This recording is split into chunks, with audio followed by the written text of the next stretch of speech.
There you go. Hello, everyone. Okay. Oh, other way. No, more of me. There you go. Yeah, of course.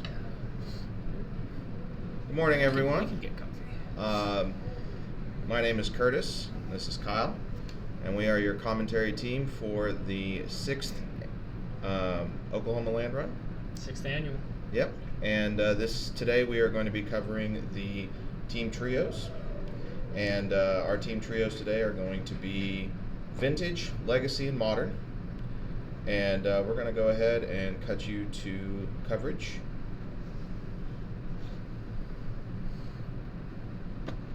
Right. So, right.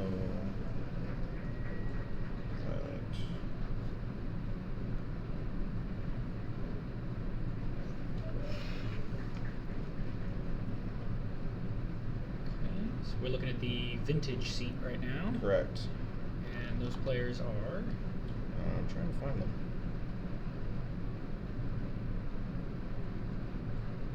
Okay. Jacob Milchman, I think.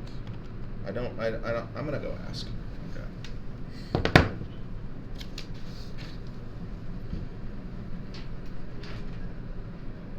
Appreciate your patience. Please bear with us while we acclimate this morning.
Okay, and it looks like we're about to get underway with round one. Bent Branch, we did lose sound in a way. I muted the mic while me and my co-host figured some stuff out. A little bit of growing pains, but we're getting there. So it looks like Violet will be playing. Well, they're both playing Luris, so this should be fun.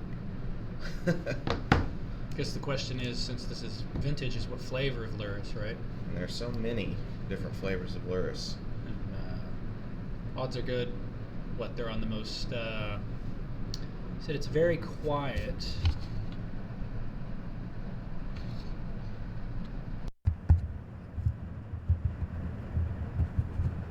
How's that? Is that better? Is that any improvement?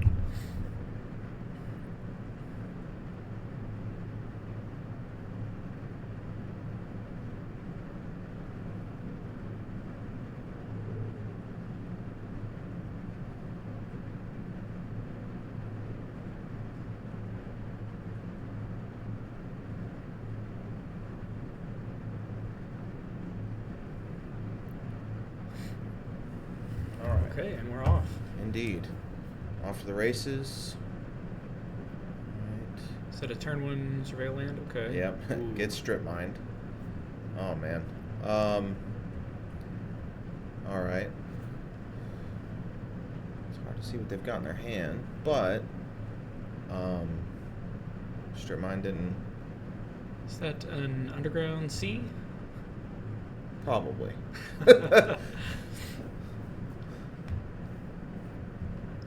Land go, the battle of the control players. They're taking their time. Well, nobody's going to be doing any combo stuff. So, Not that we've seen yet. oh no, yeah, Laris has got game for sure. Oh, Violet's got a strip mine now.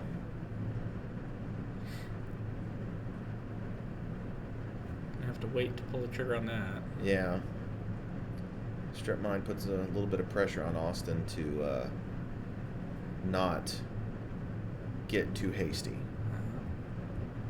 Got a basic island though. Yeah. It's tempting. Bowmasters. Alrighty. So a little proactive play from Violet instead of waiting to abuse the Bowmasters. Just get it out there. Yeah, putting pressure is good, especially since she knows that this is a fair match, and gotta get ahead of things, and then getting to untap immediately and have strip mine back up. Ooh. As a primarily legacy player, it's still totally understandable and both kind of funny that Brainstorm's restricted in Vintage. It's one of those. Just.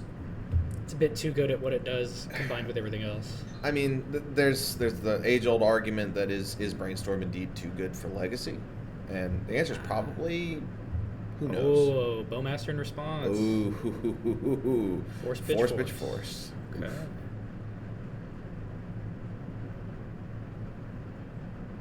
Violet down to 19. I don't believe they've taken damage from anything else. Oh man, coming back with a force of negation. Thinks this is important. Yep.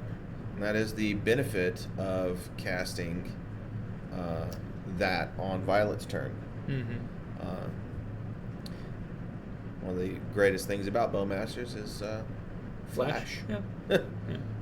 A feature it shares with Hullbreacher, but at least with Bowmasters, you still get to do the thing. Yeah. You're not punished to the extent that you don't get to play Magic.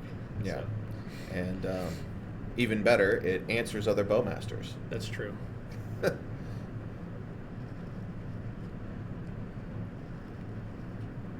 is rough for Violet.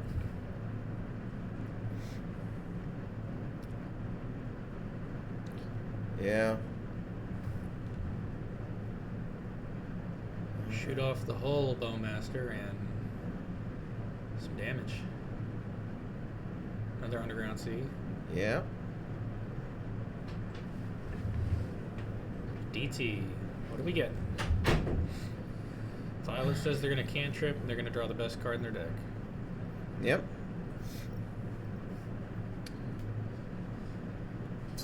Monarch 2, the answer. I mean, black 1 sorcery, draw a card, but it's the best card in your deck.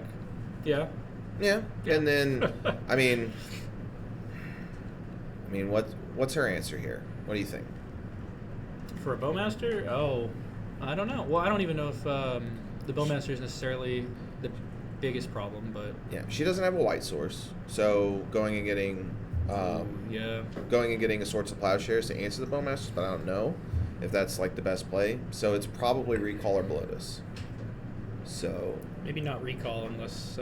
Well, yeah, obviously Bowmasters, but being able to, if she's got a way to deal with Bowmasters already, then she can just catch back up with a Recall. Sean asks why Not Me fought over that. Violet had a Bowmaster in play and cast Brainstorm, so Not Me had a very easy opportunity to just flash out the Bowmasters, and given that it was good enough to do that in the first place, he probably thought it was worth. The going forth. oh yeah. Who's commenting? Well, that would be Curtis Thompson and Kyle Fitzgerald. So We're local to the Oklahoma City area, but we've both been playing Magic for a very long time, and we know just enough about the game to get ourselves in trouble for sure.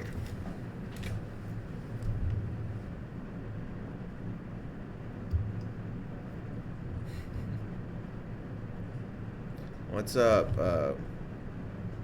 Kale ZM? I'm assuming that's my teammate from last year. Indeed, Kurt is. All right, good to see you in chat, Kale. All right. Oh, lots of stuff going on here. Both players have deployed frogs. What's not to love about the frog? Bowmasters is an X factor here.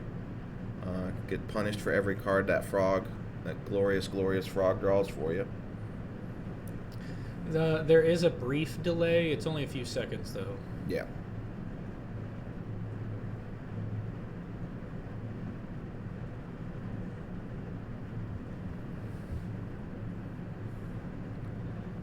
Alrighty. Did I miss what happened to Austin's lands? It got stripped. What about the other one? I don't know. Wasteland is also a thing. Oh, sure. I think that is a Wasteland in Violet's Graveyard. It's one of those, I think it's the Lord of the Rings promo Wasteland. Valley of Gorgoroth or whatever. Yeah, I think so. Yeah, that's pretty. Thank you, Nathan.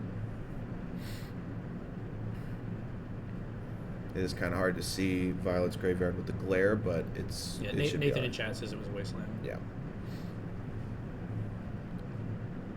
Okay. Fetching. Okay, that looks like Tundra. Tundra. I do like that art for Tundra. Yeah. Yeah, it's a good one. Mm-hmm. I just...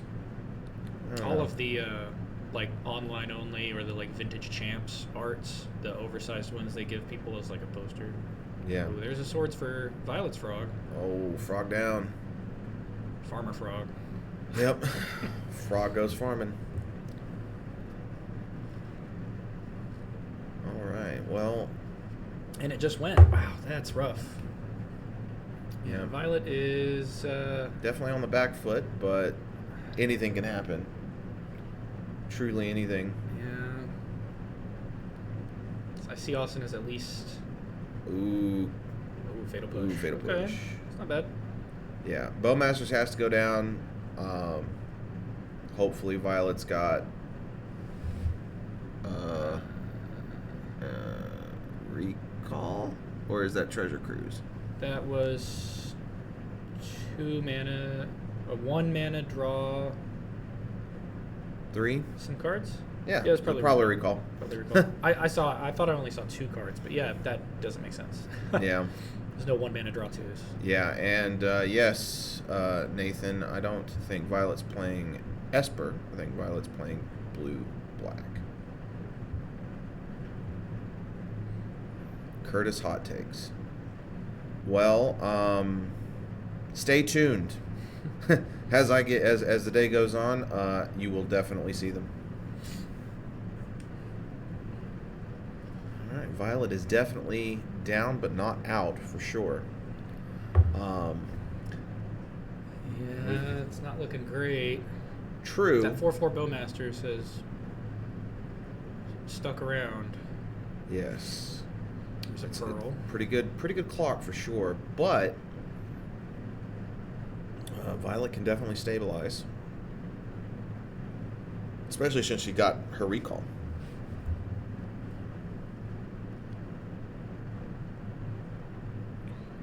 Yeah, life totals would be great. It is definitely a lot of work. Thankful to Violet for having her boogie board visible, so we can get her running tally. But yes, unfortunately, we weren't able to get life totals.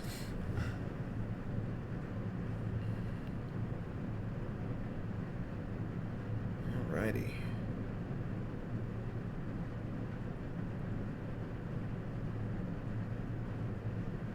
underground sea. Yep. These just lots of different arts. Yeah. And proxies makes it definitely interesting to. Oh, Soul Ring. Okay. All right, Soul Ring is a magic card. It's a good one. Yeah. That sounds right. All right. Looks like okay. Austin gets game Austin 1. got there, yeah. Okay. We're gonna tab over and take a look at our other matches while they're sideboarding into game 2. And then we'll come back to Vintage here in a moment. So here's the legacy seats. We've got Wesley on the left and Jacob on the right.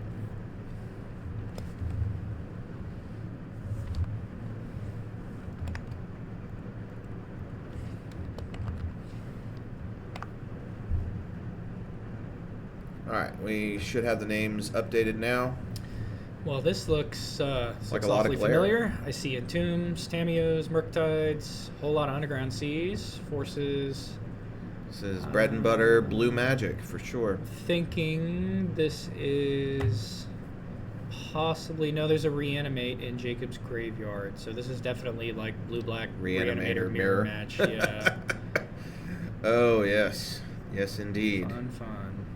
Well, and that Murktide looks pretty big. It has counters on it, and I think any amount of counters on a Murktide represents Problematic. not good for Jacob, who appears to only have a flipped Tameo in play. Other than much lands. Yes, and what is that card at the top? Where? Jacob on top of Jacob's screen. The glare is kind of really. That's Tameo. Oh, that is Tameo. That's what the 6 Okay. and the 2 on it. That's All right, yeah. loyalty. Loyalty counters. Looks like Wesley's going to flash out a Borrower and get it hard cast forced. Beautiful. Excellent. Well, that's a step in the right direction. It's not an additional 3 power in the air. Loki, I do in fact know a little bit about Legacy. It's been a minute since I've played Legacy, but again, know just enough to get myself in trouble. Legacy is my preferred format other than Cube. And I do tend to play tempo-y decks, although Blue-Black Reanimator has been fun at times. Yeah, and when I played Legacy, when I wasn't playing Burn, which everyone that knows me knows I like to play Burn, I was playing Death and Taxes, which, well, it's a good It's like bit of he's fun. Checking the graveyard, maybe to see what Jacob could possibly buy back with Flip Tameo. Yep.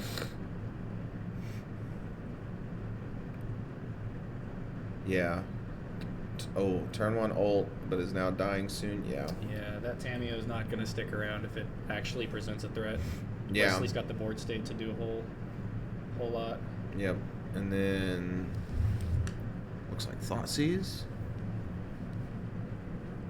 Yeah, that glare is It's pretty rough. yeah, I'm gonna We might look at that between rounds. yeah, we definitely will. See if we can adjust it a bit. Let's see. Oh boy. Alright. He's got enough. Yep. Got enough. Alright, you wanna tab over to Modern? Yeah. Now let's take a look at Modern. And then for the Modern, we've got Nate on the left and Drew on the right.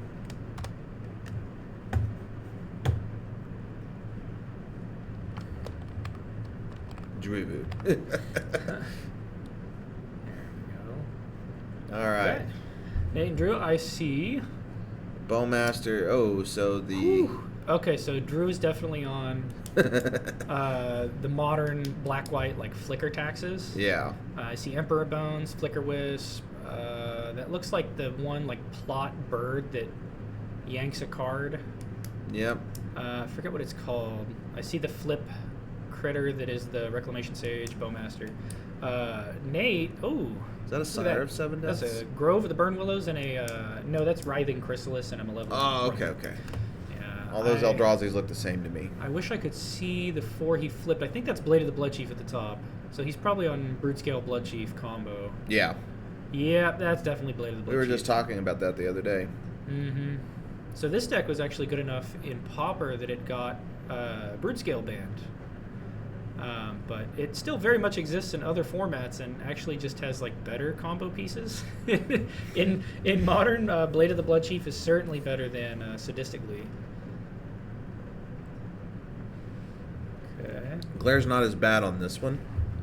I will say that the Nate's Graveyard's pretty bright. Yeah. But all right. That is Recruiter the Guard. Yes. So many different artworks. Hard to keep track of all these. Like, my Recruiters of the Guard do not look like that. No. They are the original They're printing. probably was it Commander? Conspiracy. Conspiracy, yeah. Conspiracy had some good stuff. That's where we got Dak Faden for the first time. He was in the comics. He had a whole series of comics with promos, and then they actually printed him in Conspiracy. Yep. And he didn't disappoint. Yep, and he's been a niche pick in Vintage, right? Well, it's fun with Hull Breacher and liquid metal coating, stuff like that. I'd say it's more of a cube card these days. Yeah. It's kind of fallen out of favor in Legacy, kind of fallen out of favor in Vintage. Yeah. But there for a while, he was one of the best things you could be doing in those colors. You know, if Dak Faden is one of the best things to be doing in those colors, I think that's a good thing. I think you're right. He doesn't have terrible play patterns. No, he doesn't. He's quintessential blue-red. Dak Faden never turned my mom into an elk. That's all I'm gonna say. Yeah. I think Dak Faden was definitely a victim of Oko's rise. He'll steal your watch, but he's not gonna turn someone you love into an elk.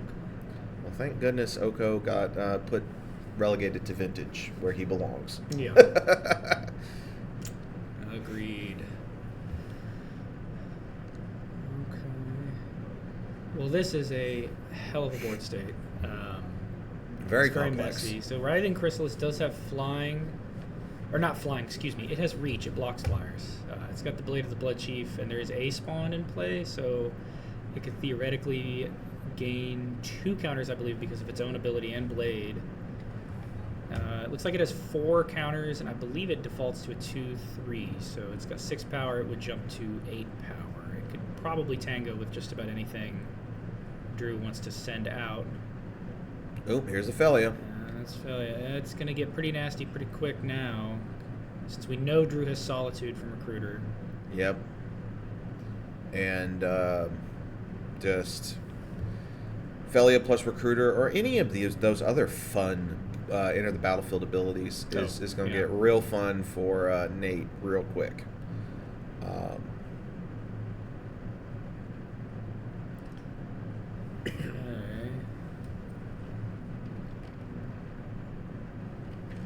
It's interesting, the mild skew on the camera makes it look like they're really crunched in there, but those are normal sized playmats. They've got space. Well, they've got space, but if they put any more permanents on the battlefield, they might start getting a little tight. People might think it's a commander stream. Right. Today on Complicated Board States.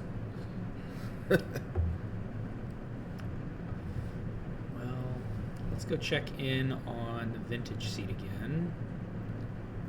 And then we're back to Violet and Austin. Violet and Austin.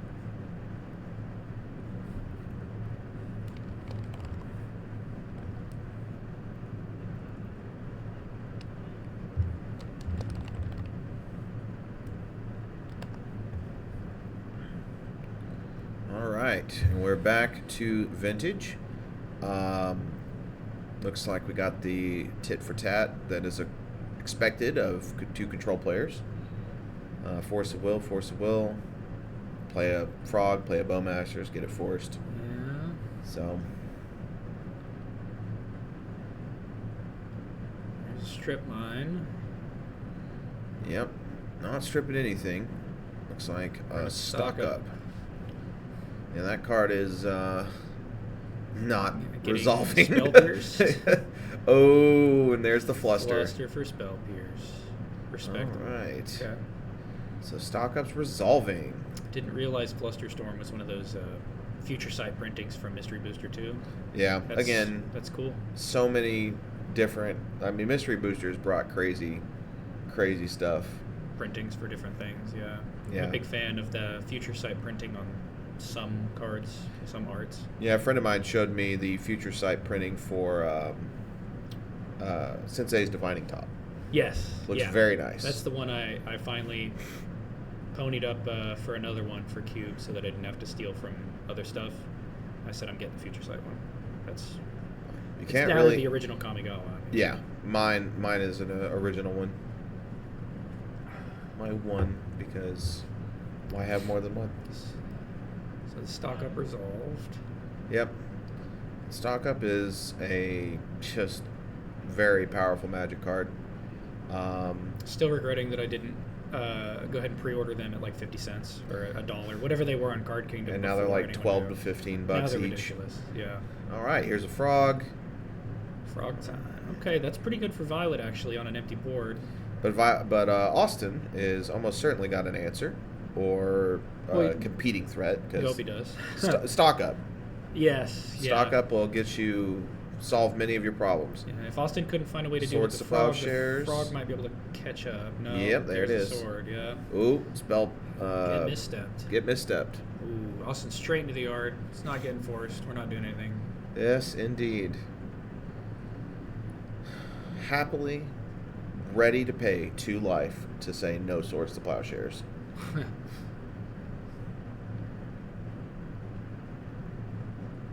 Fourth edition is hideous. Did you know there's like 7 or 8 old bordered printings of Strip Mine? Like I different know. arts? Wizards was huff and crack when they printed Strip Mine into every product they could get it on. Get their hands on. There's Sleevables podcast likes to talk about old Magic sets and the jokes that like Chapin and Cedric Phillips will make about, or not Chapin, Patrick Sullivan, excuse me. Sullivan and Cedric Phillips love to talk about how insane it is that Strip Mine just kept getting printed in the old days. Like that was just a feature of Magic for a very long time, that everyone had 4 Strip Mine. Yeah.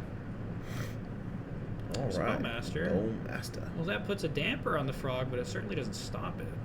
Pinging the frog. It right? does mean that Violet's going to have to commit, because I see that the frog is sideways, so is there a draw a card trigger on the stack? That would make sense. All right. That's what I get for yapping over it. Pitching, okay. And then, all right. So Violet's jumping the frog. Was that a jump? Or Yeah. She exiled 3 cards, and I see. They're sideways now. Yeah, you can do that after you attack, but before blockers. Good, fun combat tricks. Oh, yeah, sure. Well, I believe Psychic Frog is when it deals damage trigger, not a attack trigger. But yes, when you deal damage to your opponent. Is that an Ancestral Recall? Probably. Yeah, I think that's the recall. All right. Maybe not.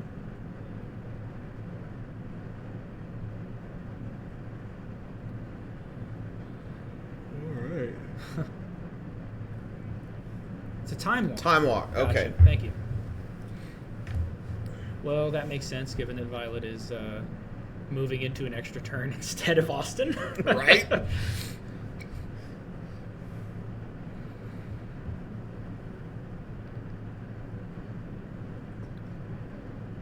Okay, looks like we're jumping the frog again. Indeed, Archer 365, you are watching Vintage. Good times. I mean, I certainly hope this isn't Legacy, because Frog is not kosher there anymore. Not kosher, no. Frog is not on the menu. Also, I believe Luris is also banned. Luris is also straight up banned, as is the Boros one that reduces activated ability costs. Oh, yes, Zerda. Yeah, no, Zerda's the goblin from Battle for Zendikar. It's not Zerda, it's Whatever. It's also banned. I guess the combo is too good with Grim Monolith or, whatever. Yeah, infinite Assault mana. Monolith. That's fine. Grim Monoliths don't need to be any more expensive. Agreed. There's a Time Twister. And a Spell Pierce. It is Zerda. It is Zerda. Zerda the Dawnbreaker. Yep. Huh. Yes. Well, what's the one? It doesn't matter. Yeah. I'll look it up later. All the companions have their own place where they are just really good. Most of them, at least. Zada, thank you. Yeah, Zada the Hedron Grinder. Yes. That card's cool. All right. Mono red commander. Here's another. Is it Mystical Dispute? Gotcha. Thank you. Another Bowmasters. Always good to see Bowmasters. The bows are mastering. Ooh, getting dazed. Ooh. Wow. That's rough. Savage. That's pretty rough. Yeah. Oh, here's Aluris. Pierce would have been paid for. Yeah. Yep. All right. Is that? It's presumably game 2. I don't think they're done. So, Well, let's check back in on Modern. we are real 1-1. quick. Violet and Austin are both have a game. Going to game 3, where presume Austin will be on the play. Okay, they are between games. All right, let's check Legacy. Mystical Dispute instead of Spell Pierce. Yes, yeah.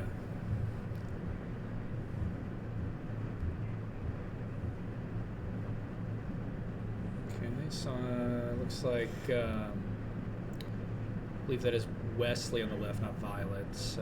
Wesley's gonna flip yeah, Tamio. Yes, Wesley on the left, Jacob on the right for Legacy.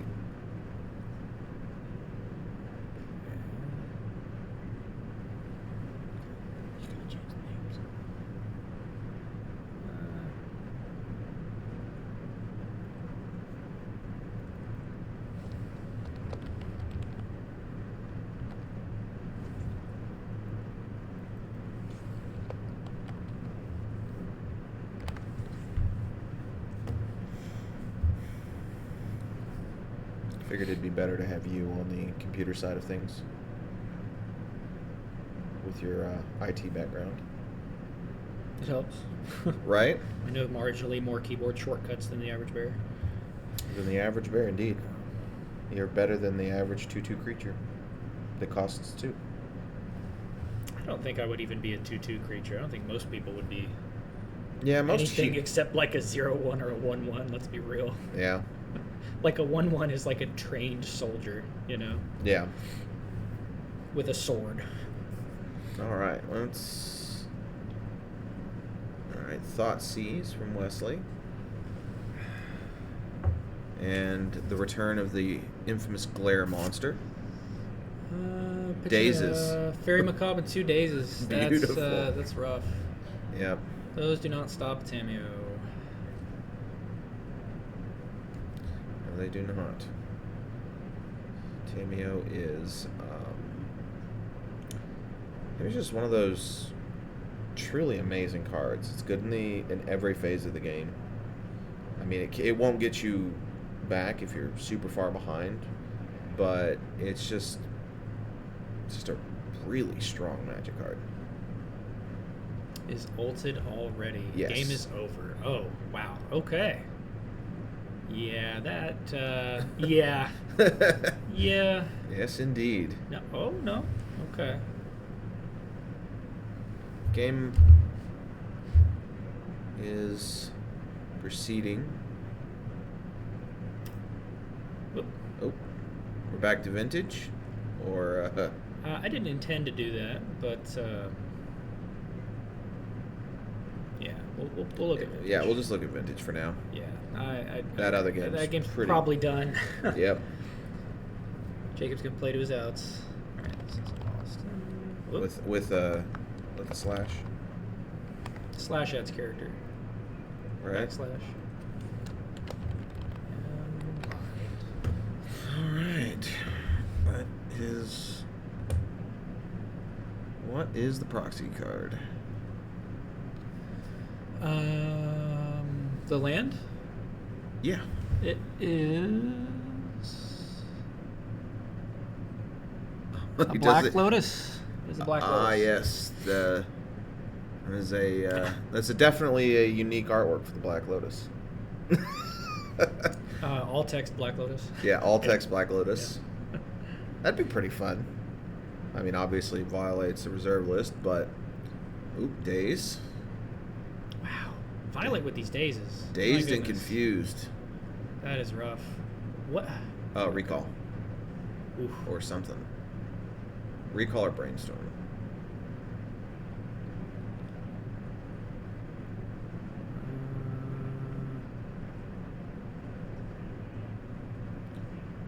Yeah, I was about to say, I think that was Lauren, because she cracked Black Lotus to cast that. So Lauren's a hell of a card. Lauren is great. Love Lauren revealed. If you don't have enough lands, it goes get you a land. If you already have enough lands, it goes and get you 3 more cards. Yeah. It pitches to force. It does pitch to force will. And honestly, sorcery draw 3 for 5 mana is only 1 above rate for. Yeah, the glare is. We're gonna do what we can between round 1 and round 2 to hopefully get the glare under control. Yeah. But there may not be much we can do because they're fixed lights, so we'll see what happens. Yeah, there's a drop ceiling with fluorescent tube lights. They do have the plastic cover, which I would think would help, but it's not diffuse enough to cancel out all the glare, I guess. All right, Violet's got Urza Saga ticking up. That card can single-handedly win her the game. It is good at that. It is very good. That's why they restricted it. Hey, there it is, Wasteland. Yep. I like how frameless that it's almost translucent, that Wasteland printing. We're getting a lot of glare on, especially on Legacy. But as you can see, we've got it basically everywhere.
Yeah, Nathan, we just checked. When it comes to the proxies, reserve lists only, and yeah, they either need to be high quality ones like some of the lands and such we've seen, or Moxen at a Austin's deck, or Sharpie on a card like Violet's deck. Those were the yes. Those were the restrictions we had. Yes, you can't just go and print off Piece of paper and put it in front. Due to thickness. Thickness was more of a concern than the legibility. There's trade-offs and everything. Yeah, I mean, I agree personally. It's certainly not my preference, but it does make it a little difficult to keep track of what's going on. Swords on the construct. Well, that's out of here.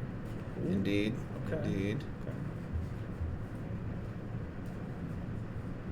Okay. And then it looks like Violet went and got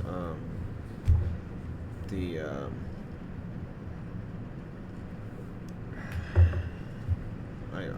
I know what the card's called. I know what it does. I just can't remember. Soul the Guide name. Lantern? Soul Guide Lantern. Yeah, there we yeah. go. It's got an ETB exile something. You can crack it to eat whole graveyards, or you can crack it to draw a card. Yep. Good card against Luris for sure. Yeah, definitely a good card with Luris. Yes. You can just buy it back. Constantly. you can single target, or yeah, I believe it's single targets, but you Yeah. can pick apart their graveyard without blowing up all the graveyards with it, Yeah. and then you can cantrip with it to just keep doing that. It's kind of nice. It's good Pioneer for a while at least. Yeah. Or I thought it was. Yes, indeed. Soul Guide Lantern. Yeah, it only hits opponents' graveyards if you zero mana crack it for its ability. Yeah. Yeah, it's a good fit for Luris, that's for sure. And I know we saw like Nile Spellbomb out of Jacob in the Legacy seed. I believe I saw that in his. Yeah. Nile Spellbomb is also seeing play in some Luris piles. I love Nile Spellbomb personally. It's great. I've got a bunch for every bad black deck I play in Pauper. The basic lands appear to be Moxen.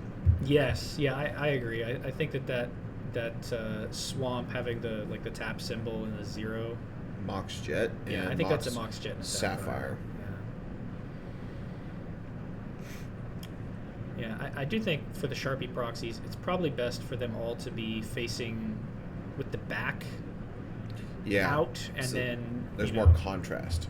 Yeah, but also you don't want any confusion at all. I'm sure that seeing Sharpie at all tells you that's not actually what that is, but if you see a basic swamp and it's not actually a basic swamp, it's a Mox Jet, it might be confusing. But it seems like they've got it figured out. Yeah. And that's what matters. There's a frog. Frog deployed. Frog time.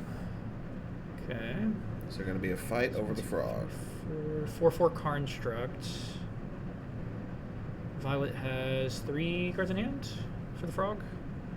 Yep.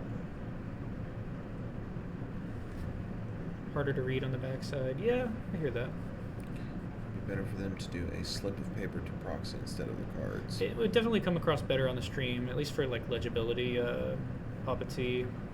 But yeah, the reason that the Sharpies are even a thing is the tournament organizers didn't want to have the varied thickness from having slips of paper in the sleeves. Yeah.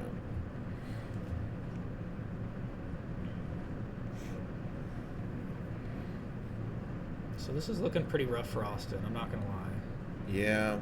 I mean, he can always come back, but... yeah, never say die until you're actually dead. There's this swords on the frog. All right, it's happening. Yeah, Violet says, sure, it's gone. Still got that construct getting in there. I see what you mean, Nathan. Yeah, and Papa T. Yeah. Yeah, if we had access to a good printer, we could print off some paper slips and cut them. Unfortunately, it's... Or if, any of us had just remembered to bring all the excess, like, early Landrun proxies. Yeah. Yeah.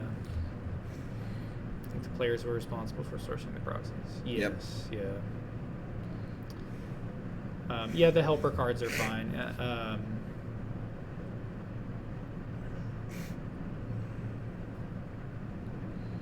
Yes, so he's got a Bowmaster. Austin did manage to stick a Bowmaster.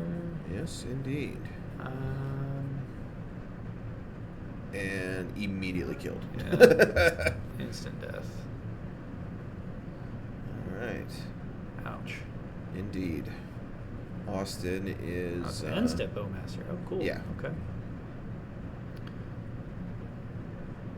Another Underground Sea. Yep. I think that's the Kamigawa Neon Dynasty showcase frame. Yeah, I think so. It's pretty nice. But there's just something about those original printing dual lands that just... There's a frog. Yeah, I know a lot of people don't like the alternating, like, colored rectangles in the text box of old duels, but to me that's uniquely dual lands. Like, it's not a dual land unless it has that for me. Yeah. Just has the right vibe. So Violet's responding to the frog. Yep. Cracked fetch for Surveil Land. Seems no an island. Okay. Okay, and then... This fair land was already there.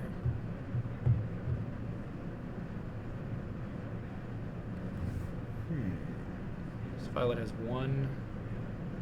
apparently one mana up. Blue. What counters? Oh, Edie, okay. drawing a Cantripping card. with Soul Guide. Yep. Maybe looking for a force. Or Another Daze. another Daze. Not really good in this situation, but yeah. Myriad of other answers to Frog. Mystical Dispute would work. And then Although you do need an additional blue mana to cast it after cantripping with your only remaining blue mana. So, yeah. That complicates things. But the good news is Violet will get to untap, draw another card before she has to worry about that thing attacking her. I wonder if Austin baited the interaction, the Fatal Push, with the Bowmasters when he really cared about the Frog. Yeah. Who's to say? Right? I mean... Violet looking around. Gonna eat some cards. It's a lot of cards. Or... We say dig or cruise? Yeah, we're looking at dig or cruise. How many are we eating here? 4? 5? 6? 7 is right. cruise. So it's cruise. Okay. Going on a cruise. There it is. Well, that's pretty good. Yes. Given that she did deal with the Bowmaster. Okay, not bad. I think I see a Demonic Tutor. Yep. Off the pile. She has 3 mana, so as long as she has another push or anything. Oh, and double force. Okay. Ooh, pretty. Nasty. Indeed. So she can kill this frog if she wants to. Yes.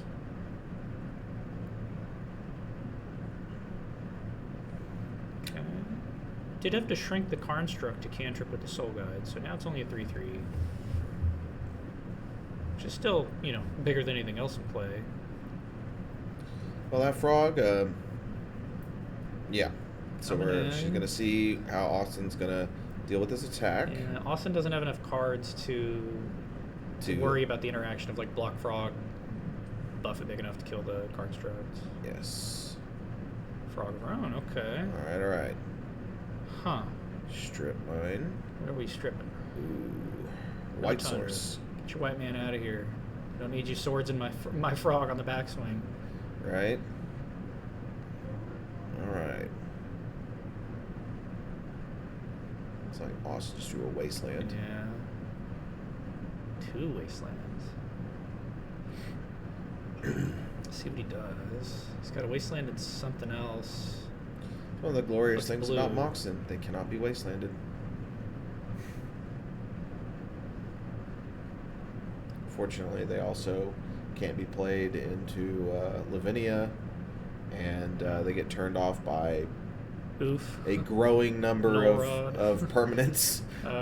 What's the new one? Yeah, the Clarion Conqueror. Clarion Conqueror. The 3-mana dragon they printed. What you doing, Austin? He is gonna play the Wasteland instead of hold it up for the Frog. Picking up Luris. Buying Luris, all right. Okay.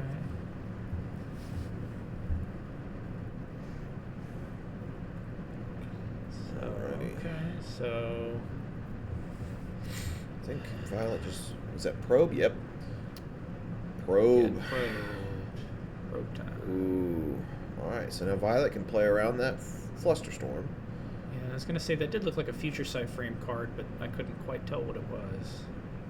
So Austin's got Fluster Luris. Yep. And we know Violet has double force Demonic Tutor. Yes. At least. Yeah, this is looking rough. Ponder. Was that unrestricted? Ponder is unrestricted now. Good. Excellent. Very nice indeed. I like Ponder. Yes, it is. It's a good magic card. Good magic card. That probably diminished the value of Preordain, right? As your 4 of cantrip. Preordain wasn't really played. I mean, it was, but it wasn't like... But you had to be a specific kind of deck to want to have like a 4 of Preordain. I mean, like considering... the Jeskai Xerox decks from yesteryear. Yeah. Yeah. Basic Swamp. More frog. More frog. It's like cowbell. Can always use more. Always use more frog. Nathan says Preordain was largely played. Yes. Yeah, I mean, I would think so. It was like the best 4 of blue 1 mana cantrip. Yeah. Yeah. Since, obviously Recall's restricted. Brainstorm, and Ponder. Brainstorm and Ponder were, Ponder was restricted. I mean, you're not going to play Portent instead. Yes.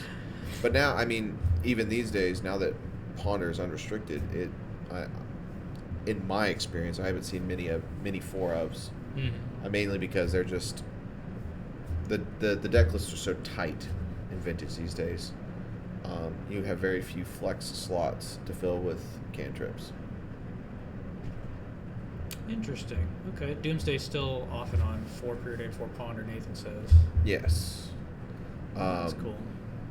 Don't have much experience with Doomsday. Most of my experience is with Luris. So. No, I love Doomsday, but I'm not a Vintage Doomsday gamer. Actually, I prefer fair decks in Vintage when I sit down to play Vintage. Yes. And then in Legacy, you're a big fan of one of the most unfair decks. Yeah, Legacy, I like combo decks and Delver. Cephalid Breakfast was your meal of choice, For shall a while we say. there, yeah. Still is. I do like Cephalid Breakfast. Less so the Nadu, like Bant Breakfast decks. Okay. Untap, reload. Violet still got a ton of answers. Stuff with good cards. Yeah. Yeah. Fair blue decks, less on cantrips because more stuff with good cards. Yeah. And some of your, like, Lorien Revealed kind of, Yeah. because it pulls double duty as like fixing and card draw later in the game. Frog is going to chump. Well, is it a chump? No, we're pitching a Lorien and a Fluster. And So it's 3/4. It will kill the Construct and live. yes. 2 frogs will get in, and That's 2 tough. cards for Violet, and looks like some more Force of Wills. Yeah, this is rough. Now we get the DT. Thanks for All right. investing in your frog, Austin, but it's about to get. It's about to get invalidated or just killed. Let's take a long fall off a short fall off a long cliff, something like that. A long walk off a short pier. Yeah. Maybe not. What is that? I actually don't know what that is. Knuckle touch. Yeah, it's over. Good games. All right. Luris Well, Mirror for round 1. Hope Violet and Austin are thoroughly warmed up for the day. not quite a mirror because it looks like Violet was just on blue-black. Yes. Yeah, But, I think we could say that now. Yeah. For sure. All right, we're going to swap over to Legacy, see where they're at. Let's cut to Modern. We haven't... Okay, yeah. It's been longer since we cut to Modern. Yeah, let's take a look at Modern. They are still doing... I think they are unsideboarding, and since they're doing it face up, their game is probably over. Let's check to see if Legacy's done.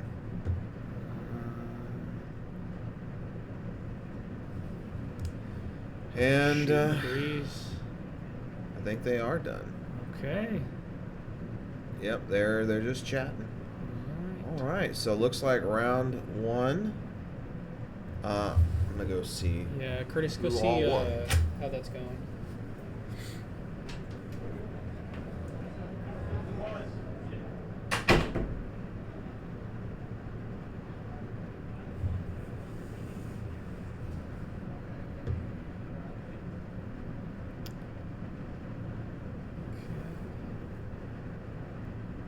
Yeah, pseudo mirror for Vintage. Nathan says Modern was 2-0 for Wesley was Jacob's opponent. All right, Violet's team won. Okay. And did you hear how they were they 3-0 or? I believe it was Violet and Wesley both won their games, and thus invalidating, I think, modern.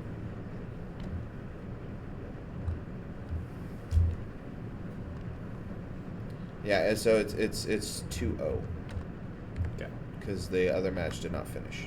Okay. So they were gonna go to game 3 and then. Yep. Well, no. So in teams, when when one team achieves 2 victories, the other game doesn't matter at that point. So they just end the game. Yeah. Yeah, Nathan, I think that's what. Yeah, no one Curtis won is saying. modern. They just stopped playing because there's no way, even if Yeah. Austin's team took the modern seat, then they still can't come back from it. So. All right. Turn the camera.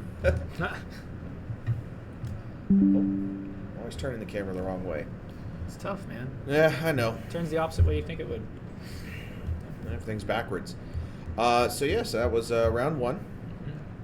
Pretty good bread and butter vintage. Yeah, blue decks. That was pretty standard. As I understand it, Luris is the most popular deck in vintage by a lot right now. Is that right?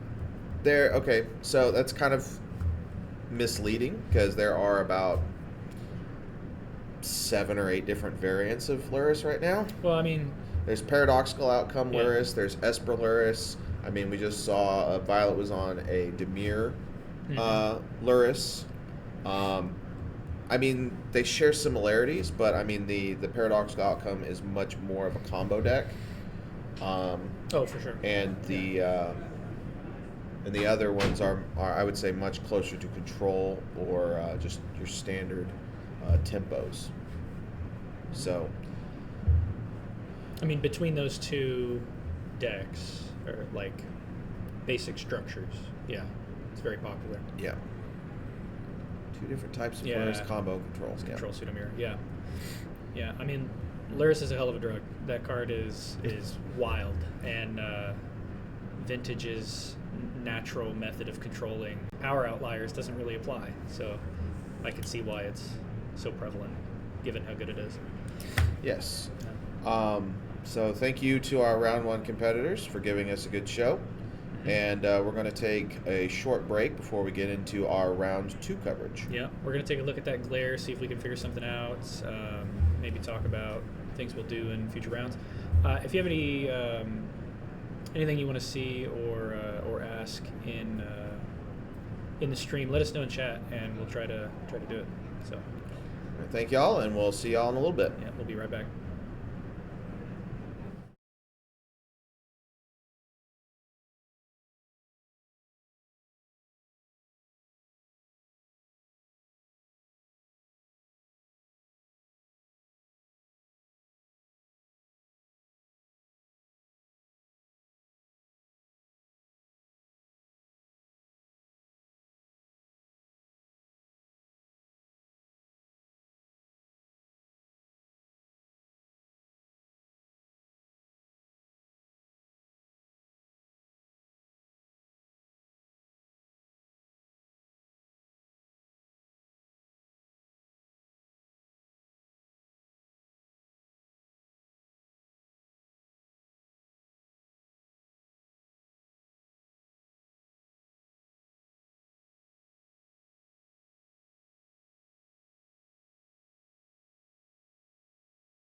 we are moving into round 2. Still don't have a solution quite yet for all the glare, but we are working on it. And it looks like they are starting to sit down for the next round. Curtis is going to get their names. You see him write them down right there. So we should have that. Let's clear out some of this.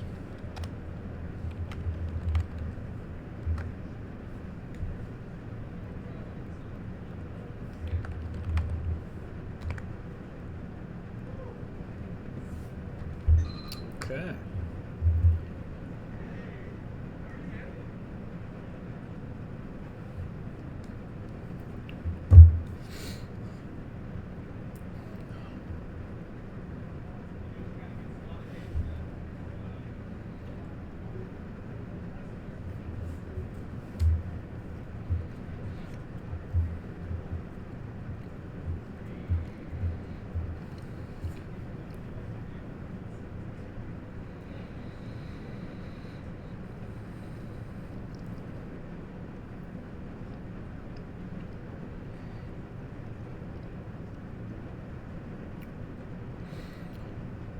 Okay. So I'm not sure who was pulled for this feature match, but I know it was table 3. Let's check Melee, figure out who that was.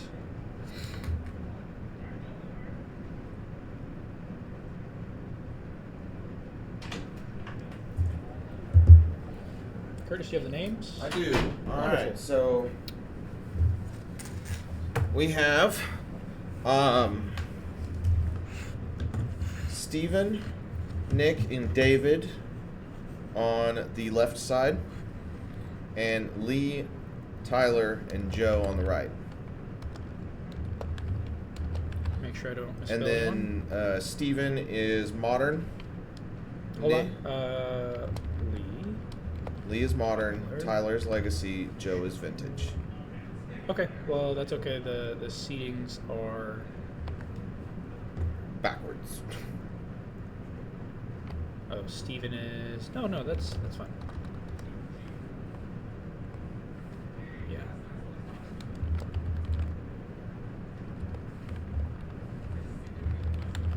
Whoop.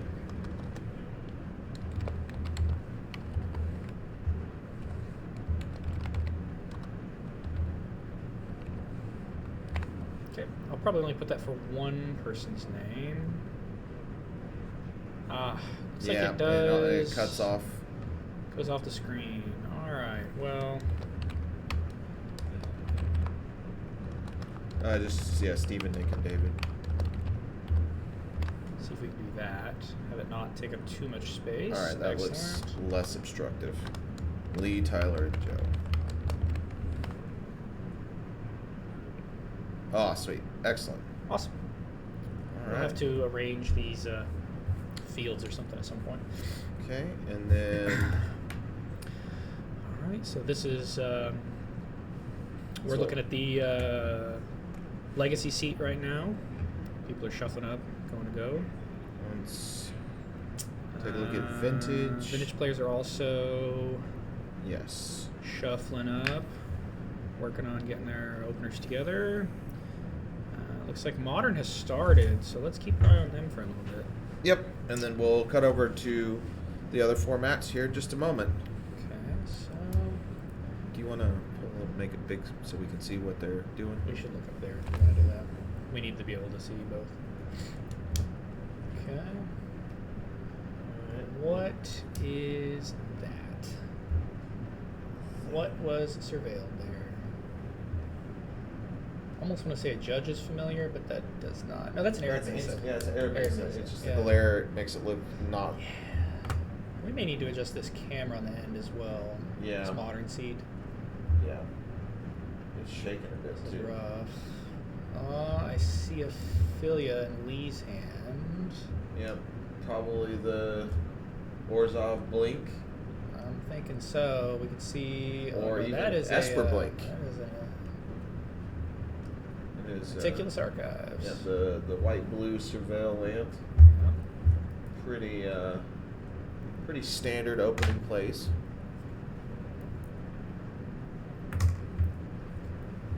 I wonder what the blue brings to that deck. Well, I mean, what does blue bring to most players? Well, most decks in most formats. Card draw, control, tempo, Subtlety. subtlety. The card and the The card and the concept. and Psychic Frog. I saw a frog in Lee's hand. Yeah. It's always It's always something, huh? as a vintage and legacy player, it's always kind of jarring to see these like vintage, ridiculously good cards being played in modern. It's Yeah, always and it's totally fun in Modern. yeah. Well, I assume. I'm not a huge Modern player, but I assume it's pretty darn good in modern. it's probably pretty good in everything that it's legal in. It is wild though that Frog is legal, Ragavan, Ren and 6. All of those are totally fine. Ooh, Hardcast Force of Denial. That is the sack a blue creature one.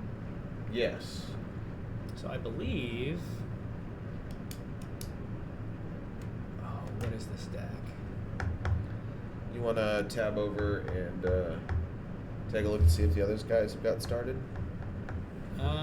Yeah, I mean, it looks like the vintage players have started, as have the legacy players. So, but why don't we just, I mean, unless people in chat just really want to flip away from the modern players, we can keep an eye on them, see how the game progresses. Okay, and just for the record, the player name on the left is going to be the modern seat, the middle seat. The middle name is the legacy seat, and the far right name is the vintage seat. Yeah, it'll always be modern, legacy, vintage if we can help it.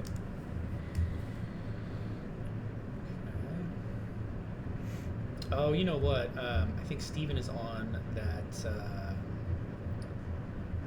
an ephemerate from Lee. I think Steven's on that 5-color Domain Zoo deck. What do you think? I see Arena of Glory as that mono red land in the pile of multicolor lands. It very well could be, but Thoughts? Well, let's take a peek. What are you hiding in there, huh? Oh, he preemptively moved a card. Yeah. That we cannot see, unfortunately. Take 2.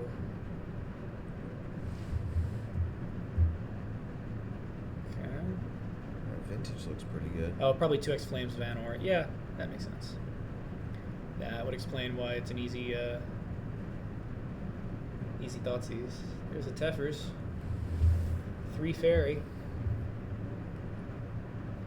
Loving these Mirage basics from Lee. Yeah, they're pretty. The swamp is extremely distinct. Distinctive. It's very bright. Yes. Good colors. Teffers bounces Frog.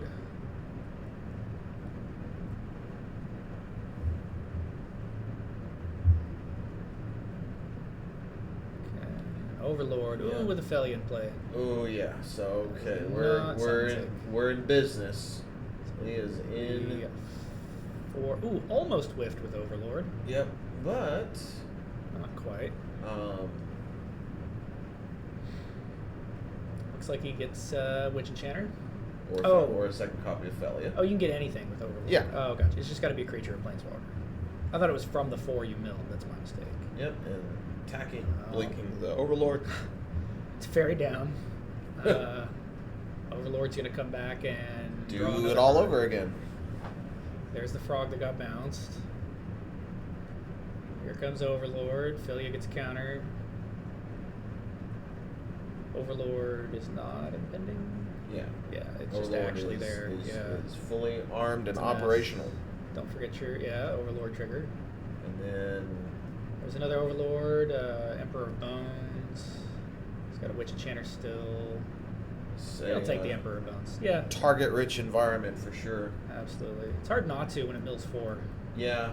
If you're creature dense, that's it's pretty likely to not whiff. He's certainly in the driver's seat now. But Baptiste says, pretty sure Steven's on Jeskai Wizards. That that makes sense with Flames. Flames Vanor. of Anor. That's pretty cool. What is that? I think that's Tamio. Yeah, that's Tamio. That's Tamio. There's the Flames. He's gonna deal with that Overlord, assuming no Ephemerate from Lee. Oh, he doesn't have any mana for it. Okay. Yes, because in Modern, generally, people have to pay for their spells. Yeah. So Flames Vanor, it'll deal like 5, and it also has other value modes like cantrips of some kind, looting. I think. Let's pull it up and take a look. Could you pull it up? Maybe he was checking if he had a Solitude. He wants to Solitude his own Overlord. Who knows? Tamio trigger.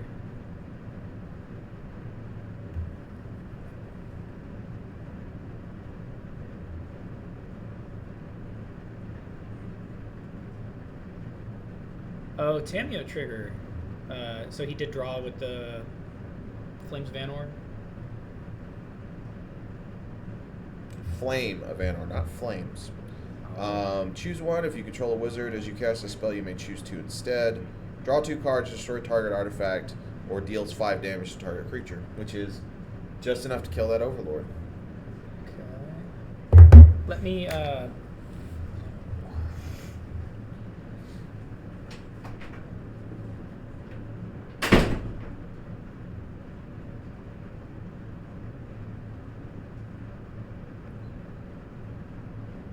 Okay, so Emperor Bones coming down.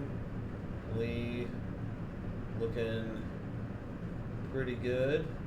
Ooh, Flicker Wisp.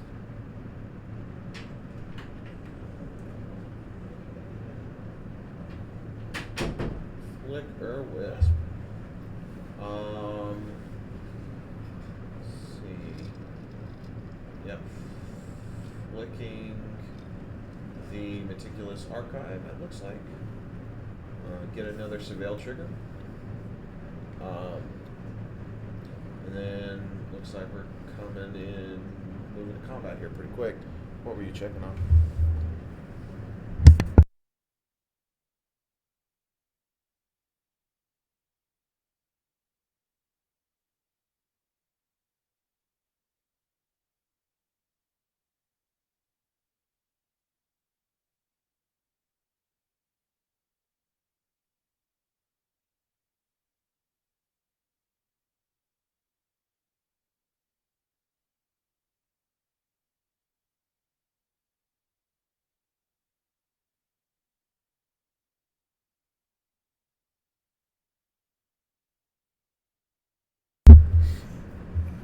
Okay.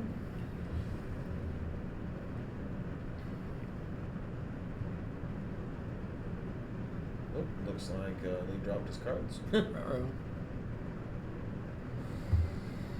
Alright, well, looks like they got a lull. You want to hop over and take a look at some other formats? Let's look at Vintage. See how Joe's doing. Okay. This is Vintage, obviously, because, well, actually, no. How do we... It takes a second. It's on Vintage. Yeah, Okay. It takes a second. Yeah. We got some glorious power. And David looks like he's doing a lot for sure. Alright, it looks like Joe is on the Paradoxical Outcome version of Luris. It's like another Luris Mirror. Both Lurises in play. Luris fight, yeah. Yep. I'm assuming that Goblin token is actually the orc for Bowmasters. Bowmasters. That would be a good assumption. Frog's going in the hole. Get out of here. Yep. Is that the that's the otter? Yes. Yeah, the otter, and it looks like it's offspring. Yeah, he paid 6 for that, so there's the offspring token. Gonna dig 8 cards deep? Is this yeah, it's 4 cards. What's the name of the card? I don't actually recall. It's an otter, it has offspring, it's mono blue, it's 2 mana. So that should be enough to find it on Scryfall. He's going again for the 1/1. Kind of time walk off the first one. That's odd. Yeah. I mean, doing a whole bunch of broken things and then being able to just take another turn and get to capitalize on all that advantage you built up. Thunder Tap Trainer says Kalezin says the fine friend in chat. Thunder Trap Trainer. Yeah, here it is. Okay. It's pretty good with Lurrus. You can buy it back, and it's a mana sink because the Offspring lets you just dump extra mana. Look at the top 4 cards of your library. You may reveal a non-creature, non-land card. Yeah, it's just a Narset. The 3 mana. Yeah. Narset trigger. Yeah, it's just a Narset down tick, but on a creature. Yep, on a 1/2 body. Yeah. It's a pretty good Augur Bolus knockoff, huh? Right. Yeah. And conveniently, it means that Joe is not going to get punished. God, he found Recall and Time Walk off of his otters. Sometimes you just live the dream. Sometimes, I guess so. And he got to do that. He got to dig 8 cards deep without triggering Bowmasters. I mean, it's pretty awesome. Sometimes you get everything you want in life. Just all sorts of cheddar for Joe. And I mean, obviously those Bowmasters mean that Recall is not likely to see an appearance anytime soon. No, probably not. But looks like David's buying back Black Lotus with Lurrus. Yep. You know, I wonder if he's keeping it on top of the Lurrus to indicate, like, this is the thing I bought back with Lurrus this turn. Yeah, and unfortunately we can't see Joe's graveyard. No. I'm sure Joe's got some delightful things to get back with his Lurrus. Yeah. Could be. Untap, upkeep, draw. Whammy time. Take one. Draw step, take one. Yep. Cool. 8 to 18. So David does have some advantage here. Soul Ring, cool. 3 more mana. What was the time to do? Is it time to Time Walk? Time to... It says I'd like another. That was a good turn. 2 more mana. Thunder Trainer. Lord. Stick 4 cards deep too. Wonderful. In the face of all those Bowmasters, not drawing cards is the best policy. It's working out for Joe. Yes, it is. If he ever gets the Bowmasters out of here, he can just recall, but you know he may not even need to.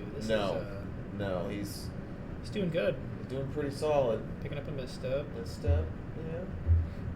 Not quite as good when your opponent knows you have it, but you know it can still do its job. It can still function just fine. Might even be worse if they know about it. Okay. Virtual card. Getting in there or no attack. Okay. Going to his Time Walk turn. Bonus turn. Yeah, he can't really afford. Joe can't really afford to attack.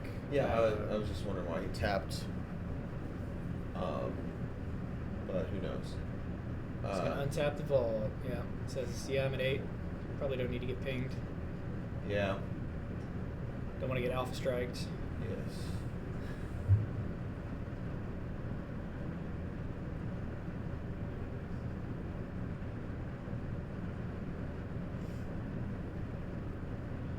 Okay.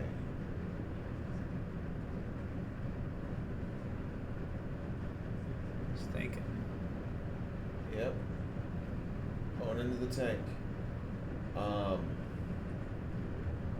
And why is that one Thunder Trap Trainer tapped? Did I miss an attack step? I don't know.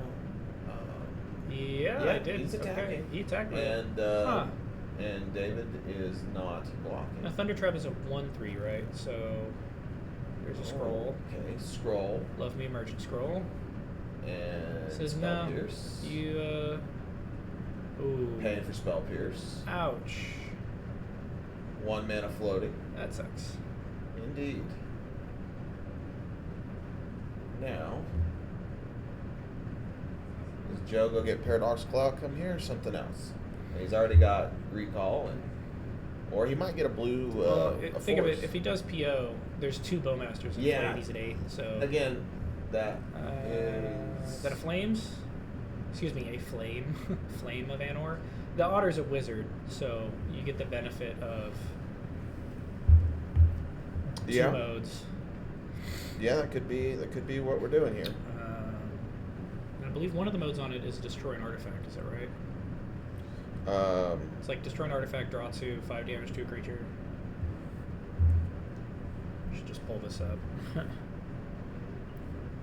I got it. It's draw 2 cards, destroy target artifact, 5 damage to a target creature. Yeah. Okay. So he doesn't have to draw 2. He can always just. Yeah. He just. Well, I mean, there's not much point in like nuking a Moxen or even forcing the Black one of the Bowmasters. So he's gonna dig through time. David's digging, looking for something. The question is he digging himself into or out of a hole? Probably out of. I don't know if he's in a hole. Well, it's like, fair. Yeah, Joe's got a hell of a board state, but he's also at 8 to David's 16, and David has Luris double Bowmaster and Black Lotus. Yeah. So, unfortunately for Joe, just killing the Bowmasters is not good enough.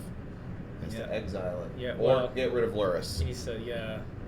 It's a tough spot. The Luris adds so much redundancy for the Bowmaster effects that Joe, being a PO deck, presumably it's a pinch point that he's feeling right now, despite 3 or 4 triggers from that Otter to help dig him out of it.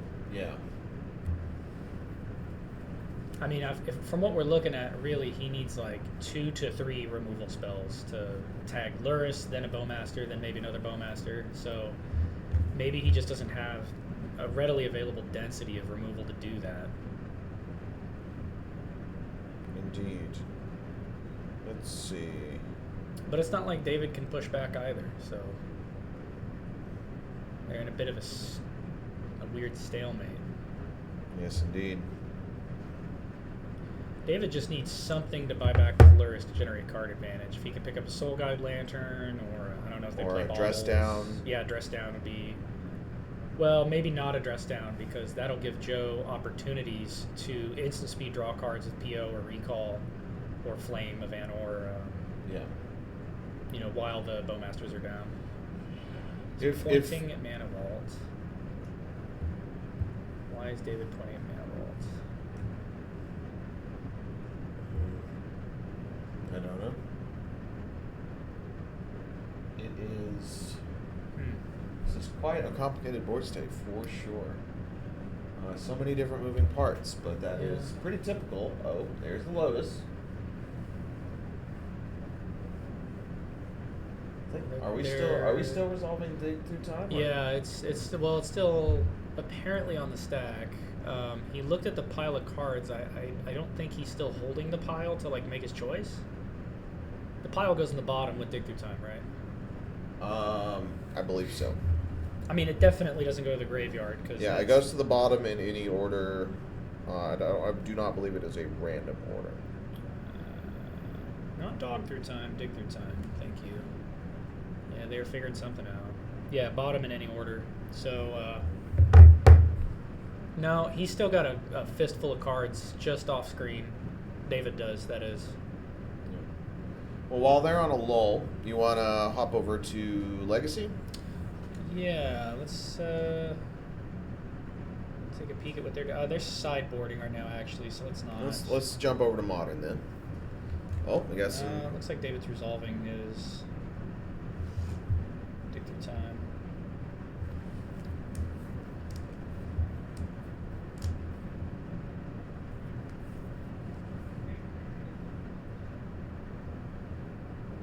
Casting Lotus from the yard. Cast a frog. Cast a frog. Yeah. Joe's, I mean, you're never down until you're truly out, but David is... The frog kind of breaks things open. Yeah. Now he has a way to fly over Joe's board state, generate some card advantage in the process, and eventually just break parity. Get him. And again, Luris is going to mean that frog is a perpetual problem unless Joe has some other way to deal with it. Yes. Yes, indeed. And again, if he is dying to the frog and he tries to take time off to deal with the Luris so that he can then deal with the frog and doesn't come back, that's just more time that the frog is beating him to death. Yes. So he's really in a pretty rough spot, despite his crowded board state. Yeah. Just gonna untap and pass, it looks like. Swelling turn.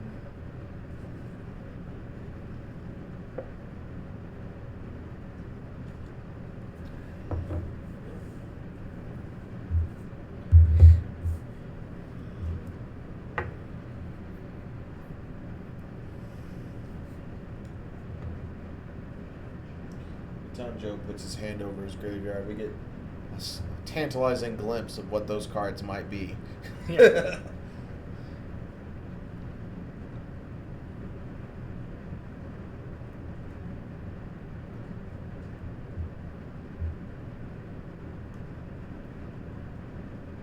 Ooh.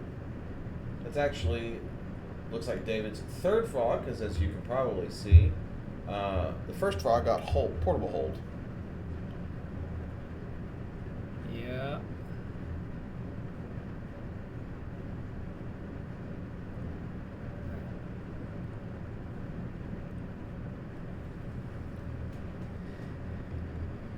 Joe's in a bit of a pickle.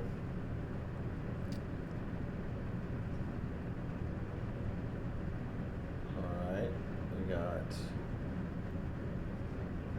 Flames of Anor. Doesn't appear to be resolving. Hardcast Force of Will with Black Lotus mana. Joe's gonna force back. Yep. There's an interesting force that David has. I don't know that I'm familiar with that one. That's not the Richard Kane Ferguson retro foil, is it? I do not know. It's kind of hard to tell. Yeah. Signed. Could be altered. It could be. There's a Ooh. Vexing Bauble. I Vexing. don't know that does anything. Well, yeah, it's Joe's using it as a cantrip. He's going to cantrip. He's going to get shot. Now David has a 3/3. Yep. Yeah, this is not looking good. Joe's at 5. David has 3 frogs. Yeah. Yeah, I think Joe is in a bad way here. Yeah, he's just chaining the Vexing Bauble. Despite the Bowmaster triggers. Yeah, I mean... David's not even bothering to... Yeah. That's it for Joe. Oof. Alright, so... David up a game on Joe Brennan. Let's check out Legacy. It looks like they're just about to start. And this is Nick and Tyler.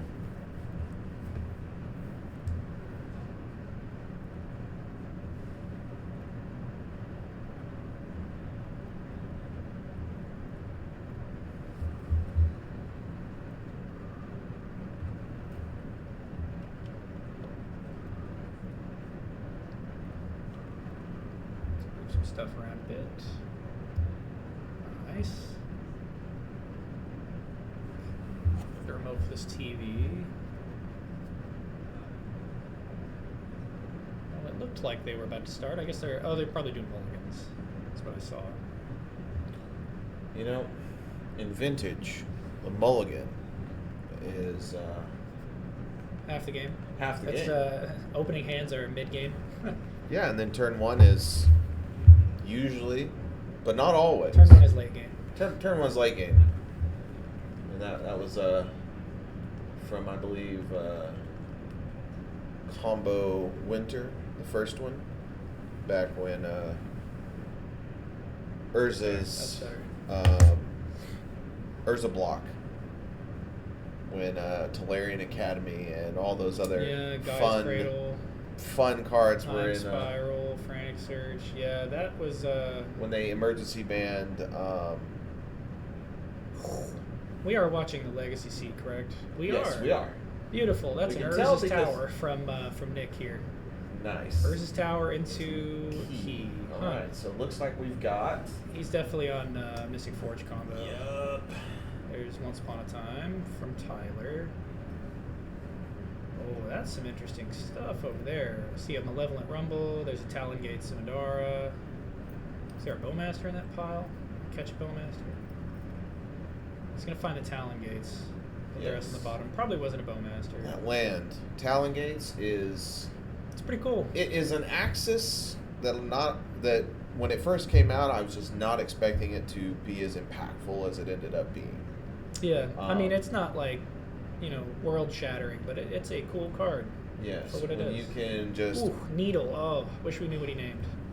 Well, probably Key, right? Odds are probably Key. Probably Key. Well, that land that gives him all the types doesn't. There's no abilities on it to shut off. Well, you can't name lands. Oh, he did not name the Key.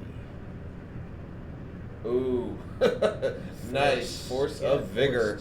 Now he did have to exile his loam to do it, but I bet he's happy to. A 2-for-2 trade is always a good thing. Yeah. I am curious. Ooh, there's a Wasteland. Ancient. Looks like he's going to hold on to it. It's time to filter into an exploration. Ooh, all right, yeah. So we've got. So Tyler looks like to be on lands. Yeah, I think so. There's not very many other decks that play Talon Gates, except maybe like Knight of the Reliquary decks. There's a Mystic Forge. Yep. Mystic Forge a little off the top. He says that one's not good. I don't need another Ancient Tomb. Well, the glare is rough on their lands. I know. Legacy is particularly bad glare, but I don't think there's much we can do about it, unfortunately. Might have to run to. There is a Goodwill in the strip mall at this locale, so I could go there and find a sheet or something. Yeah. Looks like you drew a diamond. Alright, so Tyler has the Wasteland. What's he tagging off? Ah, that is the Planar Nexus, okay. That's the card that has all non-basic types, and so it turns on Urza's Tower all by itself. Yep. Yep. It is also a Locust for all the Locust lands.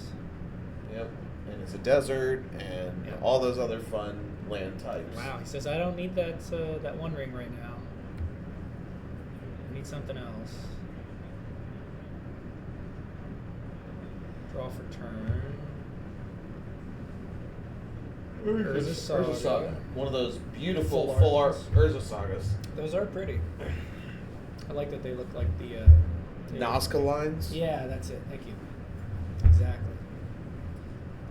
All right. Kazi Command. Kazi Command at 1, looks like. Yeah.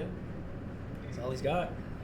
Yeah, but if you're playing it off the top of your deck with Mystic Forge, it's like you drew an extra card.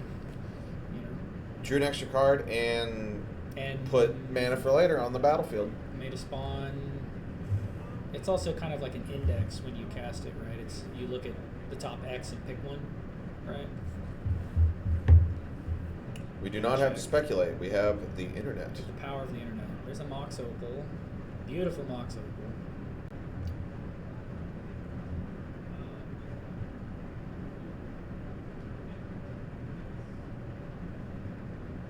He has the man alive to start making Karnstructs, and Tyler's not doing a lot else. Wow. Plays the Flesh Raker off the top. Takes a peek. What else I got? I don't think the Opal is live. It's not. He only has 2 artifacts. Says I don't need that. Ooh. Dismember in response. Bye-bye, Flesh Raker. I mean, that's the opportunity to do it. It's, create X01 colorless. Yeah. Okay. Good. All right. Another Urza Saga from Nick.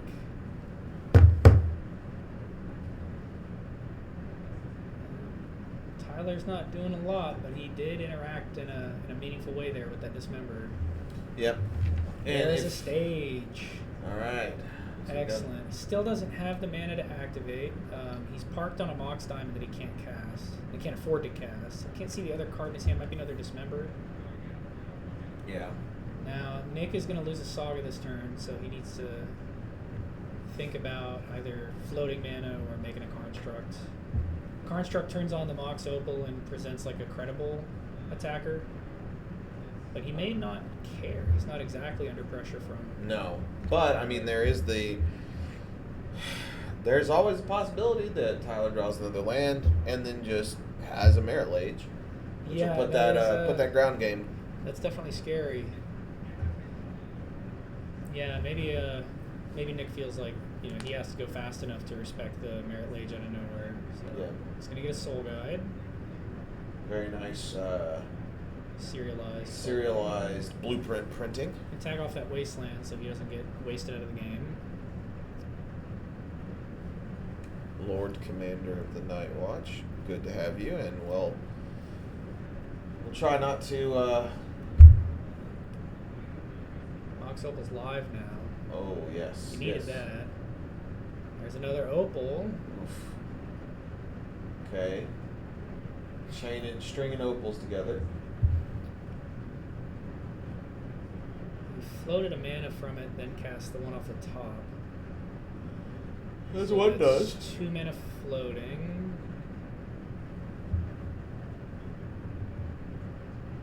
There's a one Ring ring. time? Ring time. I missed 2 extra mana from something.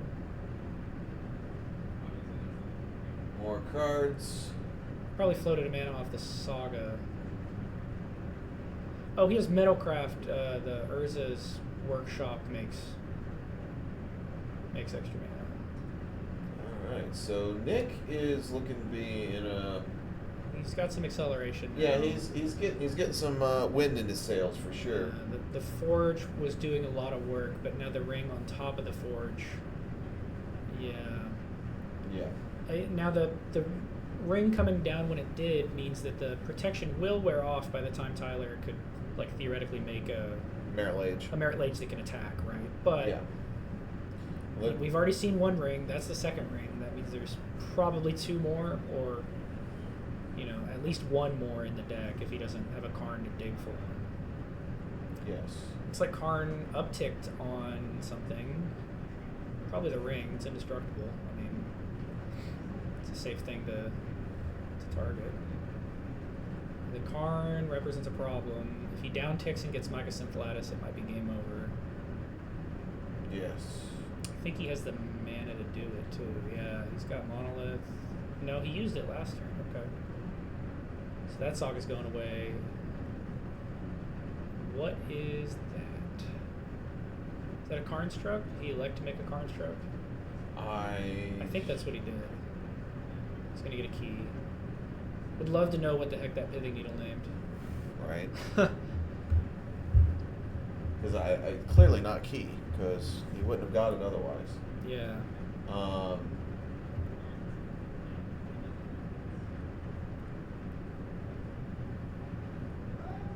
Alrighty.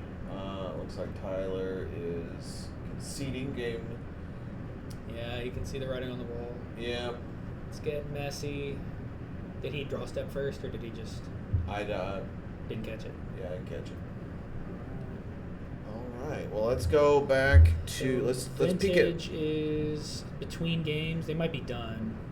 Yeah, let's peek at Modern. Modern is Looking like they're probably about to get started. yeah. Let's take a look at them. Okay, let's cut over to Modern. I'm gonna step away for just a moment. Okay.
Okay, we're back with the next game for Vintage. Joe and David back at it again.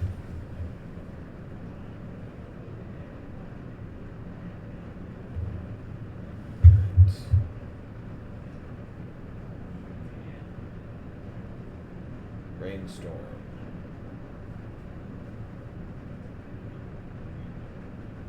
Pretty solid pickups with the Brainstorm.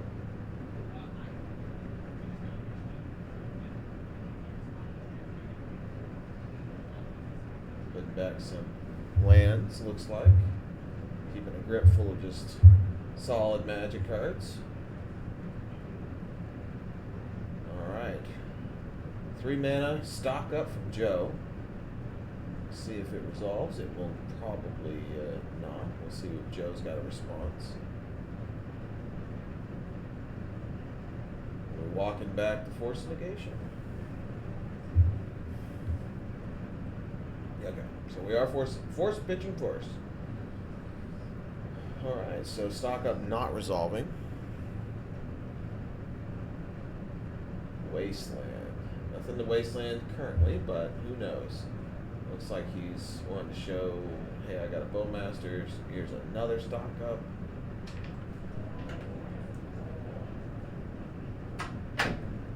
And even more counter magic coming out of David.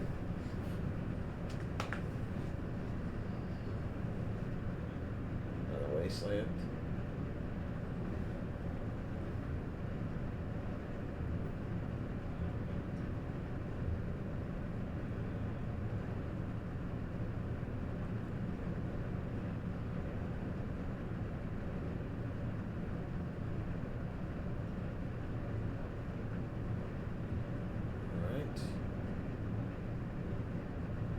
Archive.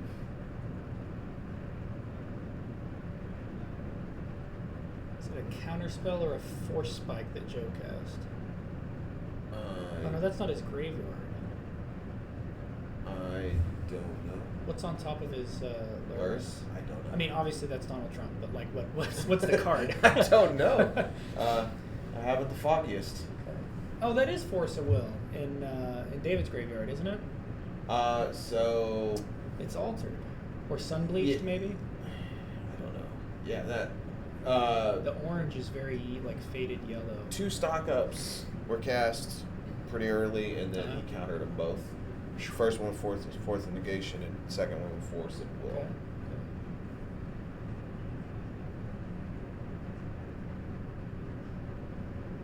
Wasteland. I'm gonna use both the Wastelands. Yeah. Just go from 4 mana to 2 mana. Yeah. Joe's back to 4 mana. Joe doesn't appear to have any problem with lands. No. Oh, Joe's at 5 mana. I missed that island. Yeah. David's got a frog and 3 cards. Joe's got 2 cards in hand. Looks like it. Not much. This is after the. Well, they've been all the fighting. They've been having a pretty bog standard counter war. We're exiling. Oh, it's time to jump. Frog. Joe's got a Lurrus in play. Jumping over the Lurrus. Oh, looks like Draws a card. Do more another counter force. magic. More counter magic. I'm sure David would really like a 3rd Landrun out Blue Source to just hard cast that instead of more card disadvantage. Card disadvantage. Yeah.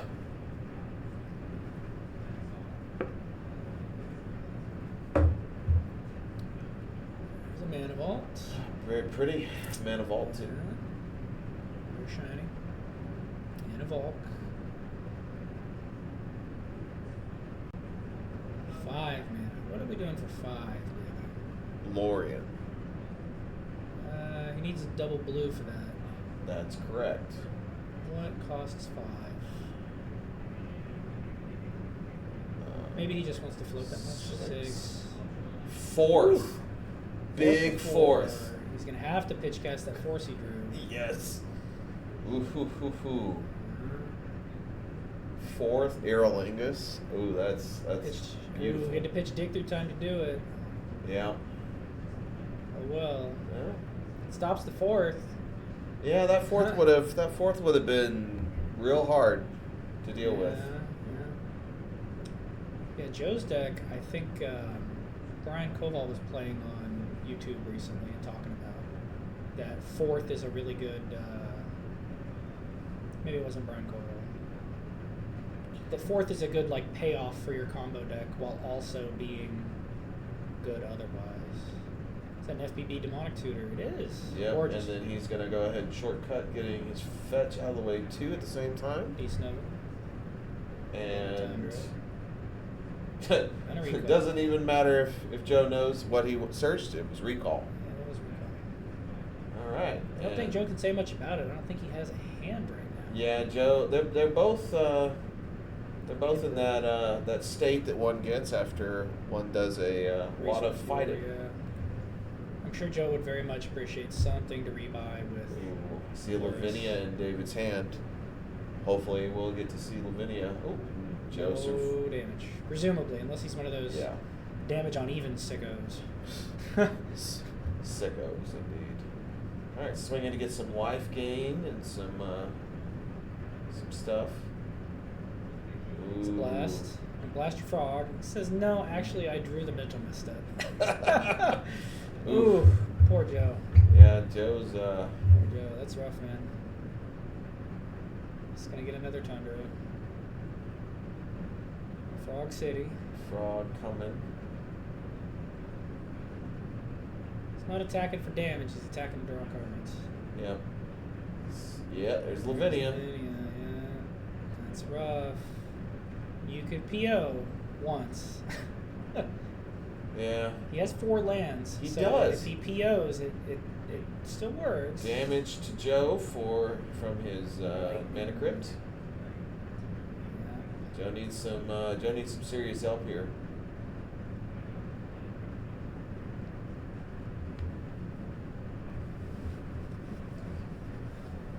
I was saying the other day, Lavinia turns Vintage into a fair format for your opponent. There's the swords.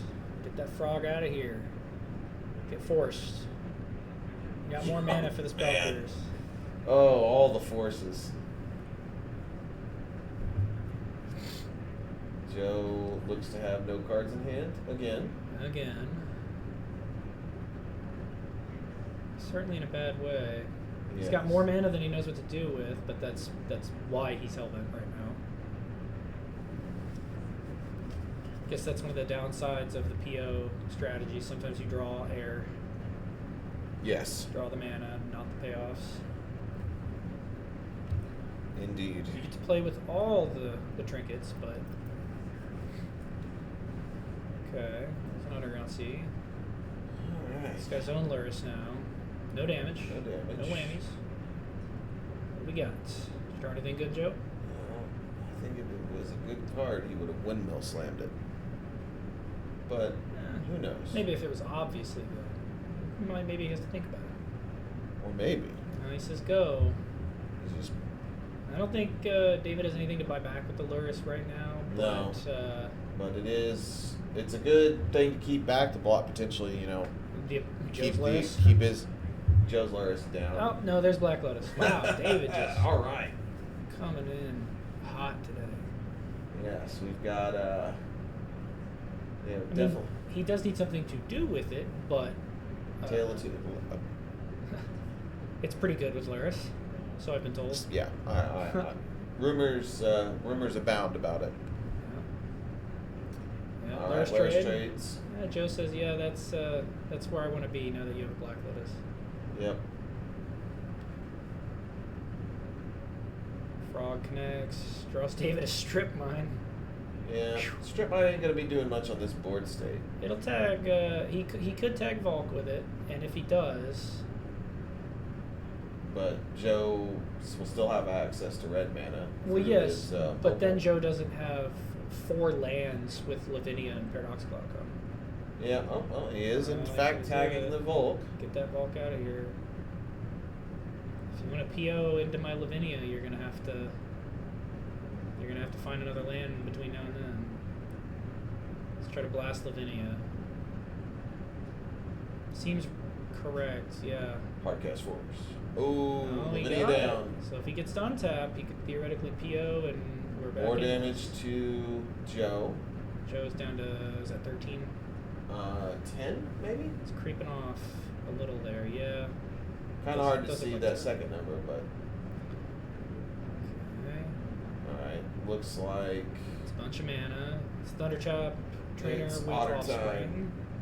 Hardcast Force, there it is. So he had Hardcast Force, he just had decisions It was- to make. Yeah. Says you can kill Lavinia, but when you top deck anything, I'm just gonna force it. So Seal of Cleansing, Discarding Seal of Cleansing. pitch Seal of Cleansing. That's good with Lyris. I can see why it's there. Yeah. Okay.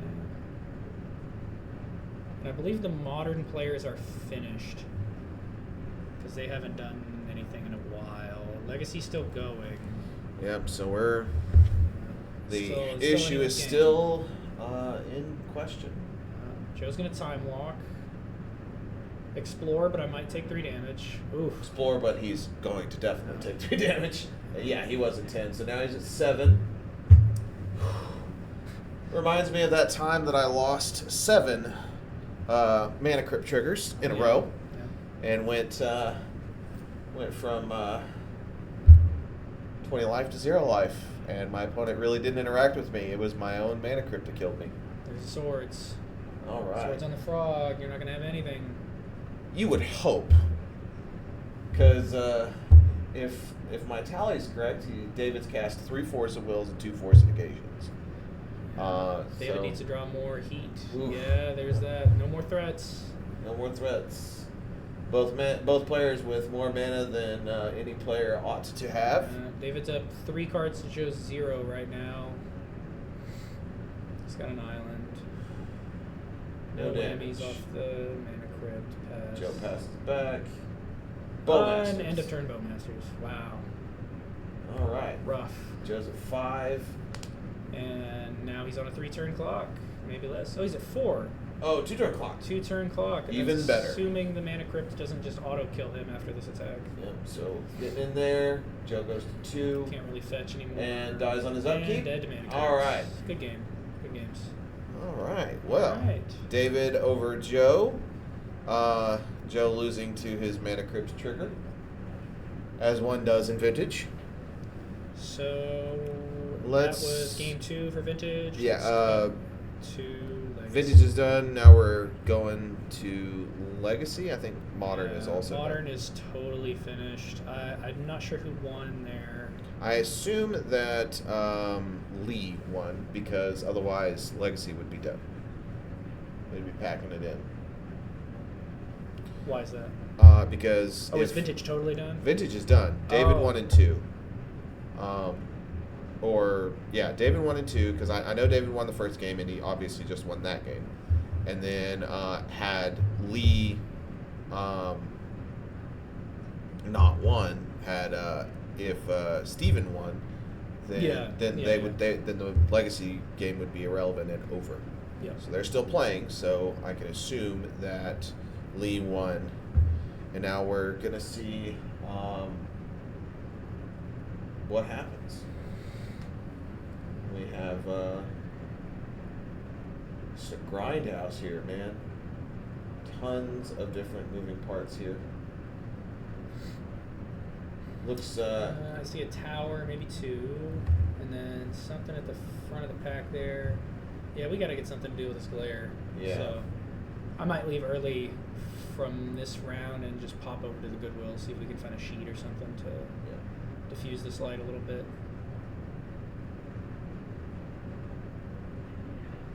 How many spawns? Maybe he had 2, now he's into 1 spawn.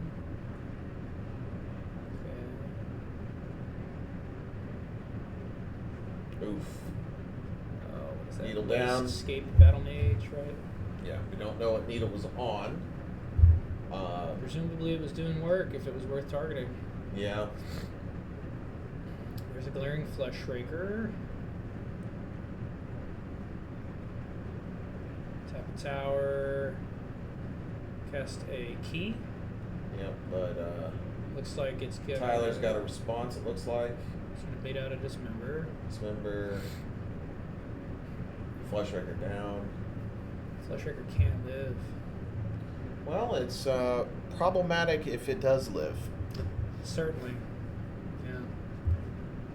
You've seen there's a mono black Doomsday Eldrazi deck in Legacy that uses Fleshraker and Conjurer's Bauble to infinitely loop 2 Conjurer's Bauble if they're the last cards in your deck, and you can kill someone with Fleshraker that way. It's cool. It's a cool deck.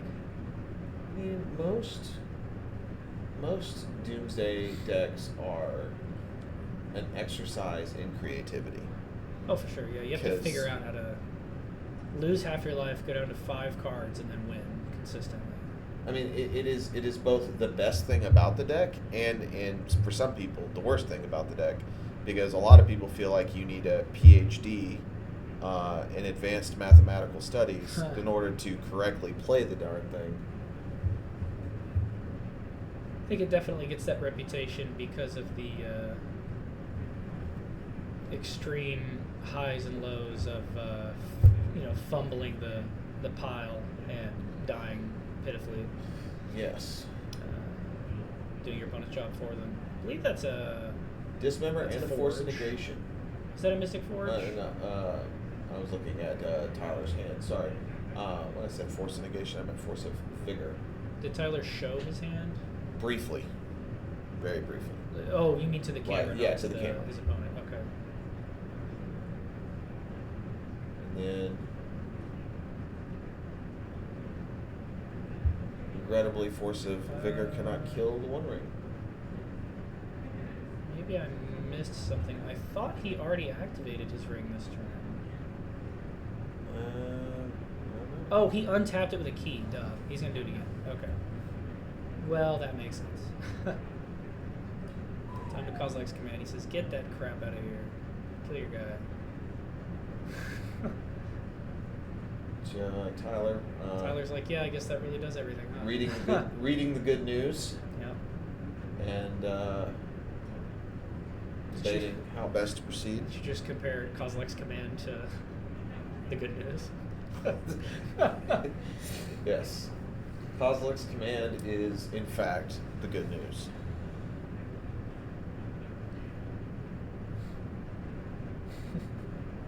It is pretty cracked.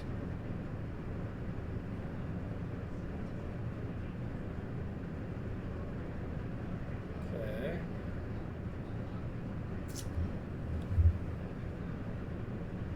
Yeah. Right. Mystic Forge. Doing all kinds of work. Another Kozilek's command for the constructs. Alright, so what can Tyler do?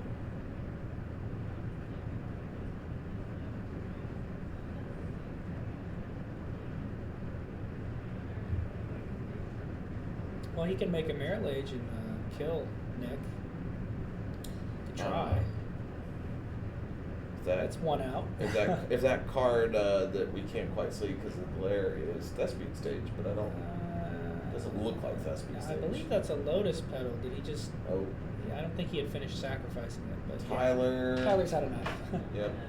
All right. Well, I think that means that even Nick and David's side has taken the match. Nick, David, and Steven have emerged victorious. Well, congrats. In round Good 2. Games. Good games. So, wow, that was again pretty standard. Nothing too crazy, one way or the other. Yeah. But those were good games. We just have. Wish we had seen a little more of the modern, but it was over pretty quick. Yeah.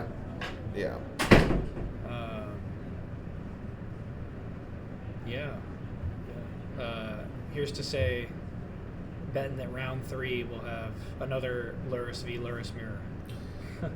You want to put some money on it? No, because then I would. Of course, because then it wouldn't happen. Then it wouldn't happen. Yeah, that's my luck. That's why I don't gamble. Right? I mean, gambling is. A red sorcery that costs 1. Yes. search your library for a card, put it in your hand, then discard a random card. Mm-hmm. Indeed, very much, Oh yeah. very appropriate. Especially when you cast it as the only card, your last card. Yeah. Hey, if you go get a card with Madness for like 0 mana, get you a Root Walla. Get your Root Walla, Yeah. which Yeah. triggers your little Venge guy, Vines. which triggers your Venge Vines, Yeah. and then we're all back to the races again. It's kind of funny that Gamble came out in Urza Saga, but we got all the other cool 1 mana tutors in like Visions, I think, or Mirage. We got Vampiric in Visions, and then the rest are Mirage. Yes, I know Mystical Tutor is from Mirage. So Yeah. it is pretty sweet. Let's see. All right, well, folks, we're between rounds. I'm gonna see if I can go solve that glare problem. Maybe adjust the cameras. Stay tuned.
We are back with round 3.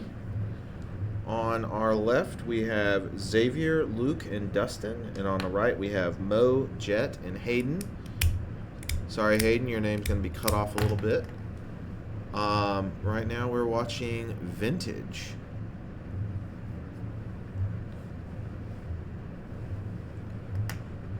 Looks like no Lurises. Welcome breath of fresh air for sure. Fourth Aerlingus. A couple of Moxen. Let's see if Hayden wants to keep it. Looks like he's keeping his 6. Alright. Leading off with an island. And Mox. All the Moxen. Alright, 3 drop. Stock up. Nope, Narset. Alright, Narset, pretty good start. Definitely one of those solid restricted cards. Let's see. Is he gonna find the Time Twister? Does he already have it in his hand?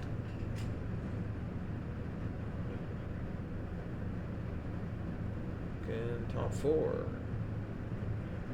Non-creature, non-land. Which vintage decks have no shortage of. Who needs lands anyway? If you have Moxen. Mental Misstep. Pretty solid turn 1 from Dustin.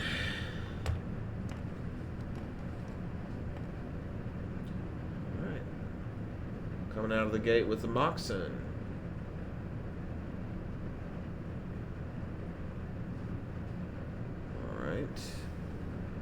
Tundra looks like into Time Walk.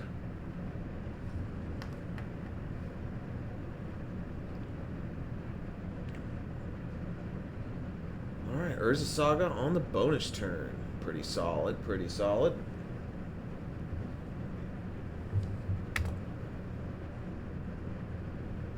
Fourth for 1. Okay, alright.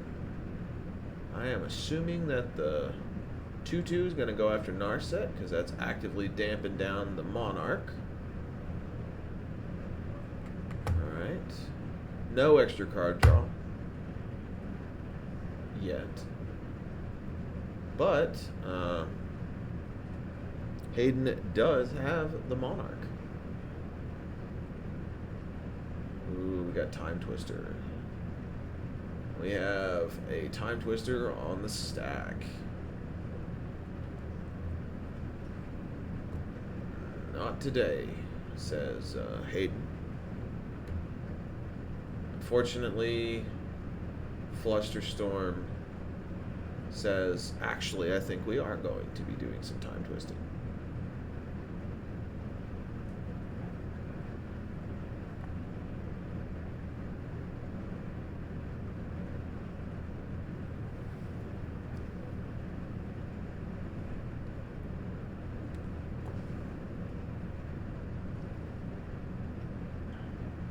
Alright, so Time Twister is resolving, and Hayden is still going to get 1 card, but this is a serious blow.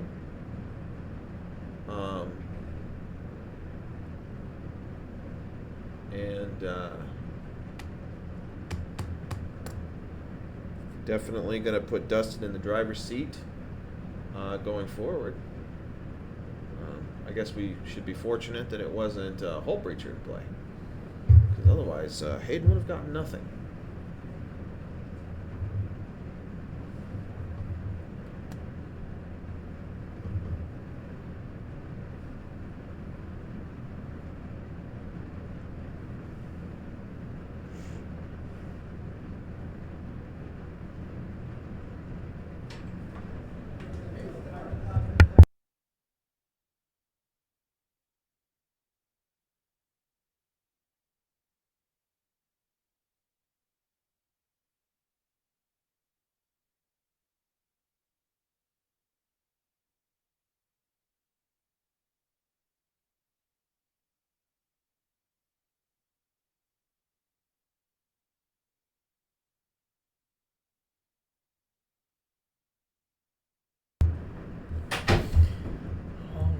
Curtis is going to step aside for a minute, and Kyle is back.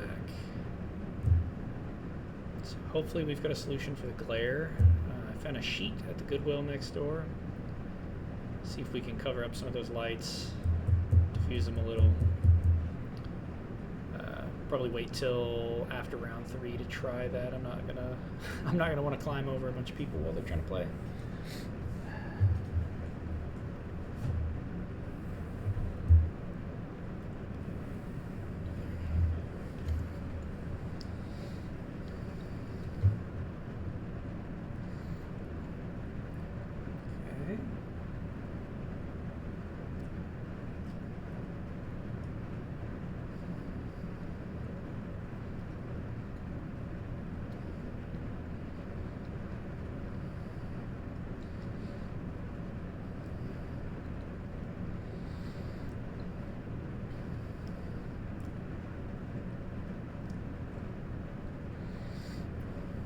So Dustin cracked his pedal to recall on Hayden's end step. Hayden.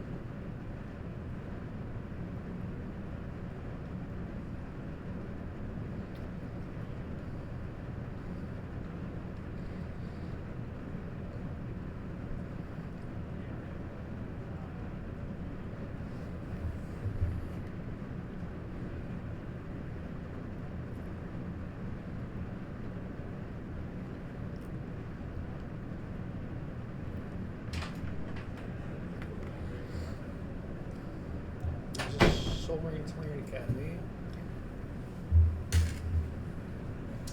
Yes. Yeah, it's turn 1 Narset into turn 1 Time Walk into turn 2 Urza Saga 4th Aerolingus. Ooh. So, pretty bread and butter. Good stuff. From Hayden. From Right. both. Both of them did that? Well, no. Dustin led with turn 1 Narset, and then Hayden came back. Turn 1 Mox, Tundra, Time Walk, bonus turn into 4th for 1. 4th for 1. Okay. You missed it as you left. Dustin end step cracked his Lotus pedal to recall on Hayden's end step. And then he went to untap and he deployed a Soul Ring and a Tolarian Academy. So he's definitely shacked up pretty good here for something. Yeah. Looks like he vamp tutored. It's a pretty wild looking Soul Ring. Yeah. A lot of Dustin's cards seem to be altered. Or signed. Or both. So that's a Ponder. Which is, there was a foil Brainstorm amongst those 3 cards that Ponder found. man. Didn't see much else. Okay, he's keeping the Ponder pile. Very pretty. So here's a Soul Ring. Vexing Bauble. Okay. Tap for 4 mana. Down to PO. Alright. Picking up 4 rocks. I don't think he has any floating mana. He has 1 blue open with his island. Yeah. And then Play he's 'em all just going to back play them all out. back. And he's going to tap Soul Ring to do that. Now, brother, you better do that in the right order. Yeah. Yeah, be careful there, Hoss. Resolve his spell. Yeah, draw your cards. Yeah. Let's not get ahead of Yeah. ourselves. It's okay. Alright, there's that. Yeah. 2, tap, Soul Ring, tap, Soul Ring, deploy, Vexing Bauble, no Mana Vault. Excellent. I'm liking the Spaghetti Monster Vault Yeah. Soul Ring. Yeah, they're pretty sick. It's nice. Alright, so we got Time Walk. Those are both Mark Tadine, right? Did the art? I know Mana Vault I is. want to It's say like yes, distinctly Mark but Tadine. that's a deep question. It's time walking. This is looking good for Dustin. Yep. And I think Hayden's the Monarch, right? Yes. Or did he have to attack Narset with? No. Oh crap! No, he isn't the Monarch because he did attack Narset. Yeah, that's tough. There's Bauble. He's got 1 floating. 3 mana floating. 4, 5, 6 mana floating. Karn with 2 up. CGC. 2 up, and then he's got 5 artifacts in play. He can just go get the Lattice now. And And it's GG's. Yeah. Basically, right. I mean, the only thing your opponent can really do at that point is like force a negation. Not negation, excuse me. Force of vigor, because well, Hayden's shield's down. He cannot cast spells that don't cost any mana because of because of Bauble. Bauble. So yeah, No, it's he's over. well and truly It's locked out. over. Yeah. I guess the 2/2 can attack Karn, and then theoretically attack it again, and that gets him out of the lock. But So, Dustin will casting the Mycosynth Lattice. And strip mine Hayden, then cast. And Hayden is bricked. Looks like he's got a 3 fairy brainstorm and a Yogg Will. Dustin does. Yawgmoth's Will.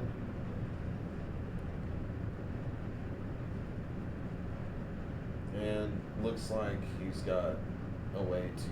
Yeah. He's got to find a way to protect the Karn, or he can escape Hayden can escape it.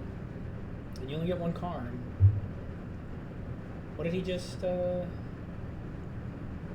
did he just put in the yard? I don't know. Is it Urza Saga? It was a land. Yeah. I think it was Urza Saga that he couldn't use. Yeah. Can't make mana with it. Can't do anything with it. Good. Make a bunch of mana. 3 There's fairy, 3 bounce the fairy. token. Yeah, that's game. Now it's over. Yeah, you can't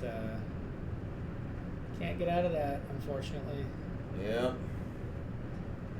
Yes, indeed. Oh, that went belly up quick. That's vintage for you. Opening salvo was wild though. I'm. Did he just not reveal Luris for the first game? He probably did, and it was just off screen. That's all. Yeah. Yeah. Well, let's check in on the other players. Let's take a peek. Legacy is kind of relaxing. They look like they're in between games. Looks like they're in the that all important game 1, game 2 transitional sideboard period. Stuff out. Looks like Modern's in the middle of a game. Let's check on them. Yeah. Except that's vintage. I don't know. I already cut us over. Okay. This is always the one that. Yeah. Visible. Let's fix Hayden's name. Carrot there. It's fine. Okay. Yeah. So. Camera's a bit off. Yeah, not only is it a bit off the players. Yeah. We'll fix it. Yeah. Just remind me when we're done with this round. Let's leave it on this, and then we can try to fix the camera Yeah, the angle. modern camera is definitely in need of some TLC. All right, it looks like he's on. Mo here is on Mardu. Well. Mardu something. I see a Johnny, Ocelot Pride, Orcish Bowmaster, Threaded Charm. It's.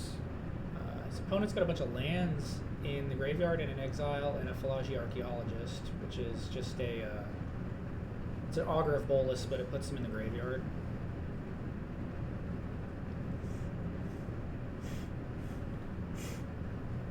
I assume that Xavier's up to no good. That deck has something going on that he's digging for with Philology Archaeologist. Yes. When your opponent, it's always Ooh. genuinely scary when your opponent's just like, draw, go. Yeah. I think he's main phasing a Tainted Indulgence, pitching a Force of Negation. What is Tainted Indulgence? It's Dimir for an instant, draw 2, pitch 1, unless you have 5 or more different mana values of cards in your graveyard. Something like that. Okay. He's got a healthy graveyard, so I guess he didn't have to pitch, or he rearranged his graveyard to cover up the card he pitched. Who knows? I love those unglued basics. Yeah, they're pretty. Ooh, Grizzlebrand. I told you he was up to no good. I told you. There's Goryo's. Yeah, Goryo's Vengeance. The big G. Yeah. Grizzlebrand. G Breezy. Coming in. With haste. get smashed. Get some lifelink and maybe a Draw new some grip of cards. I think there's no maybe about it. That Grizzlebrand's going to draw him a buttload of cards. Indeed. Yeah. You know what the best thing about Grizzlebrand is? What? He doesn't have this card can't really be effectively used from the graveyard clause. Yeah, he doesn't have the graveyard like preventative measures that they tried to put on stuff. Like Eldrazi. It's kind of wild that they just largely stopped doing that. You know. Yeah. Like recently, most of the like giant creatures that they've printed, they just haven't put that on. Like namely, Atraxa, Archon, Valgavoth. What's the Adamantoise Tortoise from the Final Fantasy set? Not that that's like a combo card in Legacy, Modern, etc. But you know, Grizzlebrand's Gone. exiled now. But he did his job. His job. Now I don't think Xavier actually drew 7 cards. I think he just said, "I'll take 7 life and not die." Oh, one thing we're grossly neglecting is that Mo has an Orcish Bowmasters in play. yeah. You know that might Take 14, nerd. That might be a factor. Yeah. What did he just cast? What is that? His modern what cards is are so strange to my vintage sensibilities. Onslaught Pride. I know what that card does. I can't tell. It's clearly like a retro frame something or other. It's got like black and then a generic pip of either a 1 or 2. Looks like it's got an alternate cost. I can't imagine what it is. I think that dark energy is the orc from the Bowmaster. Yeah, and then we've got a Flage. Comes Flage. Yeah, Mo actually has quite the board state here. Yeah. I assume that Thraben Charm at the top of his graveyard was used to snipe Xavier's graveyard, or maybe like tag off and a critter in play to push damage. All right. Wasn't really paying attention. Oh man, so good. Because he gained life off Flage, he gets to activate both of his things, and he is 1, 2, now 3, 4, 5, devilishly 6, 7, close 8, to the city's 9. blessing. He is 1 permanent away from the city's blessing. At which point he goes truly off the rails, although it could be argued that he's off the rails already. Yeah, he's definitely running away with things. All right, And 10 now he's permanents. Sephiroth. All right. So Sephiroth, my understanding is that card is kind of like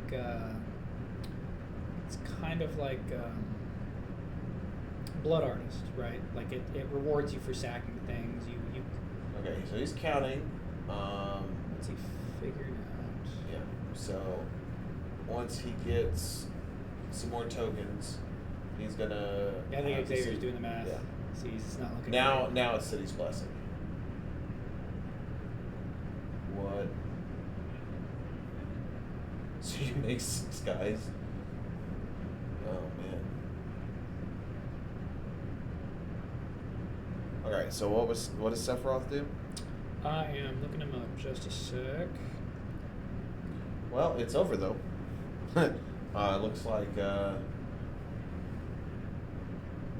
Looks like Xavier scooped. Now, Curtis, do we have a link to the Twitch stream that we could give out to people? Is that somewhere that we could hand out? I mean, I assume that they're in chat there already. Ah, that's what that is.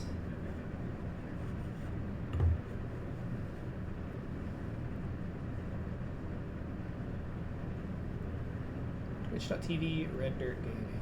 Okay.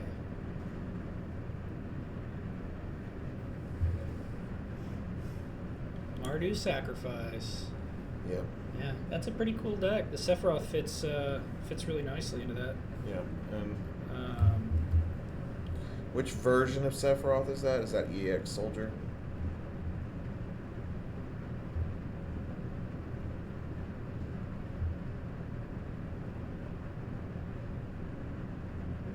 Jeez. Fabled Soldier. It was this one, right? That's correct. Yeah, the 3-mana one that flips into the 1-winged angel. Sacrifice another creature if you do draw a card. When another creature dies. Oh Target no. loses life, you gain life. It's 4th time you've done it. Transform. When he transforms, you get an emblem.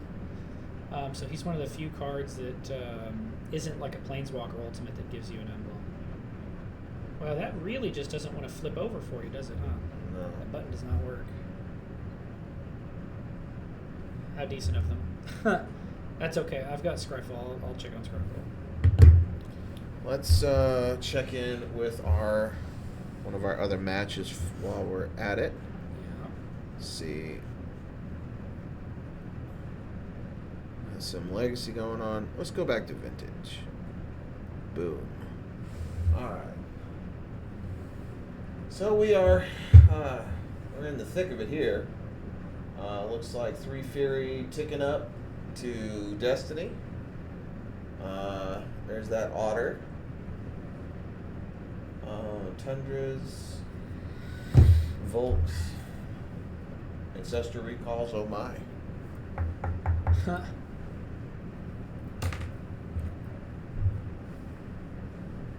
Is that a Black Lotus in Dustin's graveyard under his Force of Will? I think it is. Looks like an altered Black Lotus. There's a Mystical Tutor. Okay.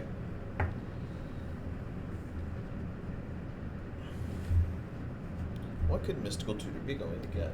Oh, I wonder. Well, there's a number of options. Well, However, he has to reveal it. and well, yeah, but it's That's his recall. 90% of the time it's recall. Yep. I'm not gonna say 100% of the time because there are like edge cases sure. for other cards, but Sure. I mean recall is you're not just tutoring for one card. Yeah. You're tutoring for 3.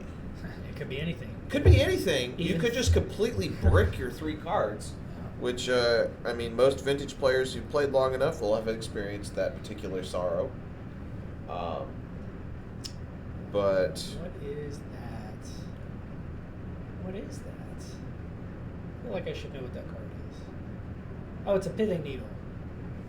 Angle's kind of weird. So he's got Needle, Force, something. His opponent's got Tundra, Bulk, and the Otter.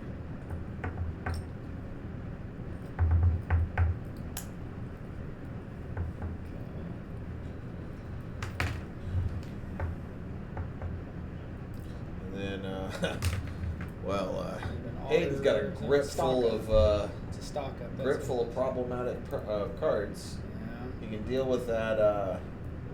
He can deal with that 3 Fury if he wants to with that Pyroblast in his hand. There it is. Assuming it doesn't get forced. Oh no! Oh, he's got bobble. Oh. Yeah, he got to go bobble down so he could force it. Oh, bobble. But little does he know. Aiden's Force got pitch, a force. grip of problems. Oh, he's debating. Oh, yeah, he's committing. Okay. Force pitch, force. Force pitch And PO. Force pitch PO, yep. Teffer's down. Dies to a Power Blast. That was an exchange. Quite an exchange. Modest. Yeah.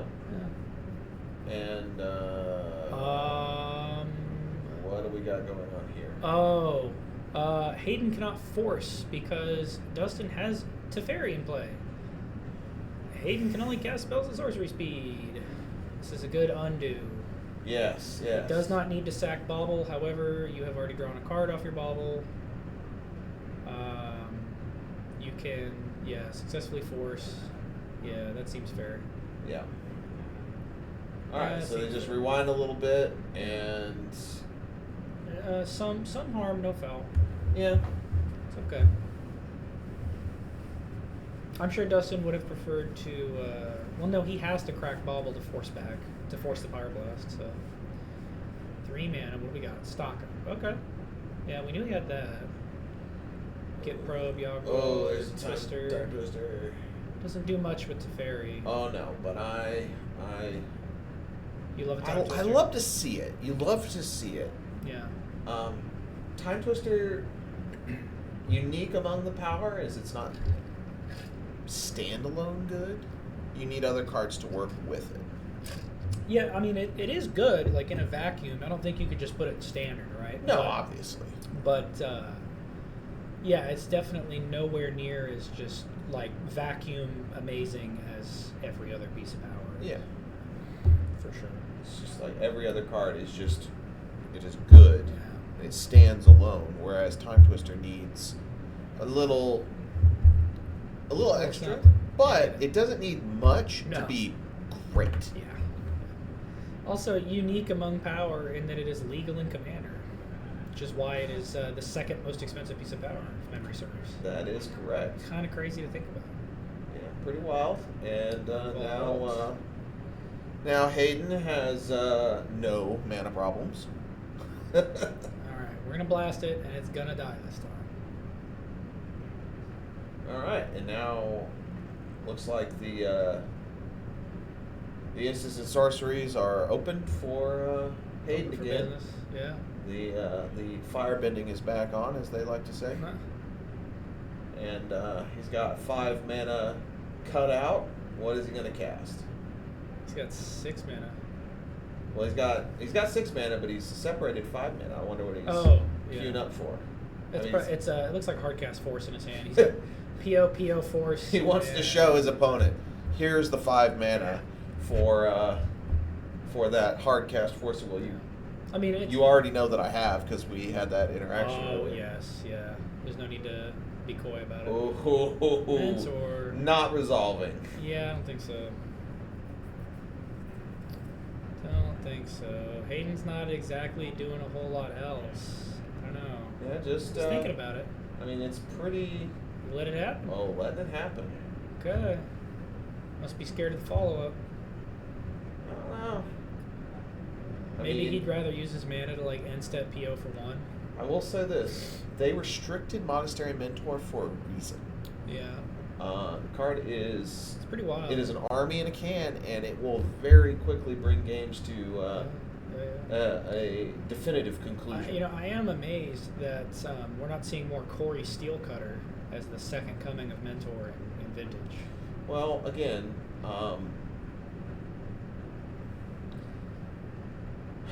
Vintage is a strange beast. There are things that you would think that might work that haven't just. They probably would work, but they just haven't caught on yet. Mm-hmm. He's gonna needle. Needle naming. Hayden's checking his graveyard. Huh. Needle resolves. And then he gets a monk. Can he name Mana Vault? No. Well, he can. stop But mana Mana Vault abilities. doesn't. It won't stop mana abilities. Oh, okay. I think it's Revoker that stops mana abilities, right? Oh, thank goodness. Good old land drop token. Yeah, he's gonna PO, pick up his vault and his otter, or crypt, excuse me. Not the biggest or flashiest, but it gets the job done. I mean, a PO for 2 is still instant speed divination. That used to be playable. Called it Inspiration. Yeah. Looks like he Alright. got a bauble to go with his Luris. That's nice. Yeah. Doesn't have much time to fart around with bauble though. Yeah. That Mentor will push him in if something doesn't change. Yeah. That mentor is a problem. I'm very curious to, because he could have forced it. I don't really know why he didn't. But he's probably thinking on an entirely new galaxy brain level that we're just not comprehending. He's gonna stalk him. Stock up. Well, there's a time walk in the pile. He's definitely taking that. Looks like he took a time walk and an otter. Is that what I saw? We'll see here in a second. It's hard to see. Time walk. Yeah. That's the second otter. So there's that. Play out the bauble. It's time for Luris. No, that's only 2 minutes. Time for time walk. It's always time for time walk. Yeah, you don't have any floating. 2-minute time walk. Okay. And then cast the otter. Yeah. Get some cheddar. Prepare for a bigger PO next time. All right, there we go. probably doesn't want to crack the bauble because he has another PO. Yeah. Oh. Which doesn't nice. Yeah, That was a good pickup. Find a Black Lotus. Oh. You know, he could use that to play Luris this turn, then recast it immediately. Yeah, that's good. Cheddar. Nice. Just the cheddar. That's a lot of crap for. And then he's untapping and taking his bonus turn. Ooh, yeah, that is a bolt from his mana crypt. Hayden's definitely doing stuff. He's not rolling over and dying to this mentor.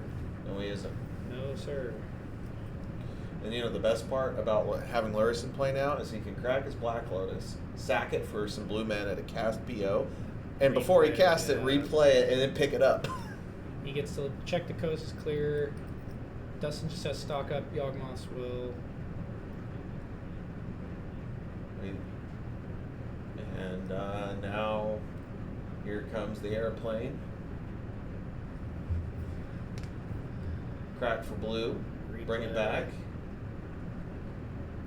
Float. Time to PO. Float some mana. Yeah, he might float some more mana. Yeah, he's gonna float some. He's at the very least gonna float his artifact mana, and it's over. He's showing his hand to Dustin. Right. I guess. Alrighty. Well, that was. That's a flurry of a game. That was a clinic on why. Looks like Legacy's done. Modern is still going. Let's cut over to Modern while they sideboard or shuffle up from Vintage. Yeah. That camera's a little shaky. I think it's moved. Since, yeah, I think someone bumped it. Well, that's no good. Yeah, we've got. Nonetheless, Stabilized. it appears we've got a cat apocalypse occurring. Yeah, it's looking rough. A Johnny, an unflipped Johnny, and an Ocelot Pride. Just from what I can see, he's got City's Blessing and is just. There's an Atraxa. The cats keep coming. There's an Atraxa in the yard. That can be Goryost. It can. And you just. Okay, It's even better than drawing 7 with Grizzlebrand because you get to pick. Yeah. I mean, you're not necessarily guaranteed to get 7 cards. In fact, you're probably never going to get 7 cards, but you're going to get your pick of the top 10. Mm-hmm. And That's just so good. That's pretty good, yeah. And you get to swing with the darn thing, and It's all good. It's all good. also you can't get Bowmaster. Yeah. Yep. And then I'm gonna start thinking about the sheet. Okay.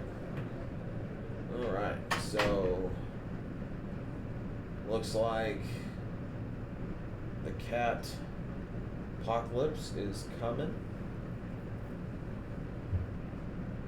Is he swinging with the whole team? Probably not.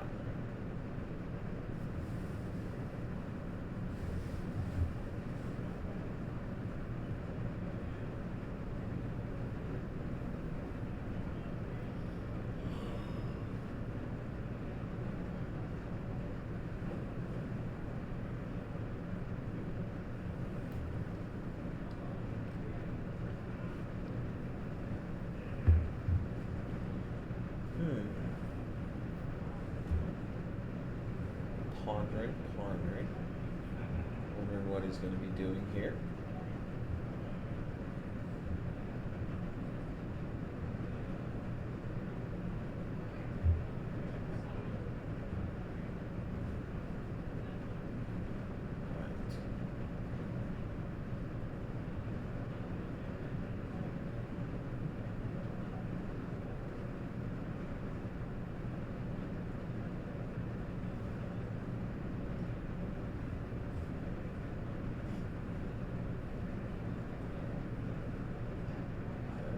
Flage.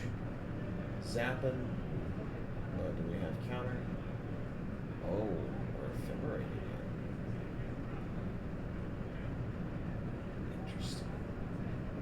Oh no, we're ephemerate the target so it doesn't die. Alright. I'm following. Still going to send all boys. And he's going to be blocking something. Yeah, blocking a cat. It's going to flip a Johnny.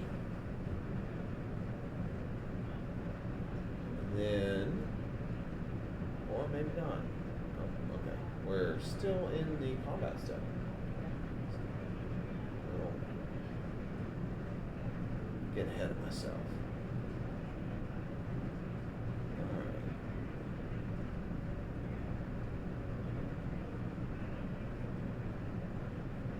Okay, so blocking, ephemerating it out before anything else. Okay, interesting. So it doesn't kill the cat, doesn't flip a Johnny. Pretty good. Still a lot of damage coming in.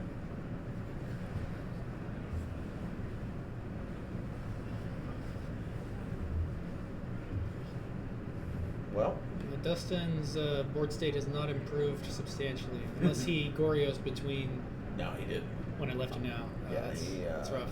He's been blocking what he can, but he used an ephemerate to keep the cat from dying, and a Johnny from flipping, and him basically instantly losing. So, but you're right. He's not in a good spot right now. That's for sure. But this is Magic. Anything can happen.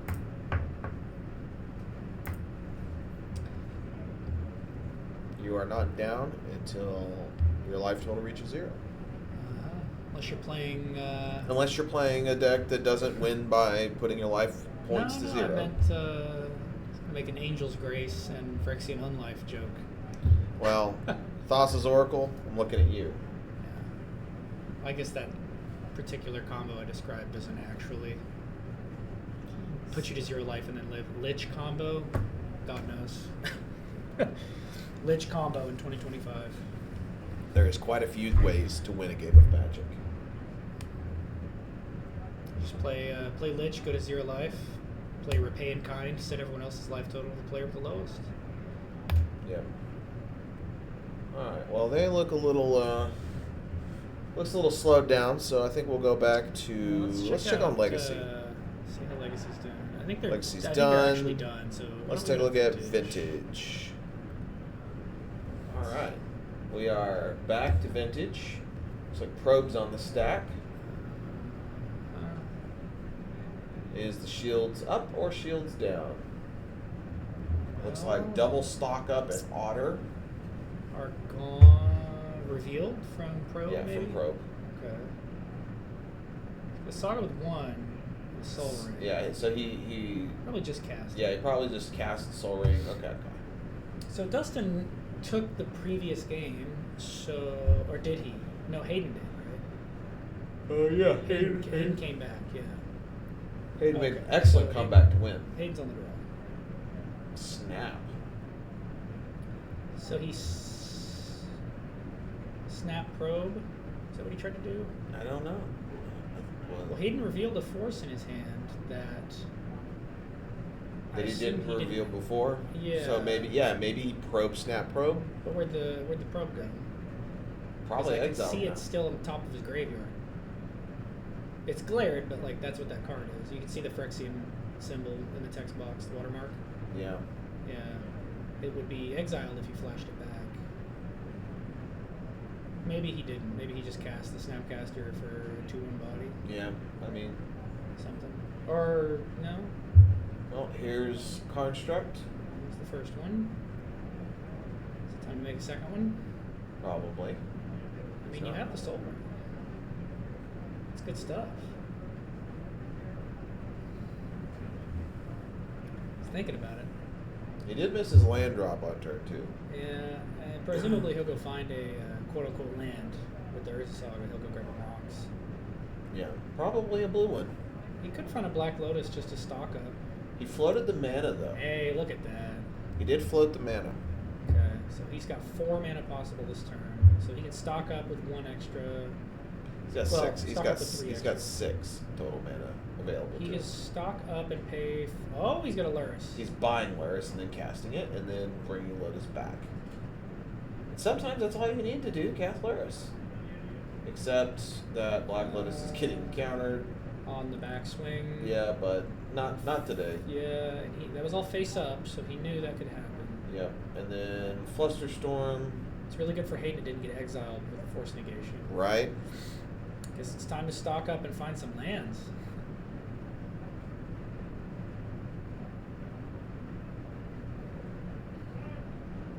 Or some artifacts. Artifacts will work too. More artifacts. Let's go. This is vintage. Could never have enough artifacts playing vintage.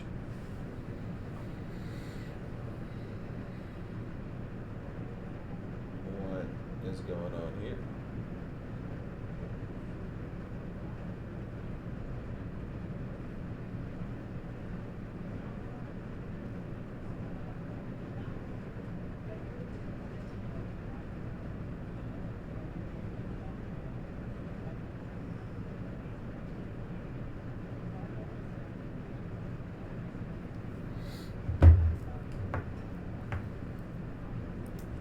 So this is round 3. All right. Fazox, I believe standings are posted on Melee. Yeah, they're on MTG Melee.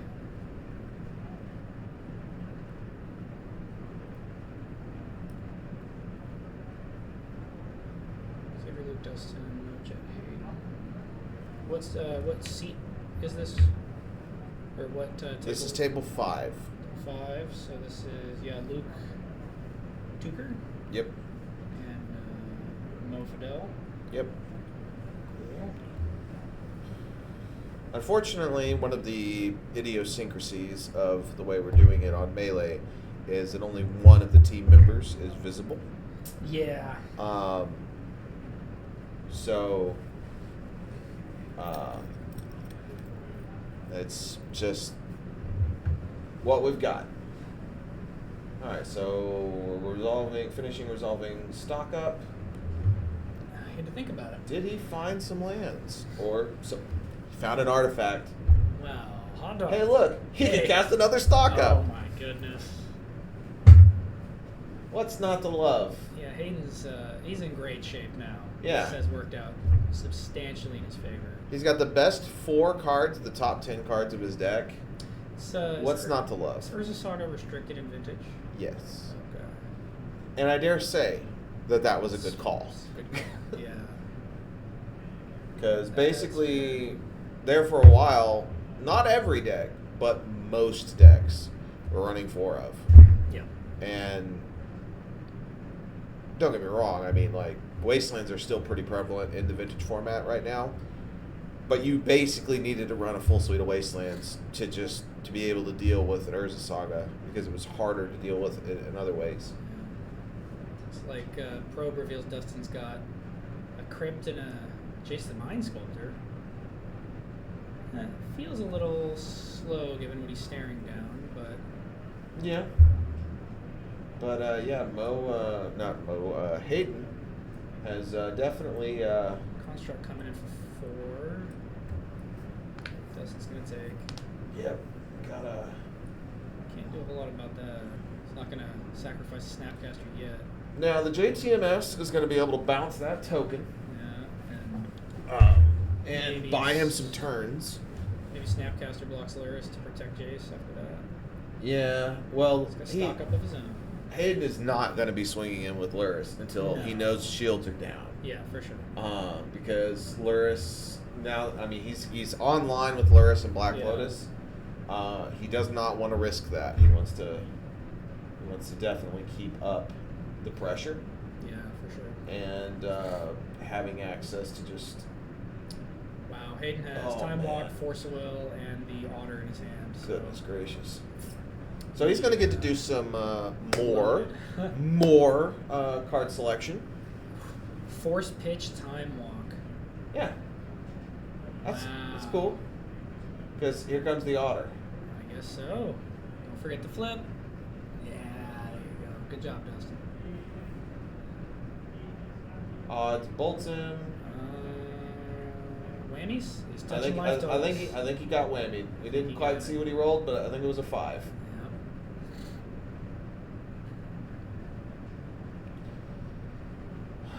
Mana Crypt is a fickle thing. Such an amazing magic card, but it has a very appropriate downside.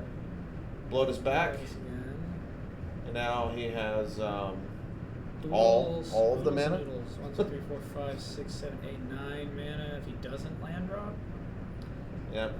He can also he just replayed Lotus, so he can't do it again. I I suspect. think he just drew a PO. Oh yeah, he I did think he's drop it. parked on a PO. Yeah. He doesn't have to crack Lotus to cast that. No, either. he doesn't. He can just cast it. He could pick up Luris, replay Luris, then replay Lotus again. Because the new instance of Luris will not remember the previous. Yeah. So he's gonna otter. Yeah, Okay. I think he wants to otter. Offspring. Because again, you don't necessarily need to fully commit to like doing the most awesome Sure. play. Like you might want to keep something in your back pocket just in case. Yeah. I guess I'm curious what he's digging for. It's gonna be a non-creature, non-land. Ooh. Okay, so there. He's gonna get a scroll with the first one. All right. Which can find a recall. That'd be nice. Find a recall. You can find a paradoxical outcome. Yeah. You can start chaining his paradoxical outcomes together. Second otter. Find PO. Vexing Bauble. All He doesn't right, want the yeah. bauble. He does want the PO though. Let's take another PO. All right. So. I guess he felt that if he wanted a PO, if that's what he was digging for. Yeah. A second one, then yeah, the otter for 6 mana. It's just 2 more mana than the PO already in his hand, but it sees quite a bit more cards than the first PO. Yeah. So it's. I guess I'm just surprised because he Yeah. doesn't have the mana to PO from here. Yeah, because he's already Had a lurised. He's gonna scroll, getting a recall. Probably. This one's even more narrow than Mystical Tutor because it can't just get any old instant. Has to get a sorcery. blue instant. It's getting Force. All right. Respect. No, you don't get to do it. Whatever it is you want to do next, Whatever you you don't think get to you're do gonna it. do, you're not. Yeah, because I mean, he knows. He knows about the Jace. He knows about the Jace. Yeah. Jace is not critically detrimental, but definitely would slow down Hayden's game plan. Yeah. So yeah, Hayden is driving places, doing cool things. He is. You love to see it. He's taking a slower strategy, and his opponent is clearly on some slower strategy. If he's got Jace the Mind Sculptor, right? That's not exactly an explosive card. So Yes, I think he's probably going for a line, at least with the Offspring Otters, that indicates he appreciates the long game here. Yeah, but obviously no Luris. Jace says Jace would not be permitted in a Luris list, so he's got some other fun plan. Bonder, okay. Now, if Hayden does use that Force of Will for free, he is going to lose one of the 2 POs that he fought to dig to. So Yeah, again, but assuming maybe what that's he why does. he went for the second. All right, so he is fighting it. Because he Ponder? leaves his He forced the Ponder. He forced the Ponder. He's leaving his opponent on 1 card, and he. I bet Dustin's life total is looking fairly precarious, and he has that mana crypt. So every turn that Hayden buys is another possible item. Yeah. They both got mana crypts. Yes. All right, so blowed us back. I don't know if Hayden rolled for his crypt. Did you see? Did he do that? He did. Just missed it? He got okay, it. Good. Okay, yeah, Dustin's had enough. Well then. Interesting. Yeah. Cool, good games. Good gameplay from Hayden. I think Interesting that is. I think That's that's the match. Looks like the legacy Yep. players. The legacy's done. Modern. And modern's packing up. Are they packing up? Yeah, it looks like it. Okay. All right. Well, folks, we're gonna try to fix this glare problem and take a little respite between the two of us. So we will be right back, and we'll see y'all for round 4.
We apologize for the delay.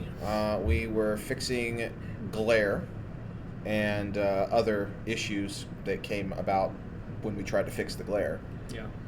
And so it should be a lot better and more clear for everyone. But again, if you guys see any issues with the stream, please just let us know in the chat. We'll do what we can to fix it. Round 4 is coming to an end here pretty quick. They're already in time. We're about to queue up for round 5. It should be a good bit of fun. We have a lot of teams that are still in contention. A lot of good teams. Well, they're all good in their own way, I suppose. But we'll see what happens. Mm-hmm. Should be fun. So, we will take a momentary break, and then we will be back for the beginning of round 5, hopefully in the next 5 to 10 minutes. Sounds good.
right, we're going into round 5. We've got Team Luca, David, and Gustavo on the left here, and Andrew, Logan, and Salim on the right.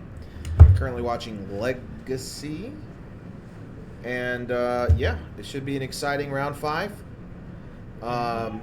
We were repairing, but this is going to be this matchup is going to stay the same. Yeah, they kept this one since they were already situated in the camera room, so works for us. And hopefully we'll see some good games. So Salim is the vintage player is going to be playing KCI. Oh, fun. Okay, so I'm familiar with that from other formats. How is it? Is it any different in vintage or? Well, you take the broke factor that made it bannable in Legacy, and you break the dial off at 11. It's fun. Is KCI? I don't think KCI is banned in Legacy, is it? It's banned in Modern. It was banned in I believe it. I'm pretty sure it's banned in Modern. Internet. But yeah, I mean, of course, there's a lot more artifacts in vintage, of course.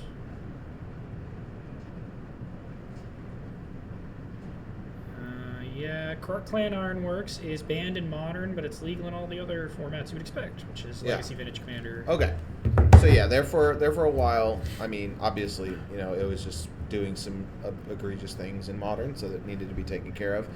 Really hasn't seen much of a home in as much in Legacy. I'm sure that there are people out there that play it, but in Vintage, you get access to all the fun toys that an artifact combo deck could ever want, and then some. Okay. So it's pretty standard. It's just way more. Looks like he's leading with. What is that card? Is that Lotus Petal? No, it shouldn't be. There's an Emery. What is that? Don't know what that secret lair card is. That looks like a Mox Amber. This is Modern, right? We're watching Modern. This is Vintage. Vintage.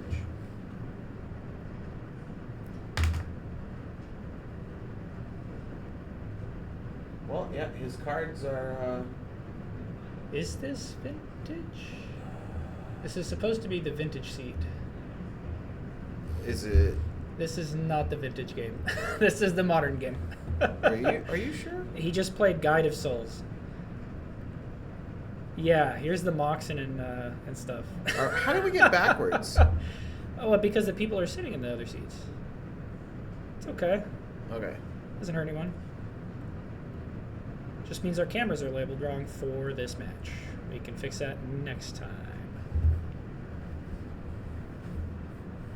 All right. So, oh man, Lane coming out of the gate, storming with Sapphire Serpentine Emerald. Vault. I really like those proxies. Stock up. Here's a green rock and here's a blue rock. Yep. So stock up is a magic card. We'll hopefully waylay Salim's. So it looks like Salim did try to stick a Vexing Bauble after playing out some other stuff, or maybe before. Possibly before. But it ate a Force of Will. We can see it under the Misty from... yeah. Well, who is Salim playing? Gustavo? Yeah. Okay. So Gustavo's on Luris. We can see Luris up top there. Face up. Salim's going to untap. That's Inventor's Fair. Yeah, that's a reader. He's showing his card to an opponent. Gonna have to think about that one. The glare is still there, unfortunately, but it's better. Yeah. So the Mox Jet that Salim has, I used to own that. Really? Yep. That's cool. That it's got that crease. Yeah, I recognize it. Yeah, that Mox Jet has been all over the place. There's an otter. I've seen a lot of otters cast this weekend. Yes. Seems to be the business. There's a pearl. Really liking those boxes. Those Mox boxes.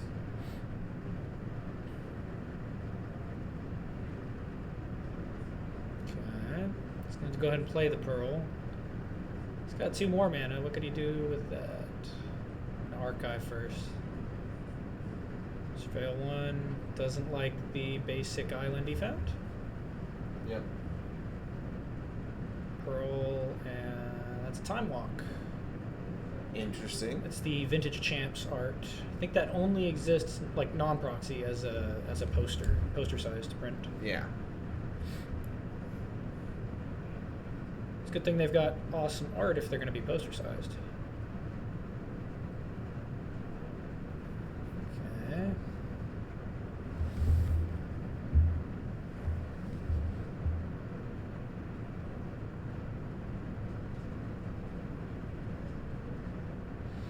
Time for a PO. Let's pick some stuff up. Pick up the Otter, pick up some Moxen. Draw some cards. Draw some cards. Good plan. Good strat. Okay, no complaints. Yeah.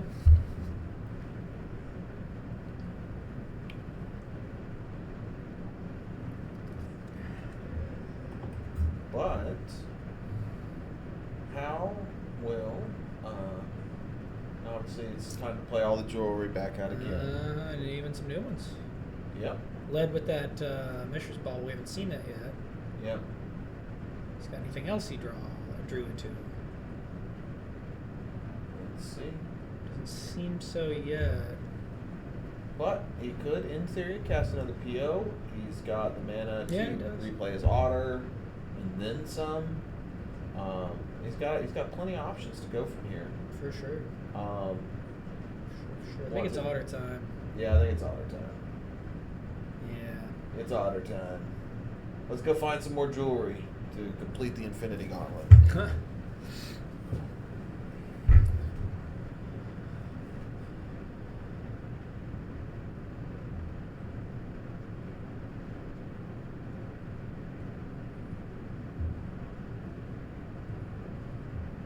Okay, Lorien revealed.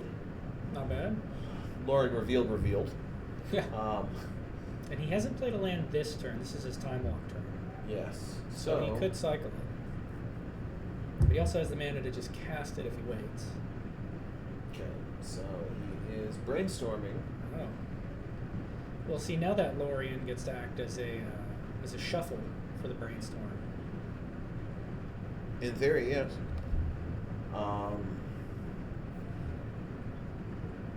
Well, he probably wants to use that fetch land instead, because it's less mana intensive. Sure. If he's really caring about his mana. But mana efficiency is a good policy to have. But who knows? Alright, okay, so he is fetching. Yeah, he's going to fetch. Still going to have 2 mana up after resolving that. Yep.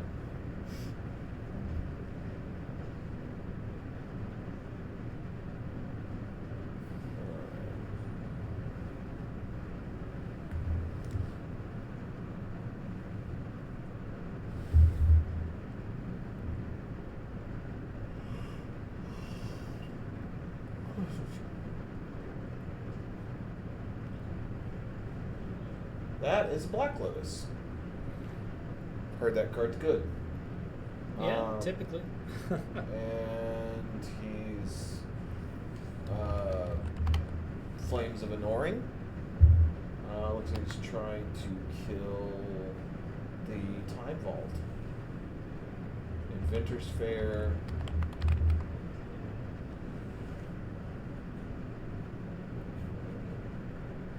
What's up?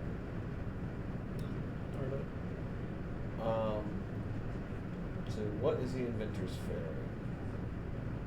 Mystic Forge. Alright. Here we go.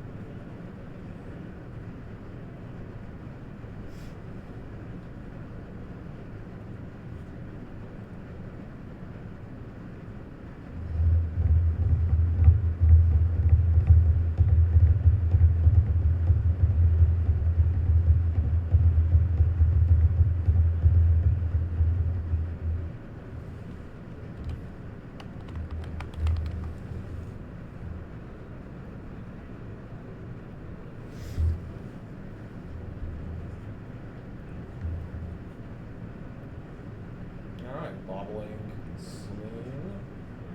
Looks like. Oh man, I don't even know what that card was that he saw. I didn't quite get a good look at it. Remember to talk after. Yeah. If you're gonna.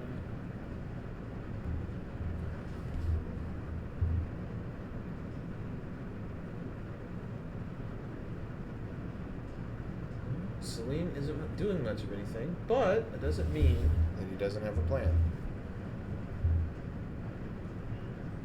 Admittedly, Gustavo's also seems to be pacing himself. Force of Willing, the Mystic Forge. Probably a good call. What do you think?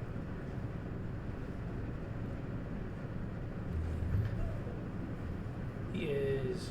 Did you say Mystic Confluence? Mystic Forge. Ah. Oh, we got an 8 of Force of Will. Okay. Yeah.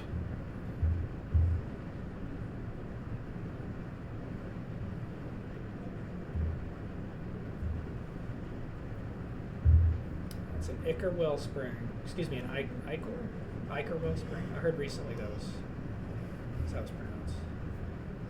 Either way, 2 mana, draw a card on enter, draw a card on leave. That's literally all it does. Surprisingly good. And when you get it going with KCI, you're just it's part of the engine for sure. Yeah, it's a free draw 2. 0 mana draw 2. If you just have the 2 to buy in.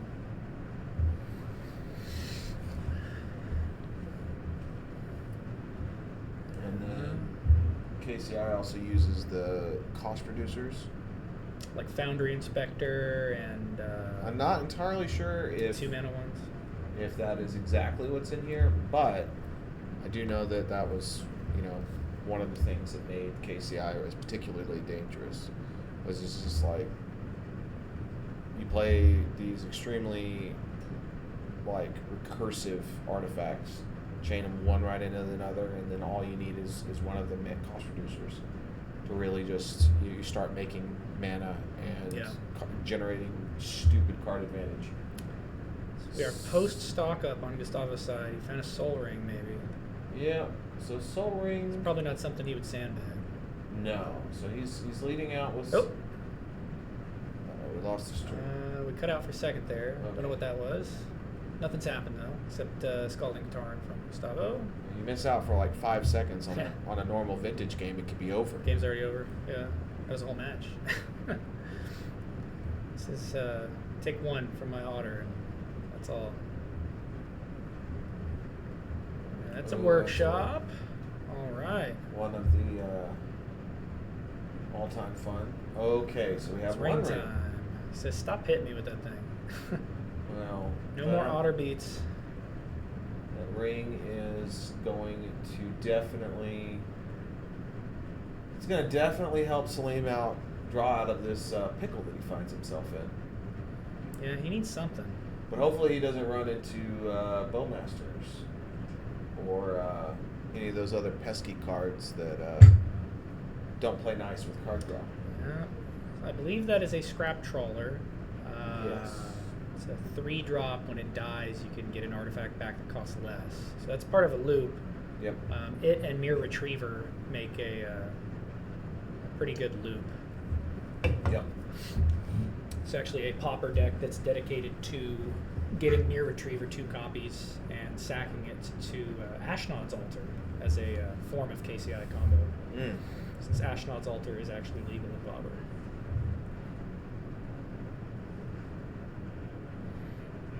Okay, Gustavo fetching the Tarn. He finds a Tundra. And Looking pretty firmly Jeskai so far. yeah, hasn't shown us the black, but who knows? There's a Merchant Okay. Scroll. He's proposing a shortcut.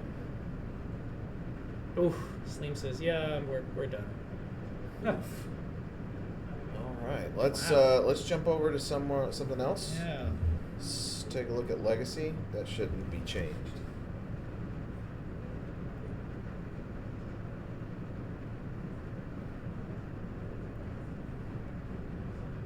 All right, so looks like we've got a painter. Ooh. I like Painter. Painter's fun. Red Mono Red or Red X Painter is it's one of those decks. You gotta be prepared for it. For the one person that shows up and plays it and Rex probably knows exactly what they're doing. Yep. Yeah, Painter is a cool deck, that's for sure. That it is. Really fun to have your 4 copies of Pyroblast work on everything. Yeah, it is. Well, so Painter, my understanding is Painter decks, they don't actually go full bore on the Pyroblasts 100% of the time. It is entirely meta dependent on how many they're going to main deck. Just because they have Painter Servant and can Pyroblast all sorts of stuff doesn't necessarily mean they want to rely entirely on always having it if matchup's not blue. Yeah. But as we can see, we have a Chaos Defiler entering the battlefield. Oh, that's good stuff. So yeah, that's pretty good for Logan. Yeah. He's untaps. Do we assume this is still game 1? Does this look like a game 1? The exile pile is pretty big for the reanimator. They look player. like they've been going at it for a minute, so I'm gonna go ahead out and say that they're probably on game 1. Now we do see Goblin Engineer in the middle on Logan's board state, Which is how he got. It's how he got. The Chaos Defiler. The Chaos Defiler. Oh, back. he just did that. Yeah, he just. Oh, did. okay. I missed that. I was touching up the text on some of the stuff. So. Yeah, and the best part, he got to do it on his opponent's end step. Oh, lovely. So he gets to immediately go to Crash. the smash step and get in there. Yeah, I'm thinking that given the graveyard on David's side, Painter decks are known for having like 1 or 2 silver bullets for all sorts of stuff because they can just go tutor it, right? I wonder if the Painter player had already attacked David's graveyard at some point to deny him some overwhelming advantage from reanimating something big. You can see the reanimate on top of the exile pile, so something tried to go down.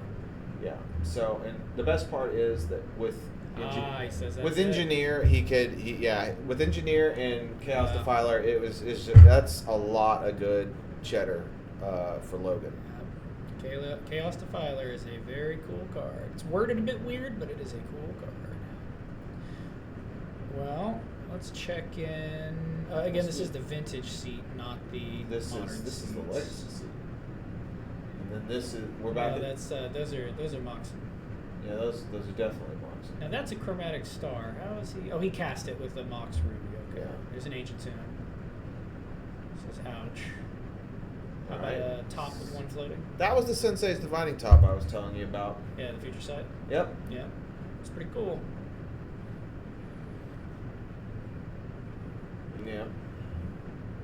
It is the majority of Salim's hand played out on turn 1 as a good self-respecting We didn't see KCI if he, player. We didn't see if he mulliganed, but he is on the play, and that is 5 of his 7 cards. But Ruby firing into Soul right Ring. back. Cool. There's a Sapphire too. How many restricted cards can you play on turn 1? Who knows? At least 3 for Gustavo here. Yeah. Lorraine Let's reveals. go get a land. Yep.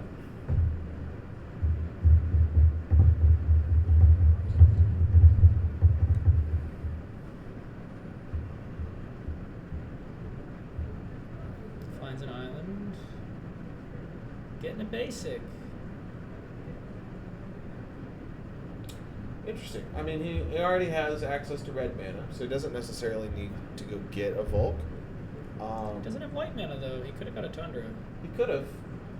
Must be not in like dire need of white mana and wants to respect Wasteland. Yeah. Wish I could see what that is. It's got a holofoil stamp. Is that an Inventor's Fair? Is that a Wasteland? Yes, that is an Inventor's Fair. The name looks kind of short for Inventor's Fair. No, it is Inventor's Fair. Yeah. Okay. It's probably just the way the camera's like. Yeah, I can just barely see it through the glare. There's a vexing bauble. Oh, shields up. No. No Gustavo free. says, actually, I'm going to steel sabotage that. Get that out of here. Yep. Counter your artifact spell. That is essential sideboard tech these days. Not every deck is going to run it, but I don't think it hurts for most blue decks to have some form of artifact. No, slow your roll. Although I will say that, what's the replicate one? It's red? That's blue. Oh, blue? Consigned to memory. Consigned to memory. Yeah. Pretty good. I like consigned to memory because it's more flexible. Oh, he's going to do a PO. Let's do it. I mean, the rocks alone pay for the PO, so Yep. I feel like that's you're starting to be in a good spot. Yep. Anything to take advantage of, play it out a bunch of. Otherwise, like useless mana acceleration, right? Like no one's ramping into like a 5-mana creature or whatever, like a glory bringer, right? Yeah. No. So you need something to do with it, or it's kind of just air. And Well- a PO for 3 cards is not the best PO, but you need to do it. Sometimes. Well, the thing is to PO into more POs, Yep. which He found a mana vault stock up, so that's great. That's getting there. yeah, he needs to find him a key so that he can make a absurd amount of mana with that mana vault, Yep. and It's unfortunate he had to use the mana vault to cast the stock up, but mana there's a crypt. crypt. 4 floating. Gonna spend 3 of it in. Oh, it's time to PO again. Well, looks like tapping that mana vault wasn't much of a downside. Yeah, when you can do that, you're feeling pretty good about yourself. Gustavo is doing the thing, doing the PO thing. Yeah, unfortunately, Salim doesn't have much in the way of Counter magic. Counter magic. Yeah, it's tough. It's not a lot in mud. Yeah, Used his last floating for that soul ring. It's nice, efficient. So Here we go. 6 mana, a bajillion cards in hand, Thinking. shields down. Yeah. Remember what he's thinking about. Hasn't played out the mana vault yet. Yeah. Wonder if he needs the red mana or the blue mana for something. The blue, like, understandable. There's a host of things that could be. Okay, he is going to go ahead and play out the Vault mana vault. 1 floating. I mean, it looks like he's got some. 4 floating. 6. Is it otter time? It is. Otter, Otter. and Sun. Otter and child. Oh, yeah. First card. 4. Deep. What do we find? Find a PO. Excellent, excellent. Keep the gravy train rolling. Maybe not this round, but Maybe not this turn. he hasn't played a land. So if he finds another piece of jewelry, he can PO again, and the hits keep on coming. Yeah, or like a time lock and blue source, right? Well, yeah, 'Cause time right walk. now he only has crypt, so he needs a blue source to do most things. Yeah.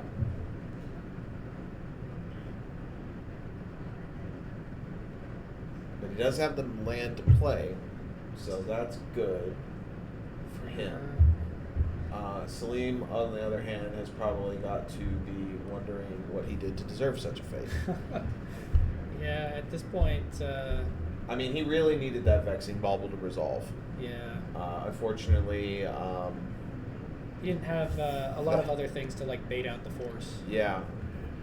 So he needed to bait out whatever was there, and the bauble was a good way to do it. But yeah, now he's Well, in a bad spot. if Salim gets another untapped step, he might have a chance to get there.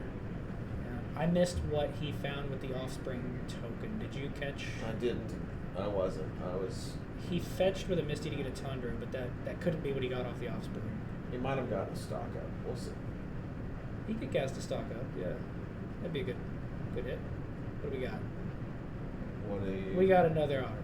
No Offspring this time. 1 mana floating. Yes, Alex, I in fact would like to dig the top 30 cards of my library in a single turn. That's why this deck's good. Because, Bender, if you mean the right deck as in the deck physically on the right of the stream, that is KCI combo. Kark Clan Ironworks Yes. is what KCI stands for. It's like Aristocrats, but with artifacts. It's Anyway. Oh, he gets a turn. Awesome. Salim is untapping. He's spinning top on first. upkeep. I think his Ancient Tomb's supposed to be untapped. He just hasn't gotten around to it yet.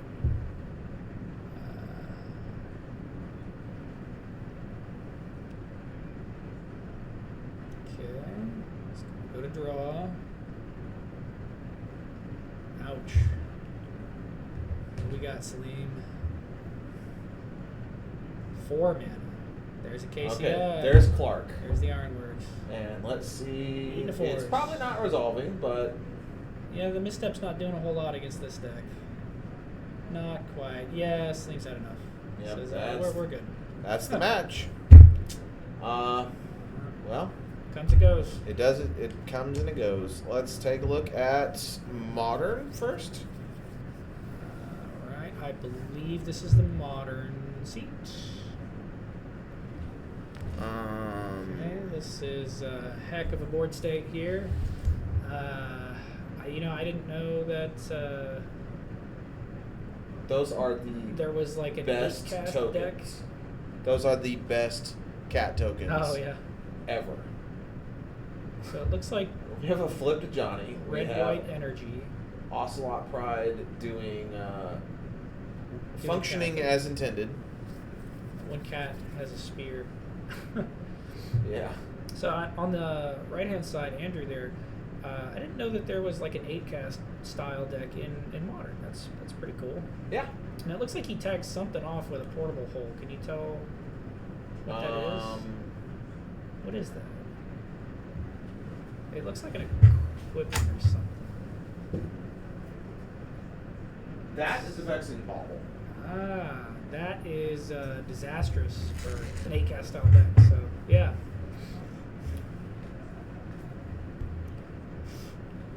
Right. Yeah. It's kind of hard to tell who's winning.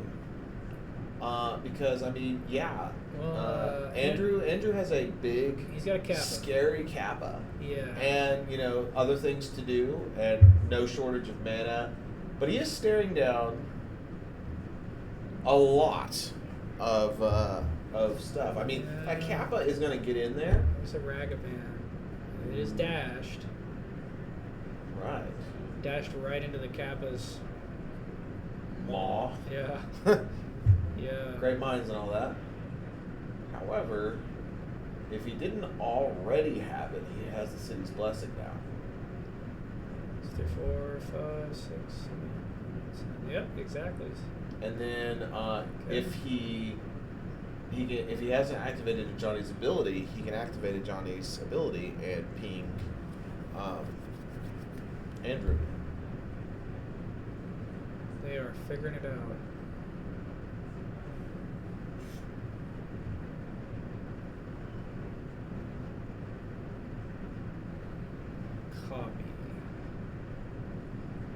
Copy of.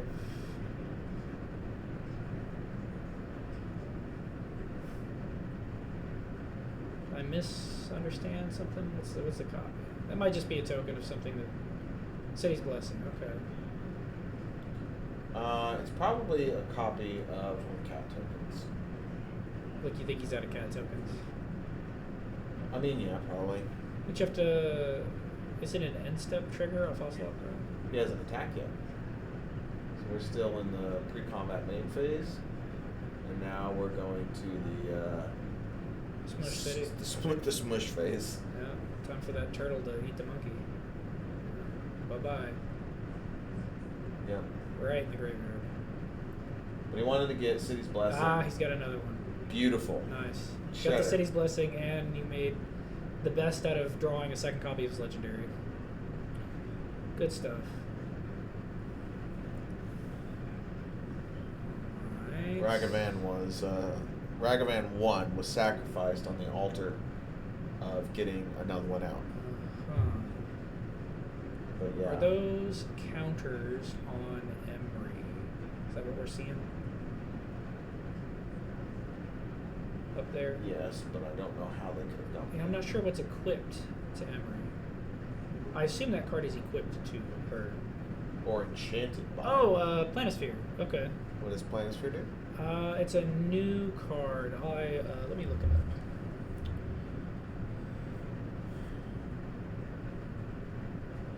It's from the Final Fantasy set. Astrologian's Planisphere. Yeah. I will put it in chat. Whoop.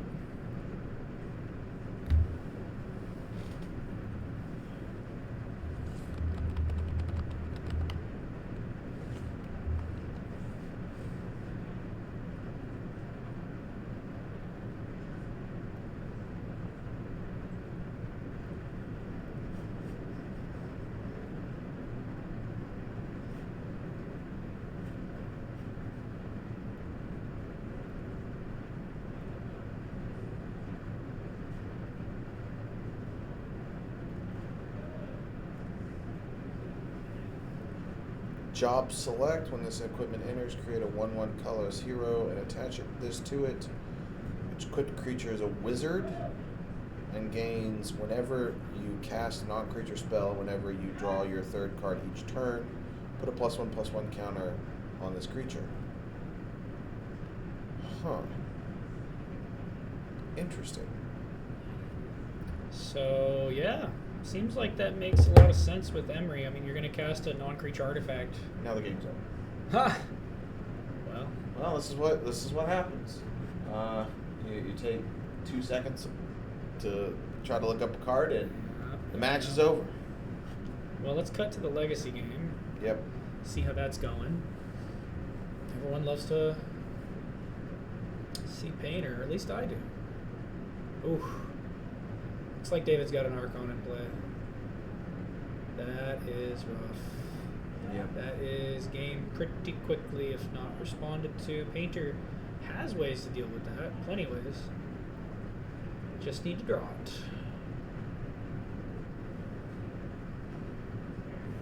He's going to fetch. Looks like he's got a Great Furnace and an Ancient Tomb. I'm not sure the token's dead. Died to the Archon trigger.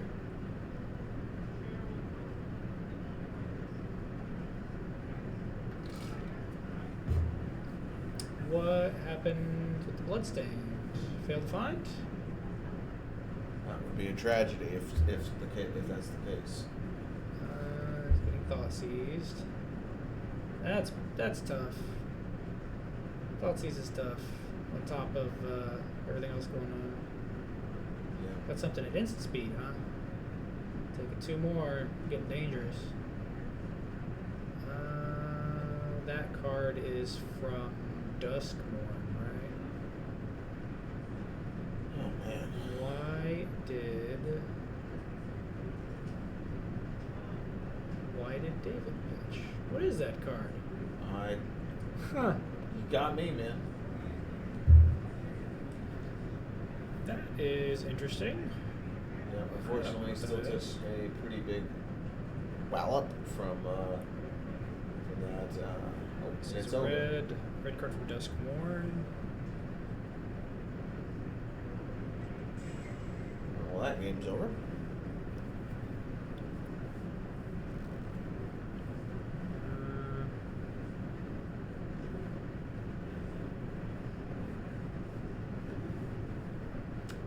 That was Untimely Malfunction, which is a red instant for 2 mana. Choose 1, destroy an artifact, change the target of a spell with a single target, or 1 or 2 creatures can't block this turn. So he turned his opponent's Thoughtseize against him. Yeah. Which it's pretty is cool. pretty darn sweet. Wouldn't have expected that. I don't think it availed him a victory, but it was definitely cool.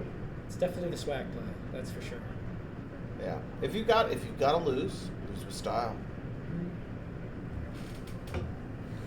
Well, it looks like... Who has re-racked yet? I guess most people are just done at the same time now. Yep. Well, Vintage is just done. Yeah, Vintage is completely done. And then Legacy and Vintage are both Modern is going to shuffling up. Legacy is shuffling up. Okay. Yeah. The other two are going to Game 3. Yeah. Yeah, Interesting. it's... We'll see. I'd like to keep an eye on the Legacy one from the start. See how that shakes out. Yeah, that Andrew's deck is explosive and very strong. I'm expecting great things from him. Assuming he'll be on the play for Game 3.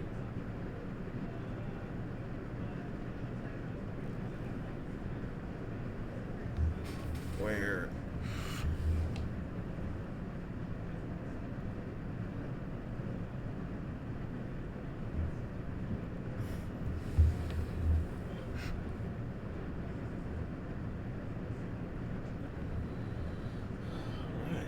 Started with. All right, okay. Shocking out a Sacred Foundry. Ocelot Pride. I don't know. Seems worth it. Shocking out a light blue Shockland, which name escapes me at the moment. More cheap artifacts. And Emery. Alright. A little hard to follow with all the crazy artworks, but that is indeed an Emery.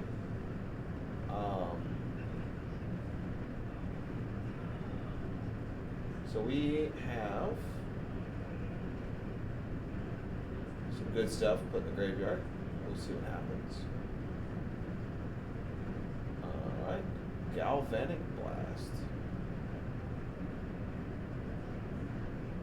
Or Galvanic Discharge.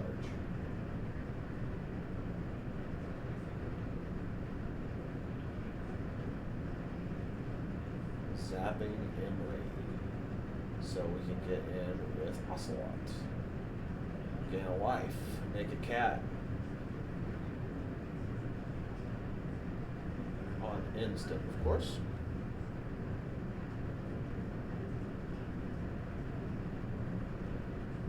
Yep, there's the end step. Going back to what? Oh, it's a Mox. Mox Opal. Alright. We have a Urza Saga. Alright. You love to see it. It's pretty solid. Yeah, passing it back to Boros Energy.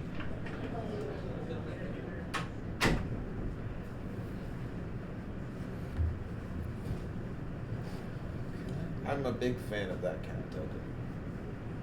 Really I'm a big fan of fancy. like all of his cat tokens. Yeah. But like I'm a big fan of the cat tokens. Z-Mist. Emery got zapped. Cat got in. Oh, Cat is dead. Maybe. Yep. Set Dispatch. Huh. Kitty down. You know, I wonder. I noticed recently that Dispatch has gone up in price a lot for like the pretty copies of it. I wonder if the popularity of this deck, or assumed popularity of this deck, because I'm not terribly familiar with it, is why that card is so expensive now. It's just a white instant speed tap a creature, but if you have Metalcraft, it's exile a creature. No other text, right? So pretty good for this 8-cast deck. Yeah. Can buy the problematic creatures a farm without the life gain of a Swords and Plowshares. That Godzilla basic planes. That's pretty. Yeah.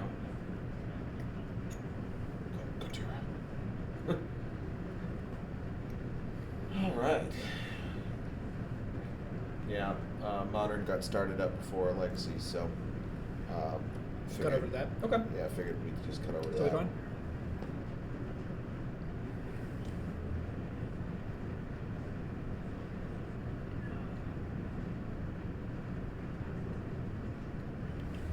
Flage. Static Prison. And Flage. Going away. 2 fresh ones. Yup. Yeah, there's nothing you really want to take the tempo hit in Static Prison right now. I mean, I guess maybe if Andrew makes a construct token, you would love to Static Prison that and just not pay. Yeah. But Let's just go ahead and run out the Pyromancer, which gives the dig deep, see more cards It's that, also, you really need to see in a consistent deck. it's marginally better after your opponent just played out their dispatch too. Right? You know, what are the odds they have another one?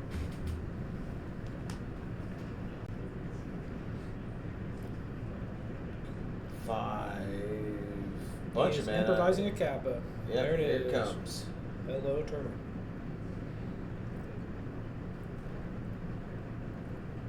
It's certainly weird that Kappa's worded in a way that it sees itself for that trigger. So it's functionally always going to be 1 point bigger than it actually is. Does it really see itself? It when sees comes itself. It always comes in, triggers immediately, gets counter, is unblockable. Summon 6, so unless you have a way to give it haste, like Law of Spur Boots, that doesn't matter. But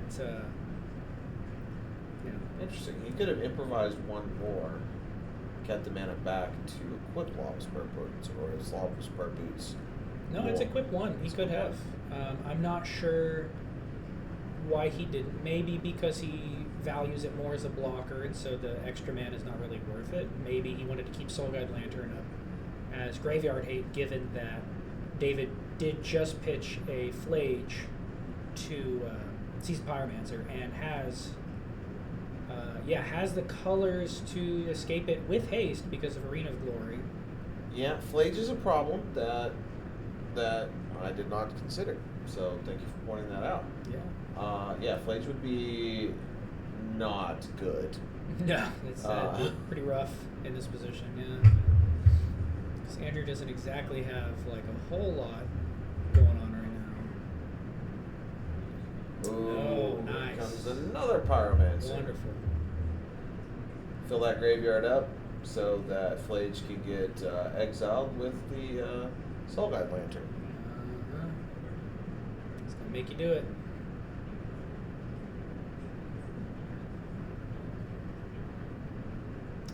What is...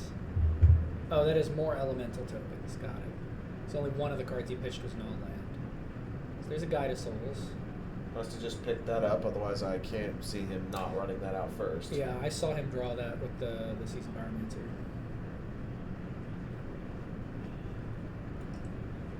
So many foils.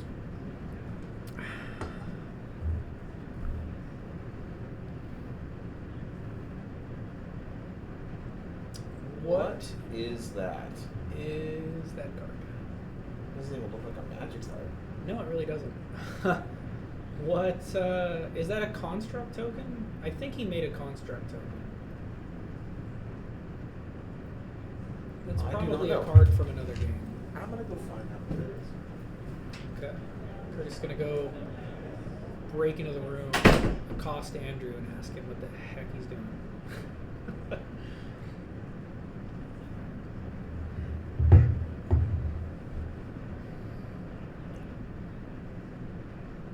That's construct token. I'm calling it. It's construct. I knew it. It is a game piece from a game that is not Magic. Or card from it. You know, with all the secret layers nowadays, it's genuinely hard to know just from looking at it. I know. But yeah, so it is a construct. He's gonna find a Haywire Might off Urza Saga. What does that do for him? Well, it's incidental life gain, which might save him. 2 points. It can tag off a non-creature artifact or enchantment. It can so- exile. It can exile those things. Yes. And it's also a blocker that he can then block, sack, gain some life for a pretty sizable swing. Can it? Yeah. All right, so he's There's a thought thought casting. monitor. Doing the thing. Again. Hole. Here's a hole. And what are we holding? Guide of Souls or a token. Probably Goddess. Yeah, Goddess Souls Yeah. is probably the right call. Putting a ton of counters on the Kappa. I think it's gained 4 counters just this turn. Yeah. Haywire, Construct, Portable Hole, Thought Monitor. Yeah, now that he's got that construct and thought monitor back to block, So he it can smush. Should it not have 5 counters then? It gained 4 this turn and it entered with 1. He might have missed it. Might have missed it. Might have. Either way, that's still 8 unblockable, and good luck targeting that thing. So Yeah, Ward 4 is pretty brutal. Are the blasts legal in Modern? I do not Red believe- Blast and stuff, right? Pretty sure they are. I don't know. Okay, I think they have since corrected the wording on newer printings of Kappa because now it straight up says whenever this creature or another artifact enters. I think if I go back to the original printing, if you go back to the original printing, it does not have that wording. So they did realize that it's it's not quite clear that Kosher. it triggers on itself, but now it is. Okay. Okay, so he's smushed with Kappa. Now it is David's turn.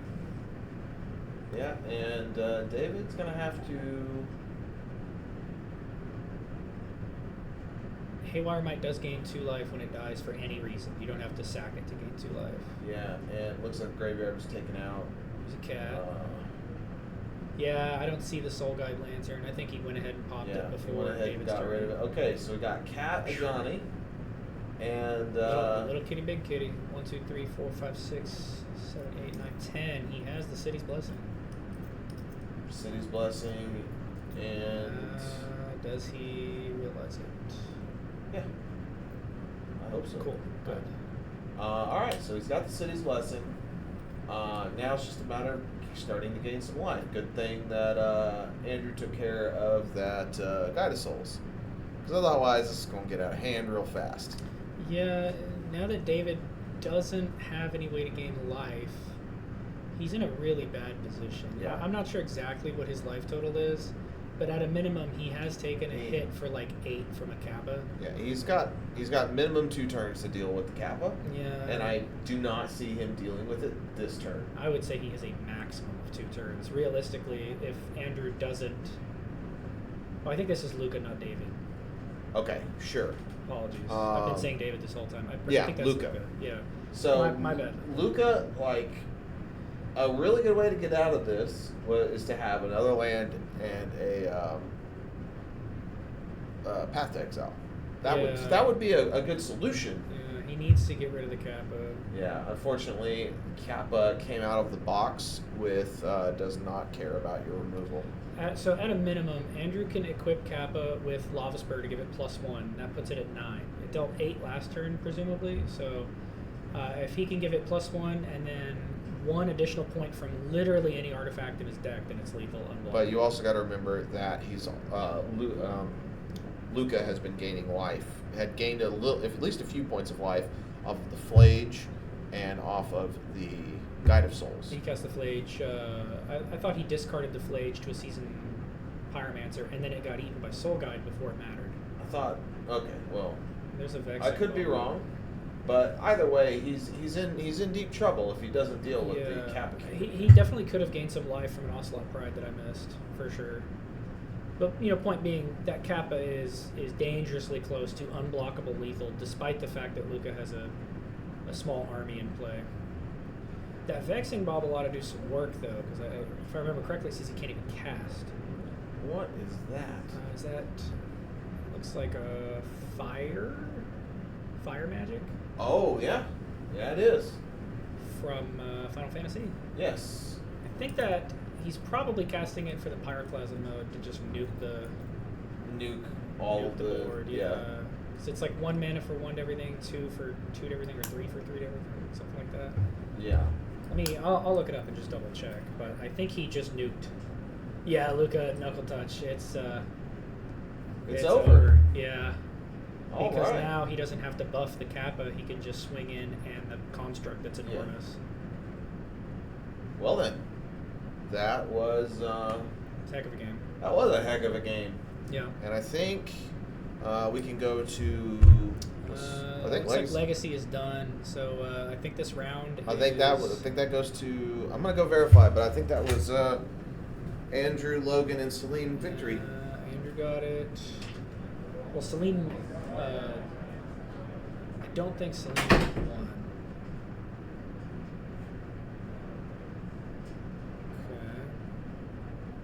This is the Legacy seats.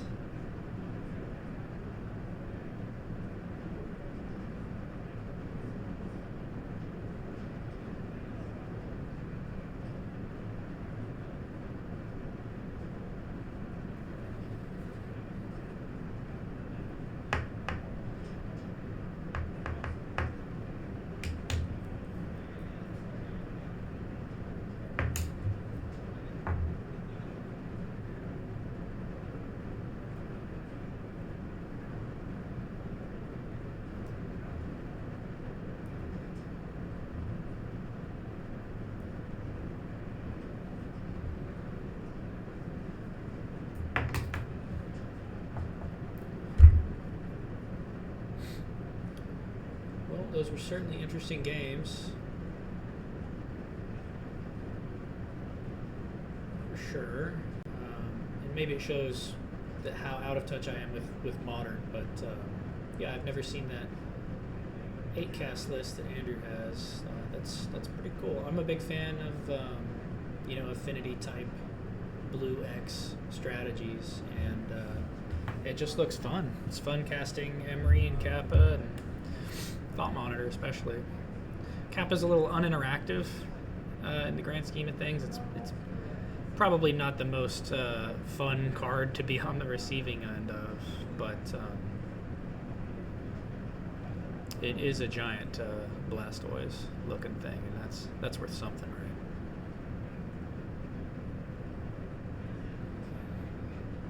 When Wizards unbanned the Mox. Oh yes, yeah, they did unban Mox Opal recently. Well, that makes sense. That card is a nice fit for an affinity deck like that.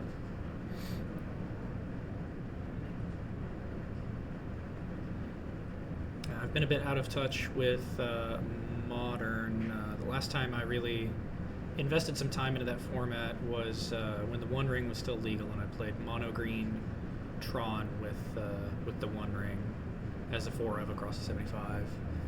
And even that, I hadn't touched Modern in quite a while with Mono Green Tron. I just came back briefly to have an excuse to play with my One Rings. And I got to for a while, but yeah, then those got banned.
that was round 5 here at Oklahoma Landrun Team Trios.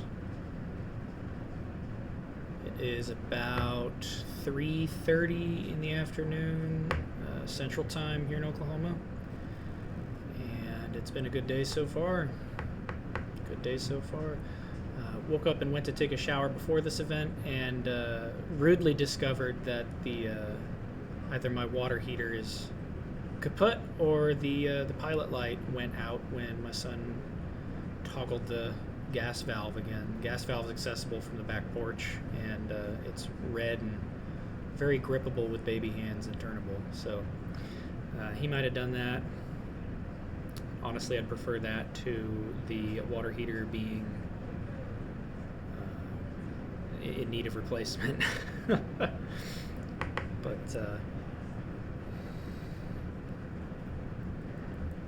day's been better since then.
Are we on?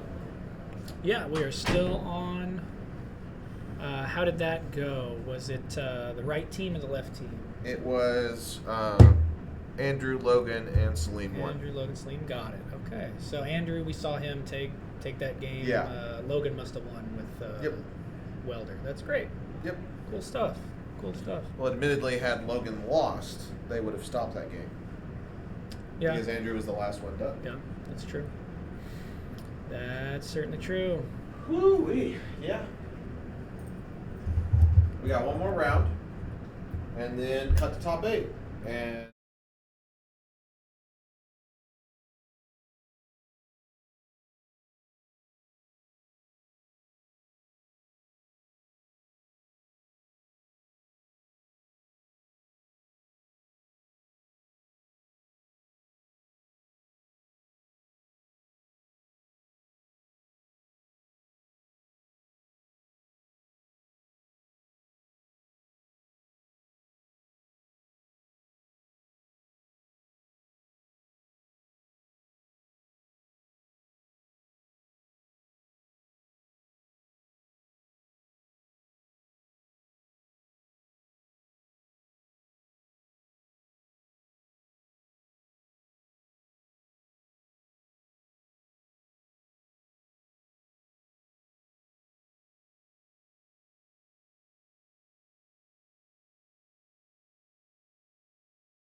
looks like people are getting situated for round 6.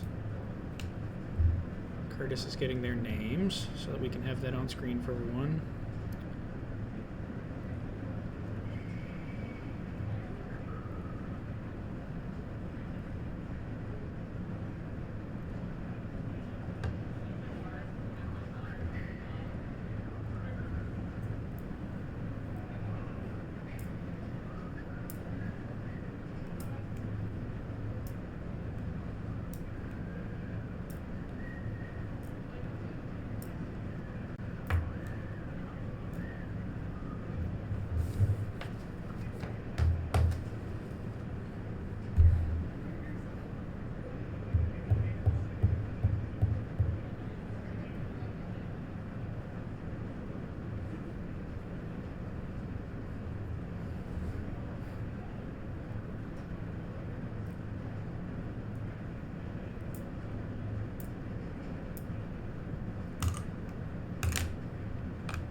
Okay, Curtis, we got the list for this round. Yes.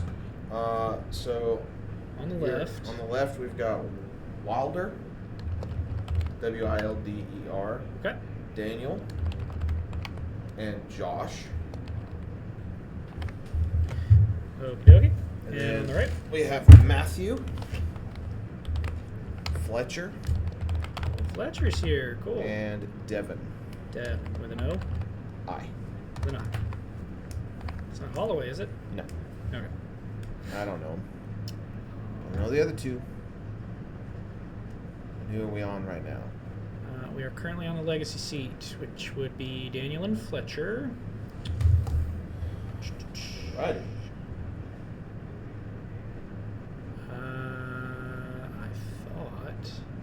Look. What is up with the names? Look at the sleeves. Ha! Excellent. Excellent. Now, Curtis, did you make sure that everyone was in the right seat this time? Let's check and verify. Well, no one's Started? deployed yet, so. Yeah. So Legacy's obviously right.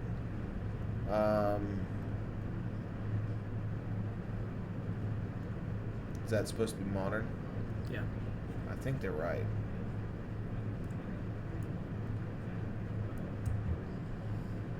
Let's take a look at vintage. So here's modern.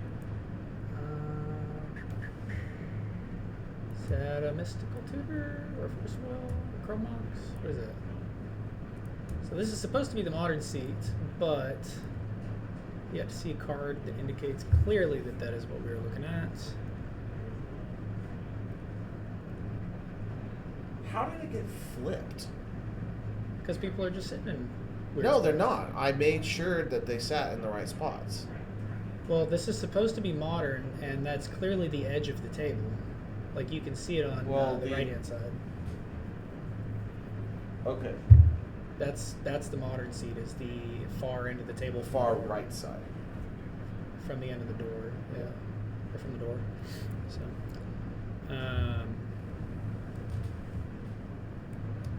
I mean, there is a thing right there. Yeah, and they followed that. I might have put it backwards, as it's sided in such a way that you can do that. 'Cause I was in there eating lunch. Didn't realize that it would be like sided, you know.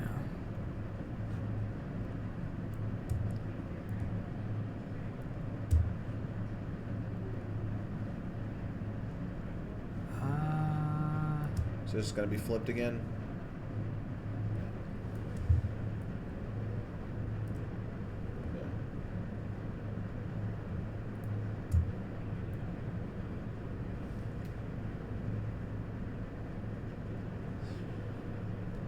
Yeah, the little placard in the middle is not such that it only goes one way, right?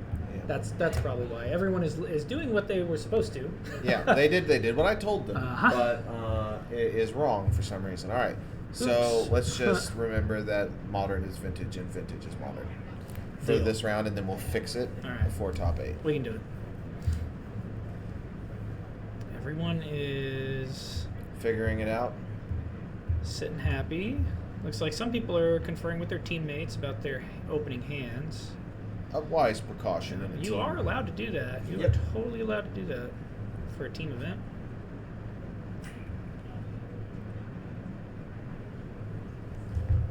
You're not allowed to stand behind the opponent and pantomime the cards in their hand, although it would be funny to see someone try to do squee. That would be funny. And nor in the wary, you just run out of the room screaming. Yeah. But I'm just I'm a big fan of the Edward sleeves. Yeah, They're pretty great. yeah, for sure. For sure. Makes me wish we had enacted an old, not necessarily a prank, but like a joke gift in good taste, where we would gift you and a couple other of Ed's friends some T-shirts that they just have his face and they say "Simpin' for Ed" on them, like black and white, like Notorious B.I.G. Oh man. Yeah. You know, I'm pretty sure if you were to make such shirts and sell them at this event, I'm pretty sure they would sell out. Yeah, people would probably buy them. So we get to see. So this is the legacy seat, so that is actually Fletcher. No, that's the modern seat. Excuse me. Yeah. So that is Matthew. Yes. Matt Goodrich playing modern with his good buddy Ed. I don't really know what he's doing with his hand there, but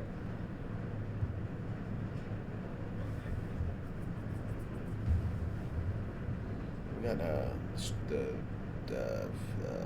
okay, we do have chat. I think we're just waiting for the round to start. Yep. I think I told them. People are picking the cards up. Looks like. Yeah, the judge just told them to go. Looks like we're going. All right. Okay. And, Fletcher. Excuse me. Here's- Matt Goodrich starting off with Ragavan. Eric Mace fetch Ragavan. Two it. Pretty solid, all things considered, as far as, you know. Yeah. Doing us a favor, putting his deck right there at the edge of the camera. We can get a good look at it. Looks like a pretty stock red-white Yeah. energy deck. Seeing lots of stuff. There's that unglued mountain. Gorgeous. Opting not to go for the self-immolation of getting a Sacred Foundry. Sure. Sure. Also probably tells opponent probably has access to white in his hand already. Or he doesn't need it. Or he's just saying, I'm going to get my white man off this the treasures that this Ragavan is going to make for me. Mm-hmm. Like a sir. Really can't afford to take that 2 of Sacred Foundry, but I'll risk getting treasures off Ragavan. Yeah. Oh, taking 3. What do we got? Bolting. Interesting. Strike it rich. Okay. I would bet dollars to dimes. This is an Indomitable Creativity combo deck of some kind. If not Indomitable Creativity, then some sort of polymorph effect. I also love how Edward's face is just like perfectly like positioned to to be there and to. What is that? Is that helmet of some kind? What is that? That's. That'd be a combo Well, card, it's probably. not Helm of. Is it Helm? What is that? Helm of the Host, maybe. I don't know, dude. Looks like it. Can't say. Alright, he's cracking the treasure in the 2 lands for a seasoned Pyromancer. Pitches Galvanic Discharge and something. Gonna get 2 elementals. What's his construct? It's Belcher! Oh, thank you. Okay. That's, oh, I see it now. The sort of cartoonishy looking like cannon that it's got. That's Goblin Charbelcher. Okay, so Wilder's on Charbelcher. That's cool. Terrifying. Love a Charbelcher. But cool. So Matt here does not have a lot of time to fart around. Yeah, I take it. He's got to 1-800 get there and right quick, or have a good way to deal with problems. Yep. Something tells me his red-white deck's not going to have a lot of stifles. No. And a braid type smelt effects to nuke the Belcher doesn't quite work when they can just activate it. Yeah. Fortunately, I mean, he is presenting like here's my dudes. There's a clock for He's sure. putting the wall up. So he's dealt 2 plus an additional 6, so that's 8 total. It's a Desperate Ritual there. That's just free mana if Matt doesn't need, white mana. And even then, he's got the treasure and the Sacred Foundry. Can make it work. Okay. Planes. So we're doing another thing. Another Seasoned Pyromancer. I think he's just getting rid of. Just getting some stuff out of there. It looks like he pitched 2 lands, so no more elementals. Yeah, it's fine. You have already played a land this turn, sir.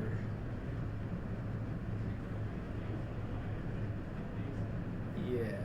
Yeah. There you go. You don't have to go break the other one. Is going to Static Prison. Is that a static? The treasure. Okay, just get that out of here. Yeah. Gonna get 2 energy for free. There's a Valakut Awakening. Is that the card name? You put a bunch of cards from your hand on the bottom. Yeah. Redraw that many. Oh, he's casting it. Okay. In response to the Static Prison on the treasure, I guess. Yeah. May as well if you're gonna get denied the treasure for anything else. Yeah. It's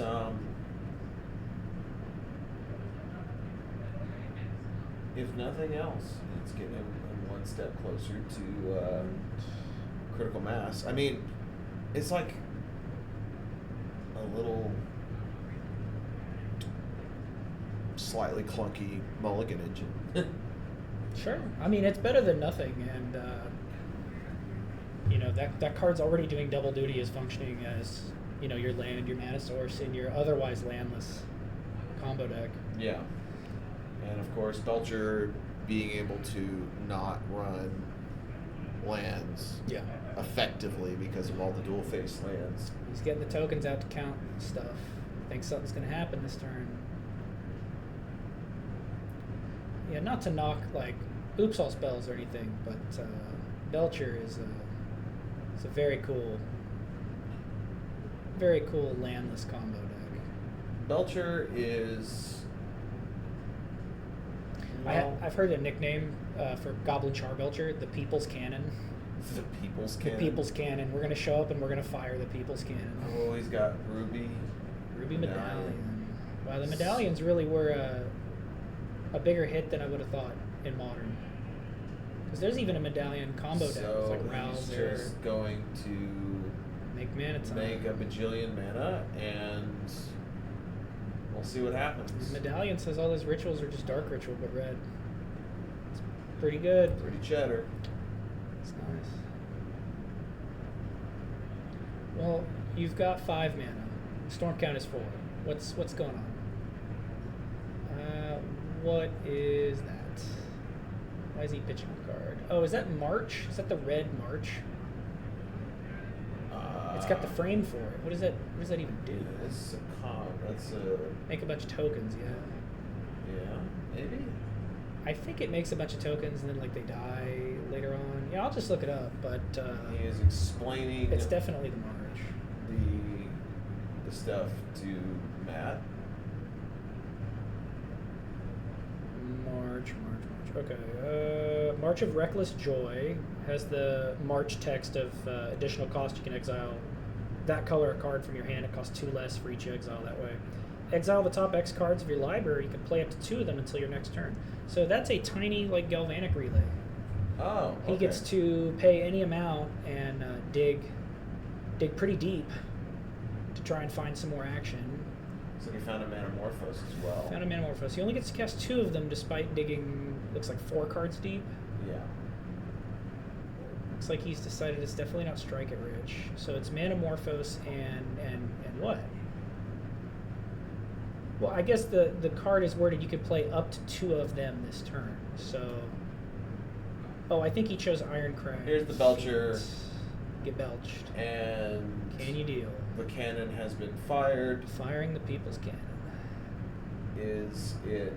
He's gonna prove it. He says, "Go ahead and flip the deck. See what you got." There's no lands there. I think he's got you. Well, Matt. Oh, but he gets to look at the deck critically. That's Yes. what's going on. Well, Yeah, look, Wilder's already fixing all his MDFCs. Yep. You've Matt hands the pile back. You've just been struck by a smooth criminal. Mm-hmm. All right, so let's, while they're sideboarding, let's take a look and see what our other heroes are doing. He had Ironcrag in hand. Thank you, Cliff. Deck also plays the cool 6-mana Storm Dragon. Oh, that's nice. That's a cool thing to do with your mana. Okay, Curtis, you said the Vintage Seats. Yeah, let's take a look at Vintage. It'll be modern though. Looks like they're still Yeah, it'll be modern though. shuffling up. Okay. Yeah, they're getting started. Okay, let's take a peek. And yeah, so I'm looking at the Legacy game on the other channel, and it appears to be likely Oops All Spells versus Blue-Black Reanimator. If not Reanimator, then Blue-Black Tempo. I'll just cut to that real quick while we wait for the Vintage guys to get their openers put together. I don't know if Oops plays LED. It's You know? not that. That's. They did Does not play Agadeem's. LED. Okay. Could be something else then. They went Agadeem's Awakening, Duress, and then LED had passed. So, Could just be playing blue black or no. blue black storm. You don't play Agadeem's Awakening. Oh, he could be Mono Black Storm. Yeah. Saga Storm is really Ant? cool. No, Ant doesn't play Agadeem's Awakening. There's a Mono Black Saga, or is a Saga Storm deck. I think it does play Agadeem's Awakening because you can exile it to Chromox. That's like the main reason. Okay, Vintage players are still resolving mulligans. Ponder. Going for a Ponder. Is that an ancient or an Animate Dead in Fletcher's pile there? Yeah. Kept the 3. Ordered it how I want. Drew a card. Passed it back. I think that's an Animate Dead in his hand. Yeah. May not be actually. No, that could be something. Thoughtseize. That's Cabal Therapy. Oh. Okay. Wow. It's got that weird orange veiny guy. Don't you know? Well, it's a good thing Daniel's already seen Fletcher's hand, so he has a leg up on the name a card text. Yep. Fletcher plays Pluto Delta. Alright, it looks like Vintage players are starting. Let's cut over to them and we'll come back to Legacy. Yeah. Tameo is a card. Alright, so we see Devin here lead with Forbidden Orchard, and a Mox something or other. I don't actually recognize that one. Is that one of the weird arts for Jet? I think that's a Mox Jet. But if he's playing Forbidden Orchard, there's only one deck that could be. That's true. No one else is really abusing that card. Nope. Turn 1 oath. Here it is. Here's your spirit. Here's my oath. Deal. Well, that's tough. I believe that is a Mox Jet. That is the 2016 European Vintage Championship Mox Jet. Yeah, that's definitely what that is. Okay. Good beans. Good beans. What is that? That is also a Mox. That's a Mox Pearl. That is a Pearl Mox. Imprint Narc Amoeba. Oh. What do we have here? It's time to do the oath thing. Yep. Let's see Atraxa.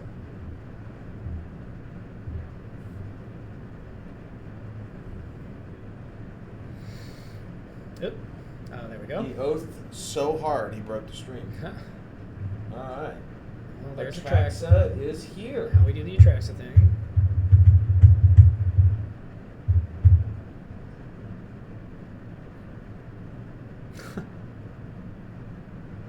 So back in the legacy seat, I believe that Daniel is also firing the People's Cannon. I think he's playing Belcher We got to see this. in the legacy seat. All right, they're let's, just resolving a track, yeah, so it's let's Atraxa. let's Let's watch. cut over here. Let's look at this. There it is. And I would only know that because we just saw that art, and That is awesome, but also terrifying. That two of their seats are playing all-in combo decks yeah. in that particular all-in combo deck, and it seems to have been working out for them. And that's Looks like Fletcher got there.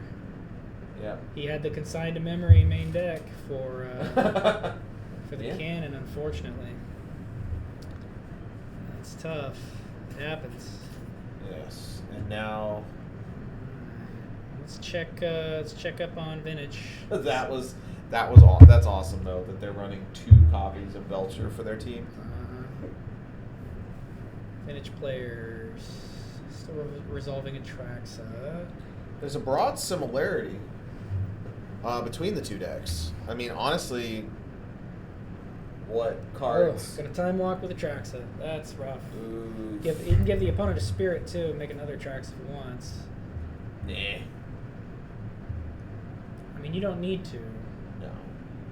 but you can keep the non-summon sick one and still get the Atraxa trigger. Yeah. He's drawn a redundant oath. Yeah, he's gonna smack. He's gonna Smash gain a City. bunch of life. He's gonna put Josh on notice. But we'll see. We'll see how he follows up. Force blue card. He's got force. Does he have blue card? Oh, I think we missed something. What's up? Legacy might be completely done. Did Fletcher win both? I guess so. That may not have been main deck consigned to memory. That may have been sideboard consigned to memory. They were already in game 2. I'll go check. I mean, Belcher's fast. Yeah, go ahead and go ask, because it looks like they're packing up. We might have missed that. That's crazy. You think all 3 decks are firing Belchers? Honestly, I'm really hoping that's the case. That would make me very happy. Yeah? Legacy's done. Legacy's done. All right. Fletcher got it? Fletcher got it. Okay. Good on him. Good on him. All right. Well, let's cut back to Vintage. Okay. Looks like that game is still going. There's a Char Belcher. The Naked Belcher. Does not currently have the mana to activate. Is it triple Belcher? Yes, their whole team is on Char. Yeah. Someone in chat said 0 lands in all 3 decks on their team. Yeah. Very cool. Well, they get the style award for this tournament. Yeah, that's that's that's the people's party right there. That is the people's party. Fire in the people's cannon. Oh my God. Good on you. Hell yeah. There's a consign. There's consign, and you don't get to have fun. Now, that's definitely a main deck consign. There's no way they've already played a game. I mean, who knows? I mean, No, we saw him play Mox Jet Forbidden Orchard Oath. It's the same game, for sure. Oh, man. For sure. Maybe Main deck consign. He countered that Belcher, though. No Char Belcher for him. I mean, I respect this team. I do too.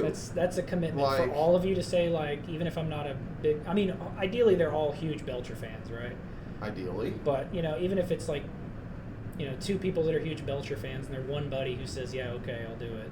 Or they all got drunk last night and was like, we've got this deck, let's play it. Yeah, YOLO. let's all play Belcher. YOLO. Yeah, that's awesome. All right, well, that game is over in favor of the Oath player, Devin. So let's go back to Modern, which is still in progress. It looks like Wilder is just now starting to combo off. I take it based on lands in play that we're really not that far into the game. No. And unfortunately, it looks like Matthew's tapped out. Conqueror. Oh. I think Matthew tapped out for Clarion Conqueror. So he has to. The Clarion Conqueror has to be dealt with before any belching can occur. Why is that? What is Clarion Conqueror turns off all artifacts and activated abilities of all artifacts, creatures, and something else. Okay, so that Wilder can really just get 9/10 of the way there with the combo, But he can't belch. Yep. Okay. Well, he seems confident. He's still going off. Maybe he'll play that big dragon and just storm out with a bunch of flying dragons. That's probably where you gotta go. That's always an option. So here's Clarion Conqueror. Artifacts, creatures, and planeswalkers. Yeah, yep. Okay. It's pretty gross. All and it's right. got flying. He's marching, pitching 2 cards. Okay. Yeah.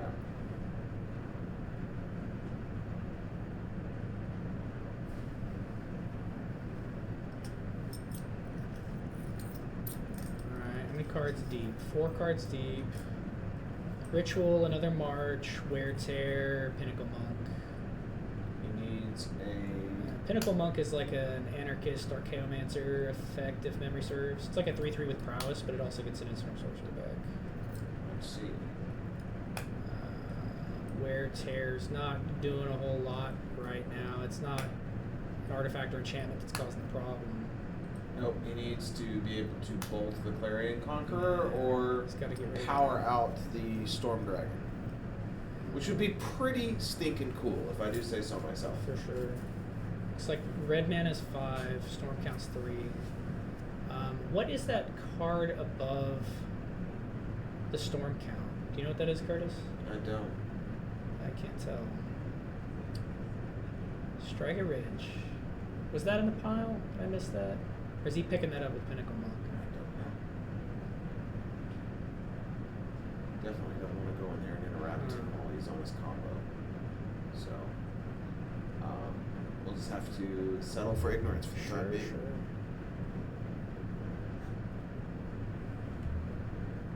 How many rituals can you cast in a single turn? It's never enough. The answer might surprise you. You know those combo turns where you have more than enough grist to just do your thing, and you feel so confident you can't possibly fizzle. Those are great. That's what you play combos. And then you get double Flusterstorm. It happens. It happens. Or even better, your opponent for some reason has just brain freeze. It just cooks you. Yeah, get milled, nerd. Is that Ironcrag Feet? More mana. Yeah, there it is. There is the Durgan. Big Durgan. Big boy. How many are we getting? What's the storm count? 8? Holy smokes. What is that? What did he just sack? I don't know. I'm terrified. I don't know what's going on. This is a big dumb dragon Why is it sideways? I don't know. Does it have haste? I think he's shortcutting like you're dead. I'm gonna hit you with a million hasty storm dragons. Yeah. Oh, you know what? That card that he just cracked, I think that's it's an enchantment from Brothers War called Bitter Reunion. It ETBs and does the Thrill of Possibility thing, right? Uh-huh. And then it has sack it, the team gets haste. So I think that's how he gave the dragon haste. The dragon and all of his brothers. Yeah, Does he Cliff ban- Boyardee in chat says Bitter Reunion gives all 9 dragons haste. So yeah, that's what he did. Yeah. That's cool. You know, it's probably for the best that dragon doesn't have haste naturally. You need at least something to Alright, so they're done. pump the team. What? So I take it, since need- Matthew's packing up, that Wilder took that game with Yeah. Mono Red Belcher. Storm Belcher. Yeah. Beautiful. And I think Fletcher won. So So now the we need to only look deck- at Matt Goodrich, which is strange that Vintage is the last. No, this isn't Matt Gutridge. This is Devin and Josh playing Vintage. Or excuse me. Sorry. Yes. Yes. Yeah. Yeah. The seats being backwards is still a little Yeah. confusing. All right. Now I've kind of been keeping an eye on them. I believe they are actually just going into game 2. They were resolving their sideboarding and mulligans. Yeah, and I think Devin got the game. Yeah, Devin took game 1 with that as fast as possible attracts it. Yeah. It is looking pretty solid because Devin will be on the play. And Well, who no, is Devin that? will be on the draw. Oh, game 2, not Yes. game 3. Yeah. Excusez-moi. So yeah, he's got mental misstep. That's pretty solid. He needs more things to do with it though. Looks like Imperial Seal too. Is that what that is? Surely not, right? That's got to be. Imperial Seal? I Yeah. don't think so. It's a. It 'Cause- looks like a black white border. Maybe it's Demonic Tutor. I mean, maybe. It's kind of orangey, is why I think Imperial Seal, but it's probably far more likely to be Demonic Tutor than Imperial Seal. Because you would play Demonic Tutor, Vampiric Tutor, and probably even Demonic Consultation before you touch Imperial Seal, right? I don't know about demonic consultation. I do know that. You don't think so outside of Doomsday? I know that Imperial Seal's really fallen off in use as of late. Well, yeah, it's not. It's just not great. Yes, Maybe sorcery speed. You get to Vampiric Tutor. Yeah, sorcery speed, Vampiric Tutor. Which, don't get me wrong, is not a bad effect, but again, you need. There's just so many other good cards. Yeah. Both players have taken a mulligan. Guess he decided it wasn't good enough regardless. They are working it out. Seeing what they like. Sharing. Pretty sure it's an Animate Dead. That makes sense. That card's got really, yeah. Yeah, it did. Animate Dead's got good, red, orange, just vibrant art. Even, the revised printing's pretty bright.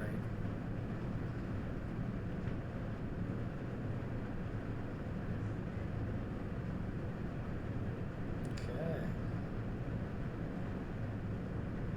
New grip. Who dis?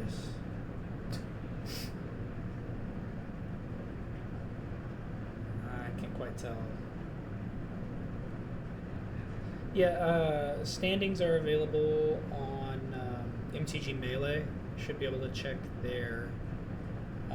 They might be up on any of the. If you're physically here, they might be up on any of the TV screens around the building. Or you can just talk to a judge. Or you can ask a judge. If you're not here, you're afar, you're asking, yeah, the best place to check is MTG Melee, for sure. Is that another mulligan for Devin? Looks so. That's a 2 on the dice. Die, excuse me. I think it looks like Josh decided that he was He's keeping that. comfortable, but I mean Devin knows he cannot go to school today without permission and a lot of it. Yeah. Looks like he's bottoming a Mox and something else. Looks like a Force of Will in his hand, so he's not. That's force negation. Fair enough. But yeah, so yeah, he's got free interaction. He's got permission.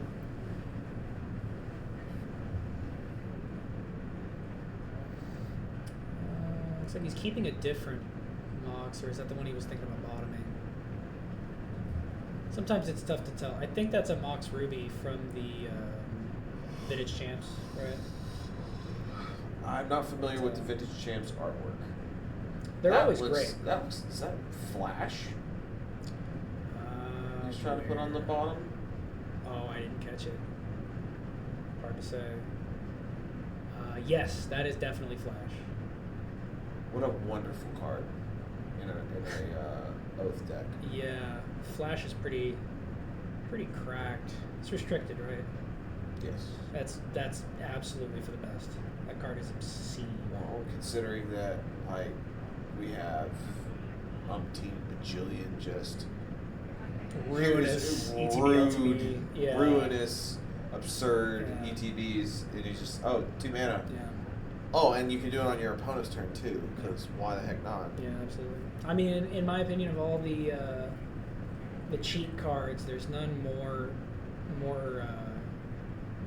bluntly powerful than Flash. We kept it though. It's blue. It pitches to stuff. It's an instant. Yeah. So it looks like he's got Beseiju. as his Beseiju, only- Misstep, Atraxa, Flash, Force of Negation. Yeah. So if he draws a blue source, we're doing good stuff. He's in better shape for sure. Unfortunately, Josh now has full knowledge of Devin's game plan and interaction, and Which- that does not usually bode well, Well, again, especially on a multi-5. yeah. I mean, he can come out of the gate, but he's definitely going to have to play around that force. Yeah. Which means that. But I mean, Josh almost certainly knew that Devin was mulliganing to permission. Oh, yeah, he's got to. Yeah, he's got to know that's what Devin's digging for. Yeah. Yeah. And, like, truthfully, the only thing Devin's got that he could use at all, really, is the Force Negation. So, if Josh just has any way to combo the first couple of turns of the game and can fight back through one piece of permission, then, he's got it. He knows he's got it with the Gitaxian Probe. Yeah. Okay. Looks like a blue land, untapped, Chromox.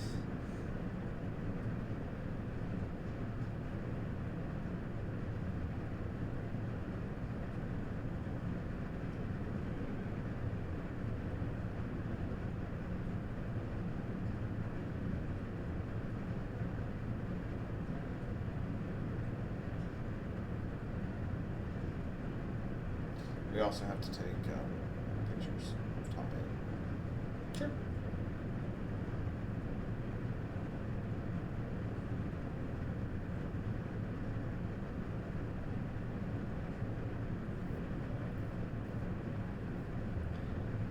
All right, burying looks like a Mirage Dark Ritual style. It's not usually anyone's favorite, but Imprinting, it's not cool. burying. Yeah. Cast a Mana Vault, gets misstepped. Yeah, you got to use the misstep. I mean, if your opponent Yeah. gives you the opportunity. Ooh, what was that? What did Just he drew. draw? Looks like a white card. What is that? Oh, it's Mox. It is a Mox. Mox Jet. So let's go. Passes back. Mox Jet. Okay. Would have been pretty sick if it was a blue Mox. Yeah. Yeah. Yeah, he'd be in good shape. Josh's upkeep, he'd fire off the flash. Be back in the game immediately. But not yet. Everyone knows that was his draw since he got probed. He'd get probed. He get probed. He do be get probed. That was terrible, chat. I'm sorry. Josh does nothing. He just passes back. Recall time. Recall on Devin's end step. Devin draws blanks. Oh, he hasn't drawn yet. This isn't his upkeep. See, his draw for turn is face down under the misstep because he hasn't had it yet. Josh just wanted to get that out as safe as possible, knowing he had force negation. Well, you can't force on your own turn, so never mind. Strike that. So what? DT, Demonic Tutor. Okay, so getting Blue source? almost certainly Blue source? a blue source of some kind, whether it'll be a land, a Moxen, or even better, potentially a Black Lotus. That looks like, what is that? What is that? That's one of those wanted poster cards. Is that Deafening Silence? What is that? Possibly. Let me look it up.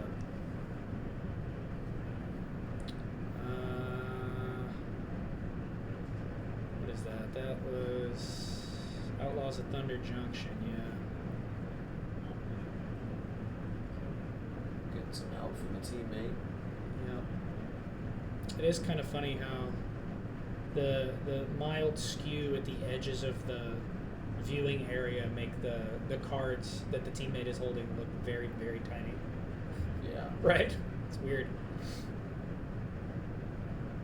Okay. Yeah, I do wonder. Did he end up grabbing that card? I missed it. They're still, looks like they're still hammering it out. parsing it. Okay. Okay. I think it's between those three cards Okay. that are in Fletcher's hand right now. Or is that Devin's assume hand and Fletcher's holding it for him?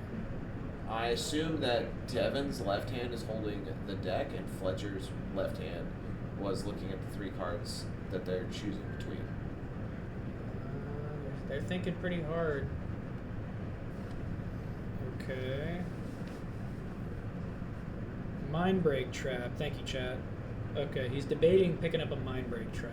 That's what that most wanted poster card is. Yes, thank you indeed, Chad.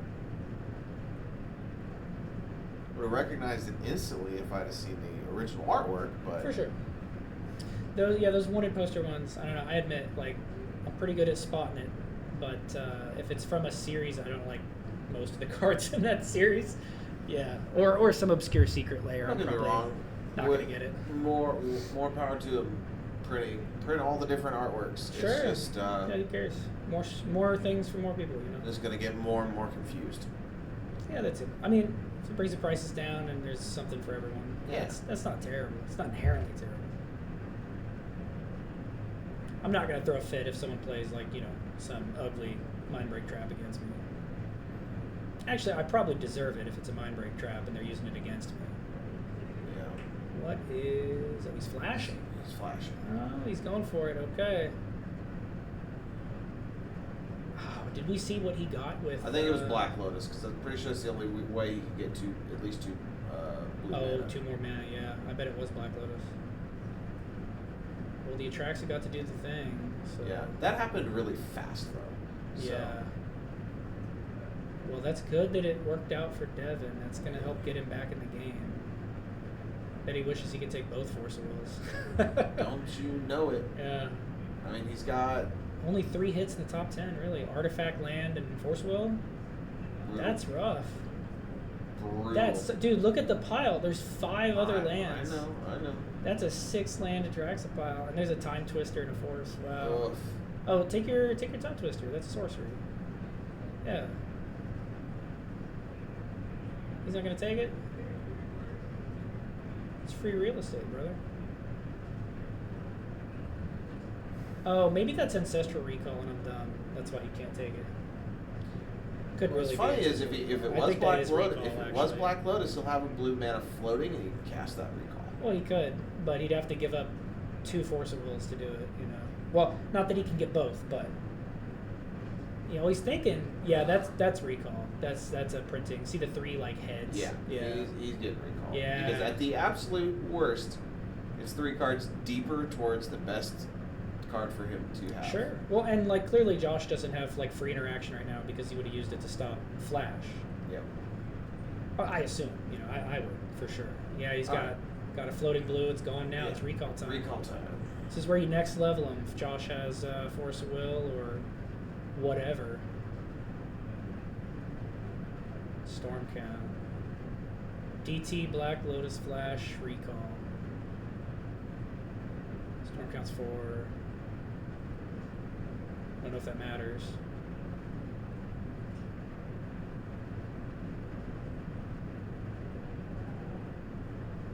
Don't know if that matters. They're really thinking about it. Ooh. All right. Well, Double Devin appears to be pumped He's stoked. that his Thing resolved. Oh, he picked up the mind break trap. Picked up the mind break. He's got an oath. Oh yeah. All He's right. gonna take you off your land. I got mind break now. Shields. He got something else too. Shields are up. So he's got Force of Negation blue card and mind break trap now. That's a Mox. I think that's the blue Mox. Ooh, I that'd think be that's good. Sapphire. It looks blue, right, in the art? Yeah, but I think looks that's can be Sapphire. deceiving.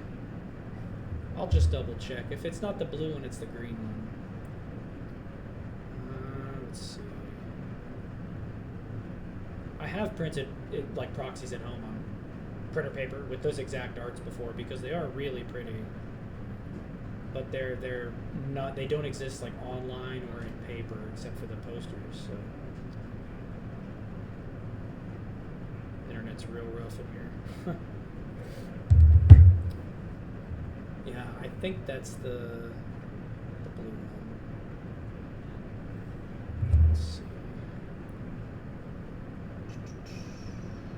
That is not the blue one. I think that's an emerald. Yeah. Again, looks can be deceiving. Yeah, you said is emerald, you're able to zoom in. Thank you, yeah.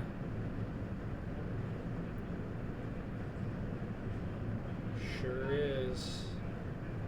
That's the 2015 vintage champ. Blast from the past. All right. So is Would he imprint? Sorry, that's a soul ring. It's a black card. I do not know which black card. Something he imprinted something. Okay. Soul ring and a black mana. We got. Now that's a blue card under that chrome box. Is it really blue? It looks Yeah. black. What is that? Well, whatever that is, I think it costs 0. Doesn't look like he's tapping. Is that defense grid? No, it's got to cost 0. It might be. Undercity Informer. Oh dear lord. Ooh. Not Get today. Mind break trapped. Not 1, 2, 3. today. Yeah. Oof. And it's exiled. Yep. There you go. Good job, teammate. Good job, teammate. But Devin's glad he drew that mind break off the recall. Can't force negation Ooh, that. all right. So Okay, that's Underground Sea. That's a problem. he's getting his lands up. We are in Bidmas. He's got blue mana now. Consistent. No blue mana oath time. Yeah, that's what I figured. Gotta go ahead and get that out.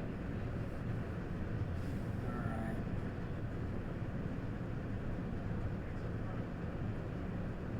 That looks like a pact of negation that Josh just drew.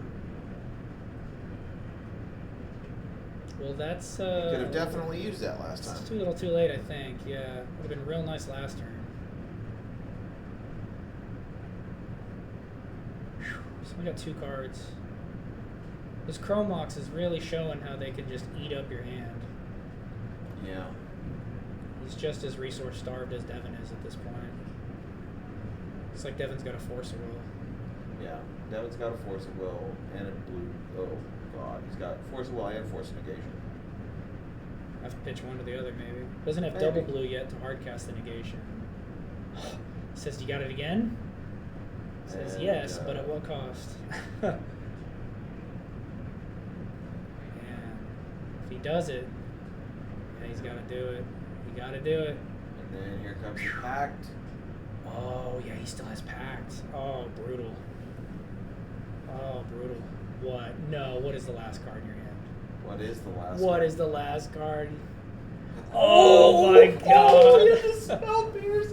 Oh, it's Can so he pay good. for it? No.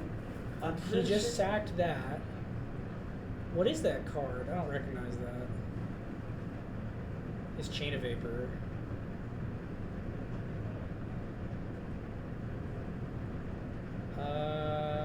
It looks like it is resolved. Yeah.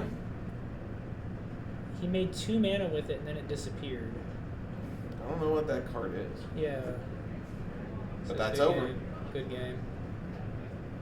Wow. Yeah, because he's gonna do the Here's my Narcomoebas. That's Narcs. Dread Return and and Thorkel, Thassa. yeah.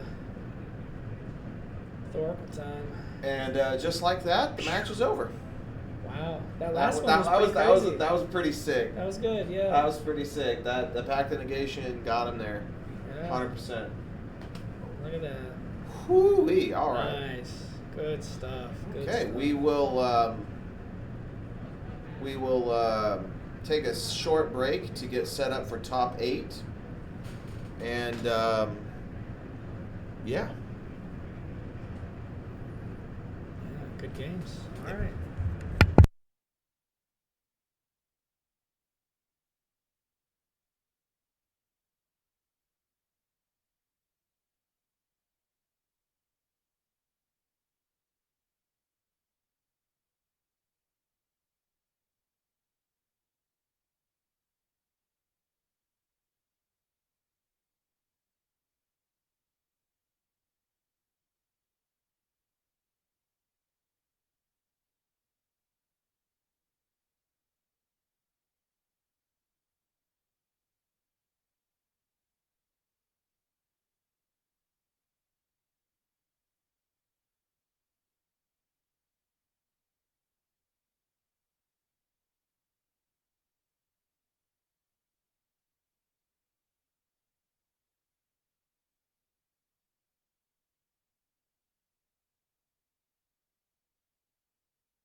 right. Here we go, folks. We are getting into the quarterfinals, top 8.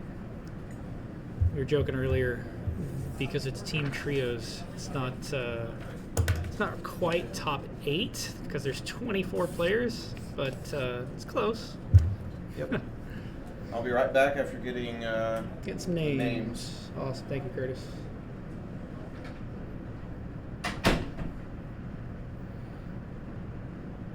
Okay, and we have corrected the marker in the middle of the table, so now we should have an easier time keeping track of which game is which. It's awfully confusing otherwise.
every single one had people that we've had on stream before.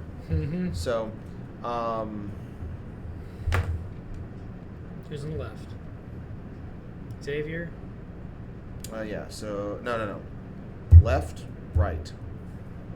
So Austin, Nate, and Jonathan are on the left.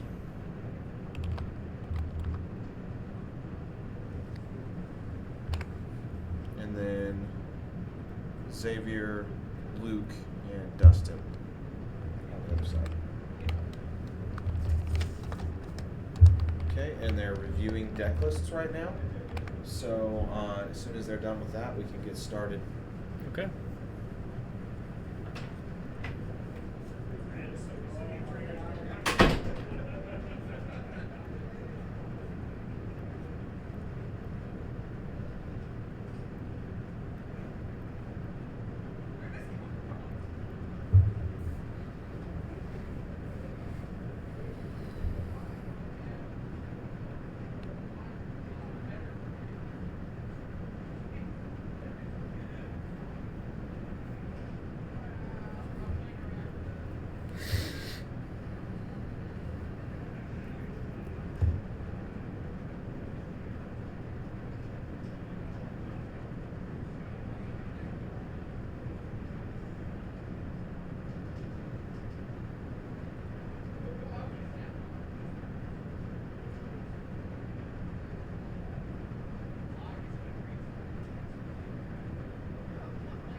go let them know that we're starting. And we're about to get started. I think everyone's had time to review each other's deck lists.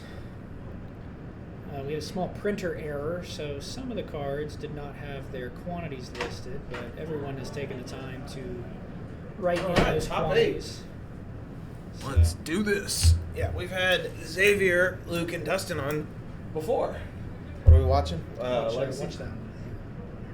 So that's the one they see. So if we say something and we saw it here, they're not going to see it for a couple seconds.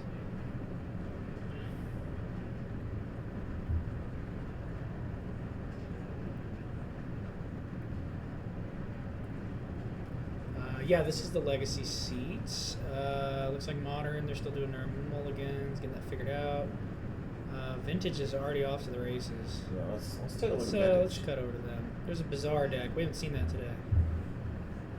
How strange. The button? There Yeah, it is. there we go. There we go. Oh, it's Vengevine we got time. Dredge. Ooh. It's Vengevine time. Well, it's open deck lists, so You should know you're playing you against should good. know who you're playing. Yeah, it's no surprise. Although your opponent getting to do the turn one dream is, Am I right? it hits different when it's open deck list. Oh Lord. Oh yeah, he's forcing that. He says, I can stop that.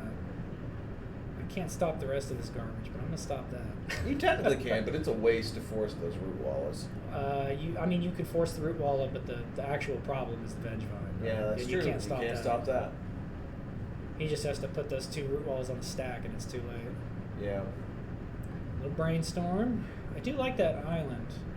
I haven't Yeah. seen that altar close up, but Looks like he's coming back with some more. He's got more provision. It's really not going to do him that much good, but we'll see what happens. Got to put 2 back. What did he pitch to the Force of Will? I don't know. Did we miss that? I don't know. He obviously pitches something, but his exile might be just off camera. Yeah, probably. So Ruby, and then Petal. Ooh, come on. Woo! Woo! Balance. That's a balance. Oof. Did he Oof. scoop to the balance? Because he didn't have any lands. Yeah. Because he killed everything. Yeah. Oh. So he lost his Bazaar. Game 1, gentlemen. That was it. Oh, he had Mind Break Trap. Yeah. That did not go. Yeah, he Mind Break trapped the balance. Oh, he did? The balance got exiled, so Dustin scooped. Okay. Yeah. I thought for just a quick second that obviously the game is probably over either way. If balance resolves. Yeah. I was surprised. I was like, wait, did he really just scoop to balance? The other player scooped. Yeah, that makes sense. All right. Still very spicy, very fast. That was it was 2 turns of magic for those of us who are keeping score.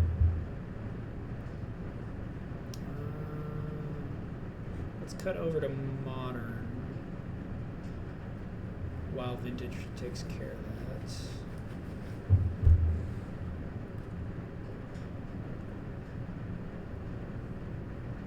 Okay. Yeah, more spells than turns. That's some good high octane magic. Right? Either way, like that was beautiful. Yeah, that was a pretty crazy series of game actions. It's kind of hard to follow, but For sure. Alright, so we're looking at modern right now. got Darcy. Got a Darcy, Pluto Delta Blood Crypt. Opponent seems to have, I think that's Undercity Sewers and a Pluto Delta Yep. as well. Is that... I forget the card, but it's like a blue mana Surveil 3 with like flashback for 2 mana. Is it Otherworldly Gaze? Is that what it's called? On the top of Xavier's graveyard there. Oh, I think if we remember from earlier, Xavier's on like Goryo's Vengeance combo, right? I think so. Okay. So it looks like Austin played out another Goyf and something else. Is that Cecil the Dark Knight? Otherworldly Gaze. Yeah, Otherworldly Gaze. Yeah, thank you.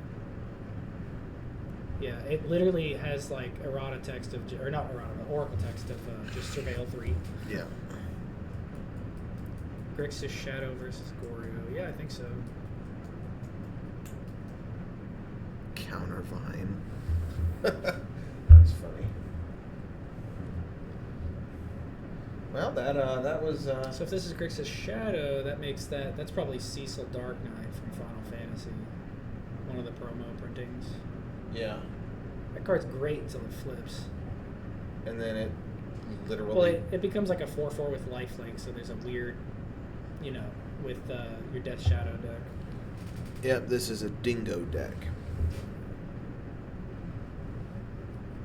Oh, he's got Frog. Froge. Always good to see the our friendly murderous amphibian. Yeah. Looks like Legacy's cooking off. Cooking off is one thing. That Legacy board state is a mess. Someone's got Nadu in their target. Oh dear lord! So. Yeah. Yeah, he's doing Nadu chain. You wanna go? I'm not gonna cut into the middle. You're not gonna cut the middle of that. All right. I'm not gonna make people try to parse that. He's doing the Nadu thing in Legacy. Just take my word for it. Yeah, Luke is going to town. He's doing it. Yeah. It's like half of his permanents are in play. I mean, almost the entire playmat is covered in cards, so it's a good time. Commander players have one thing figured out, and that's that having most of your deck taking up the playmat is fun. It is fun. Sure. Yeah, I paid for the playmat. I'm going to use the whole playmat. That's why you buy one of those like double-sided playmats that you play your opponent on one playmat, and you just no, this is all for me. He's trying to push that Frog. Is Xavier going to let it happen? Nope. Maybe? He's going to pitch Atraxa first, then let it die. Okay, so you can... Okay. That was a little bit delayed on that Surveil trigger there, but that's okay. Is he saying he's just counting up? Okay. It's quite a bit. That Cecil Dark Knight's like a 2/3 or something for 1 mana. Darcy's probably delirious. There's a bauble, a creature, an instant land. Yeah, she's delirious. Nethergoyf is at least a 4/5. So this is a pretty good beat.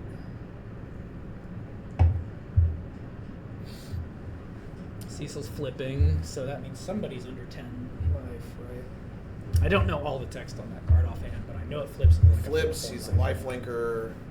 Let's take a look. Look up Cecil Dark Knight. I'll let you do it.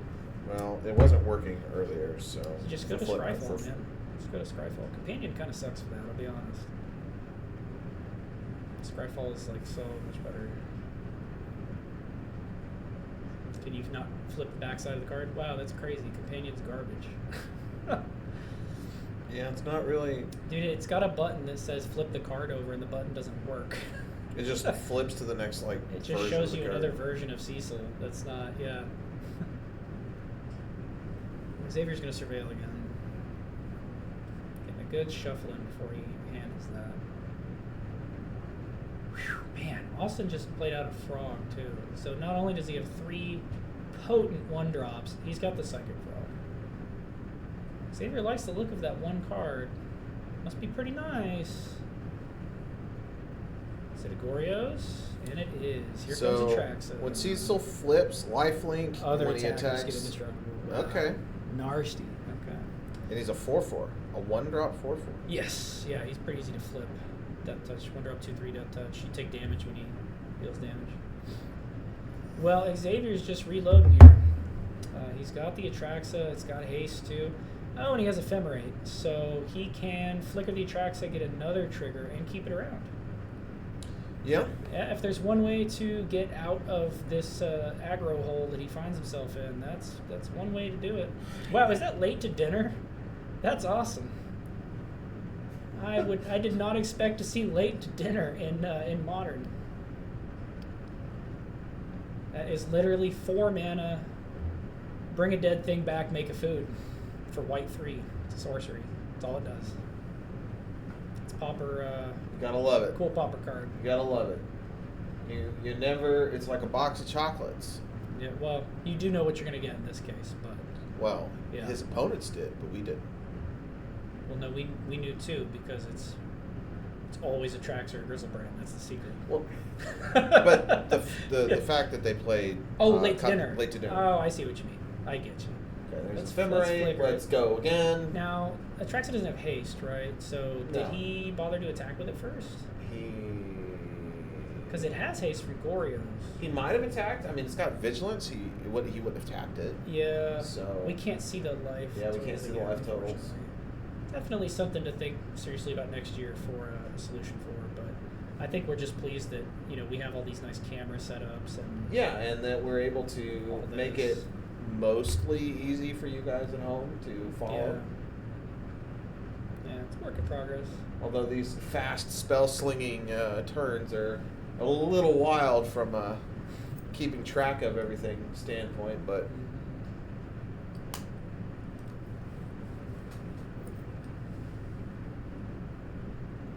Tapped it forward to indicate attacks. Yes, he attacked. Okay. Thanks, Peasant. Yeah, he did attack Curtis.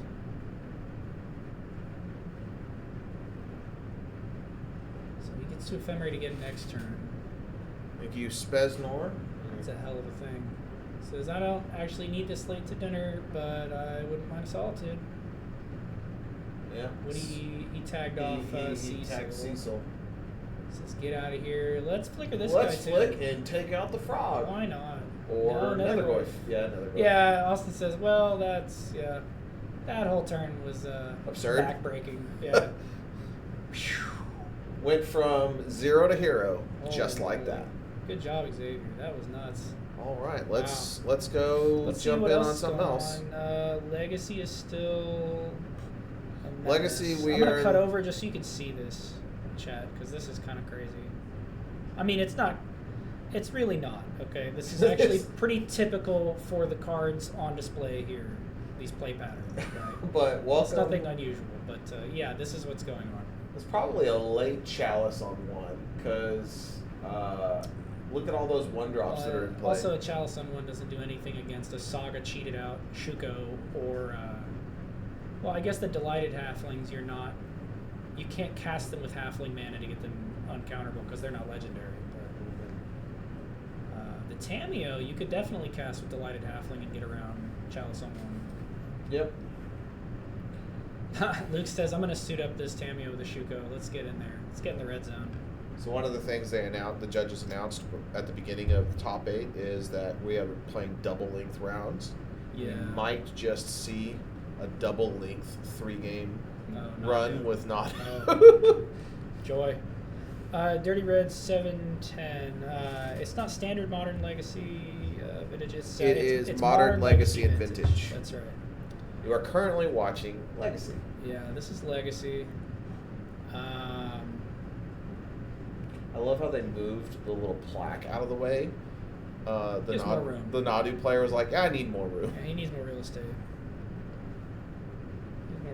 Well, he's gonna keep doing that thing. Let's go see what's up with Vintage, which is There's multiple marginally bazaars in better. play, so. Multiple bazaars. Bazaar player must be having a good time. Oh, nope. That's Narset? a Narset. Well, don't get me wrong. It's like, do you have... Oh, he doesn't even have red mana to fire breathe the root walla. Yep. That Narset's gonna die slowly. And- Inch by root walla inch. It's the brainstorm though.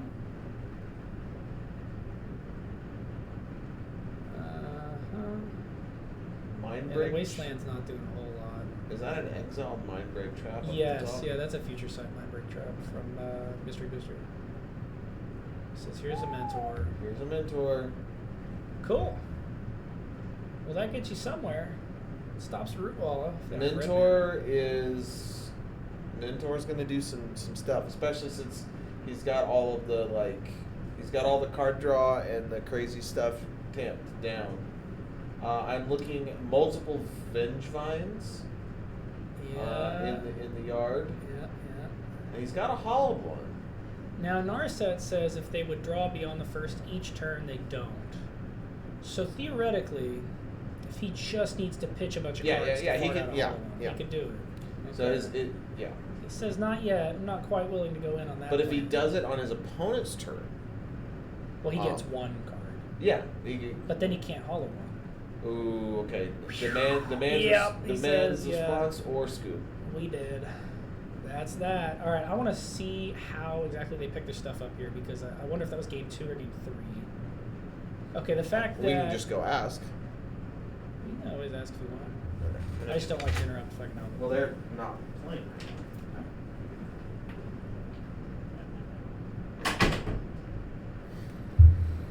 Yeah, it's definitely giving game 2 vibes the way Jonathan's just like shuffling back up instead of taking a sideboard out.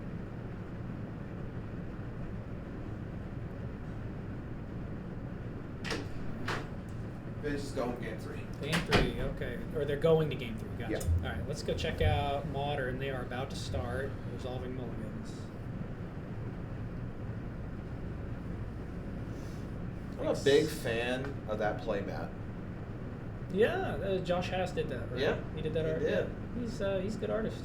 Yeah, I think he nailed the vibe that they were going for. Just that masked figure like legitimately looks like Darth Revan. Like who? Darth Revan from Star Wars. From Knights of the Old Republic, the class. I don't know. I don't think he looks like Darth Revan, but he looks cool. Well, I mean, it's the whole mask thing, and the mask, but the hood over the mask. Yeah. Well, it's clearly very cold in the background, so he's got the mask. Clearly not very cold here in Oklahoma today. No, it's hotter than blazes here, dude. It's currently 94 F, which is definitely in the realm of uncomfortable. I mean, it could be worse. Yeah, it could be. Like we're in the middle of July. It could be 115 degrees. 97 and heated, yeah. No fun. I have heard that, not to talk too much about the weather, but it's supposed to be record-breaking heat this August to make up for all the, not literally, but all the wet, cool weather we've had. Because good old Mama Nature couldn't let us have a cool summer. No, God forbid. Cool, wet, and rainy. There's a Cecil. We're going to bolt ourselves to play the 2-3.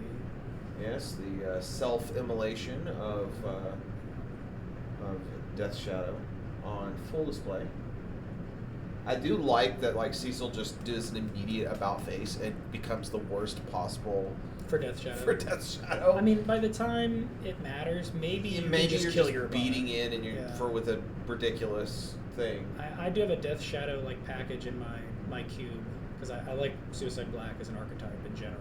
Death Shadow is a really good way to do that, and I chose not to include Cecil because of the fact that he's double-sided, which I don't really mind, but I avoid if I can. But the 4/4 lifelink on the back is not really to my taste for that archetype in cube. Yeah. But the card seems great here. Yeah, I haven't really acquired any of the numerous possible Final Fantasy cards from my cube. Yeah. But Cecil down. What did he tag that with? Is that prismatic ending? Yeah, it looks like pending. It's pending. Especially. How about a Ragavan? Do you remember to draw off that bauble? Did you catch that? I don't know. I looked. You might have missed it. Looked away for a brief moment. He does have a Solitude. Who, Xavier? Yeah.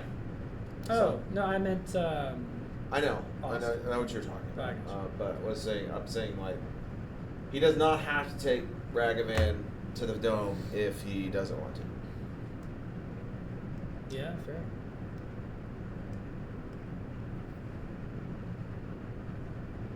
Is that another? No, that's Fatal Push. Fatal Push. So no Ragavan either. Ragavan down.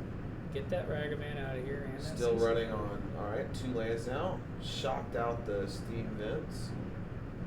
Another and Cecil. Cecil up. Do you think they could print Caracas in Modern? Absolutely. Definitely, maybe. Ah. Okay, so never say never, Yeah. because, but like, Caracas slows games down. Yeah. Because a big focus on creatures these days is they're making really good legendary creatures. Yeah. And like saying Cecil, go back to their hands. Ragavan, go back to their hands. Ophelia. Feli, oh dear Lord, Yeah. no. Protect the pupper. Yeah. Protect the puppy. Oh yeah, Felia, like Black, white, death, and taxes would get pretty cracked. well, it would be legacy death and taxes at that point, for all intents and Almost, purposes. yeah. Like you don't have Mom, you don't have You know, Wasteland. Did they print Recruiter in the Guard to Modern? Yeah. Okay. Oh yeah. We saw. That's we saw it's been a something while. else. It's been a while since that happened. But again, I don't. I think you also have Okay. So Solitude, Pitch, Tracks, Cecil Slider. down. I think you do have Rishiden Port. Richmond Port is not. I thought they printed that into I do not Modern, believe so. One of the Horizon I sites. do not believe so. I'll check. Xavier's doing a good job of keeping Austin under control. I think that doesn't bode well for him. Yeah. I imagine his deck is capable of some pretty explosive plays, though. So Yeah, I mean, Frog's good. Frog's good. Ooh. 1-drop Goyf. how big is the Goyf? Probably. So we got creature, sorcery. It looks like there's a bauble in the graveyard. Possibly Yeah. some instants. So Rishiden Port has been reprinted, but not into a modern legal Yeah, set. that's what I thought. Yeah. So, it could exist. but it's close. yeah, I All think of the that's things definitely like they unbanned Stoneforge Mystic in Modern, did they Yeah, not? yeah, they did. And it's fine. Yeah, it's fine. Yeah. 100% fine. It's nowhere as good as it was when it first was printed. Okay, he's pitching a Trax at a Frog.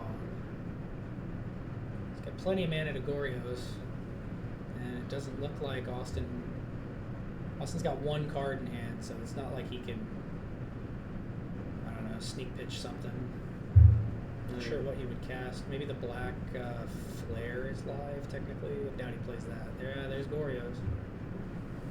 Traxa time.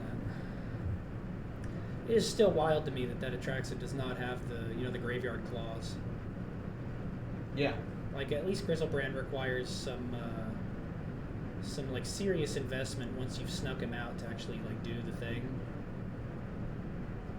And yeah, he can pay it back by attacking, but it's interactive, right? In a way, like it's got more steps. Yeah. Trax is kind of crazy. Traxa is one of those just.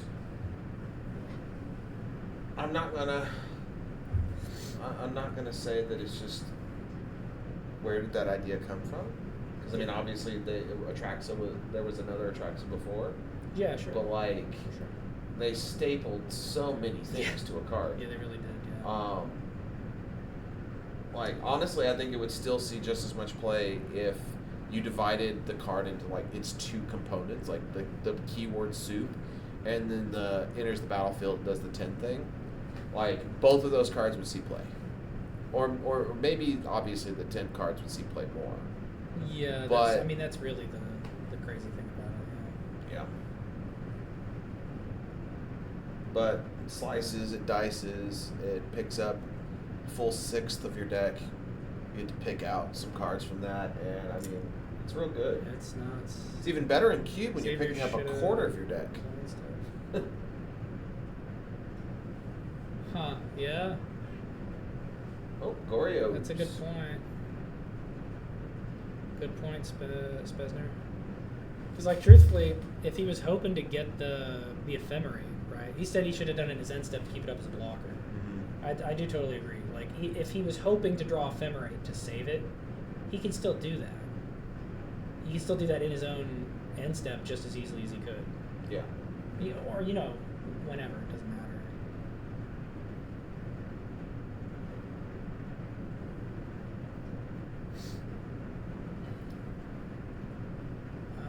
I think that's a Ragavan treasure token that Austin just made. Yeah, exiling the Ephemerate is 1 deep. 1 card further down.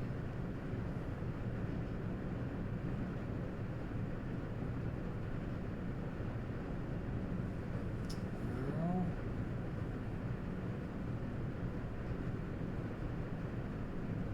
That's tough. Can you queue up Legacy on the other screen?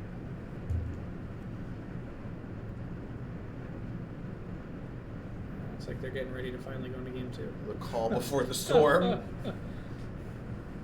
Game 2 or game 3? It's hard to tell. I don't know. I wasn't paying too much attention to what deck the non-Nadu Legacy player was on, Nate. But maybe it was fast. I mean, clearly it was fast. He had Ancient Tombs, Chalices. I saw a 1-ray. Could have been like Forge combo or something. I love how that swamp doesn't even really look tapped. Which one? The one on the very top. Oh, the unglued one? Yeah. It looks normal from this perspective. It's normal. Yeah. I mean, you can tell it's tapped, obviously, but... Wrath. Let's go. Blow it all up. Was that Wrath of God? Wrath of the Skies. Okay, Wrath of the Skies. Looks like he Wrath of the Skies. Did he do that for 2? No, he did it for 1 to keep the frogs around. Yep. Okay. 1 frog, 2 frog. Yeah, I agree, Funky Man. The Goryo's deck looks sweet. Looks nasty. You want to avoid the Ragavan hits at all times. Yep. I mean, yeah, Ragavan is a very punishing magic card. Yeah. Yeah, I don't know. Interesting. We can always ask him after this game or his match. We can ask Xavier, why didn't you push the frog and wrath the rest away? Yeah. Leaving their frog up. Especially since you're basically just trading back and forth. Frog hits. Yeah. Oh, Lord. Yeah. I'll take another one. Let's go to land. Now Xavier can just, he can bust out of nowhere, but he really needs the 1-2. Yeah. Well, he'll get an opportunity to look at the top card, see what it does for him. Yep, see what he can find. So, let's get that surveil trigger. Yeah, fatigue, honestly. Funky Man, everyone's been here since a little before 10 a.m., probably closer to 9. And it's 5:30. Yeah, and it's not like we broke for lunch, so everyone's non-stop 7 hours. Dog tired. It's a day at work. But instead of, mindlessly clicking on a keyboard, we're actually focused on... Xavier's been hard away, pummeling in Goryo's mill. Yeah. Making that flour, making that bread. Yeah, and some people do travel. Oh, yeah. It depending on what they decided to do for their travel arrangements, they could be traveling 2 or 3 hours or maybe even more before they even come to the tournament. He's got a Goryo's on top. I saw it. Ooh. I don't think he still has the Atraxa though. Because he got exiled from the first one. Goryo. He's pitching Grizzlebrand and something. Yeah, Emperor of Bones. I've chronically misread Emperor of Bones. I still Emperor think of Bones is it's cool. Freaking sick. It's pretty nuts. I do think it's a little clunky, not just because I've misread it a bunch, but in general, I think it's kind of clunky. But it's not so clunky that it's bad. No, it's great. Yeah, it does. It's a cool card. It stands there and is a not terrible body, and it does ridiculous does insane things. reanimate stuff. Yeah, and it's importantly, it's drawn by our boy Josh Hess right here in the building today. He's got a bunch of artist proofs of it over there. Some pretty cool ones. Yeah. Pretty cool ones. All right. Arena. It's G Breezy time. Welcome. That got Gorios. Yeah, that got Gorios. Guys. Welcome to the G Zone. Yeah, don't call it that. He's gonna No, jump. no. He's gonna jump the frog. No, yeah. Jump his own frog. Is that frog? You think that's gonna jump in front of Grizzlebrand? Yeah, he's pointing to Grizzlebrand. That's probably where it's going. Yeah. Straight up G. I'm gonna keep making bad G puns for as long as Grizzlebrand isn't playing. You know, if we assume that Psychic Frog is absolutely poisonous, I don't think Grizzlebrand would flinch in the slightest at a little like frog poison. Well, I mean, He's too cut for that. Grizzlebrand is like. He's like 18 feet tall with a six-pack. He's not gonna flinch. He's just gonna plow right through that frog, gain some life in the process. Yeah, he's just gonna. He takes no prisoners. This is the big bad, or one of the big bads from Innistrad. Yeah. The realm of the big bads. Yeah. Like. Xavier drawing some cards. I don't need that 7 life. I need that 7 cards. Yep. He's got the ephemerate. Yeah, he's got it. All right. Oh, that's gonna be real tough for Austin to come back from. Grizzlebrand is here to stay. Have we seen a card from Austin's deck that could answer us like a non-temporary Grizzlebrand, one that's actually gonna stick around? 'Cause he can't push it, he can't bolt it, he can't unholy heat it, he can't. Yeah, but looks what like can he do? Grizzlebrand, permanent Grizzlebrand is good enough. That's gonna do it. Yep. Are they done? So there's that.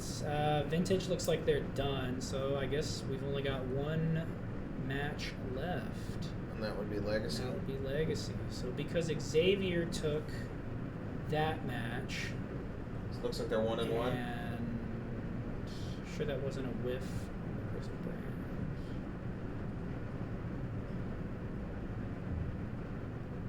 Are we sure that wasn't a I'm gonna check.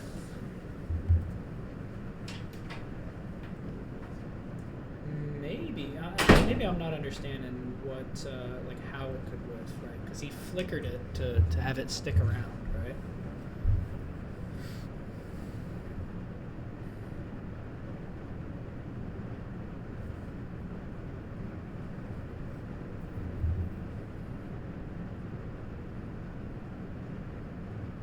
This is pretty neat in the legacy game. He's getting to Luke is getting to play that starfish. I forget its name. Legendary starfish from one of the newest Jumpstart products. Also, he's got those APAC and Euro lands. Those are nice. Not a whiff. Not a whiff. He had the ephemerate on the Grizzlebrand. Yeah, that's what I thought. Unless that's not what Spezner means. Yeah, he may not have been He might referring mean to that. something else. But I mean. But permanent- Xavier won that. Yeah, that 100%. match. Yeah. Well, the Legacy players haven't stopped playing, so that tells me that Jonathan on Countervine, the Got it. Bizarre deck, that he probably got that.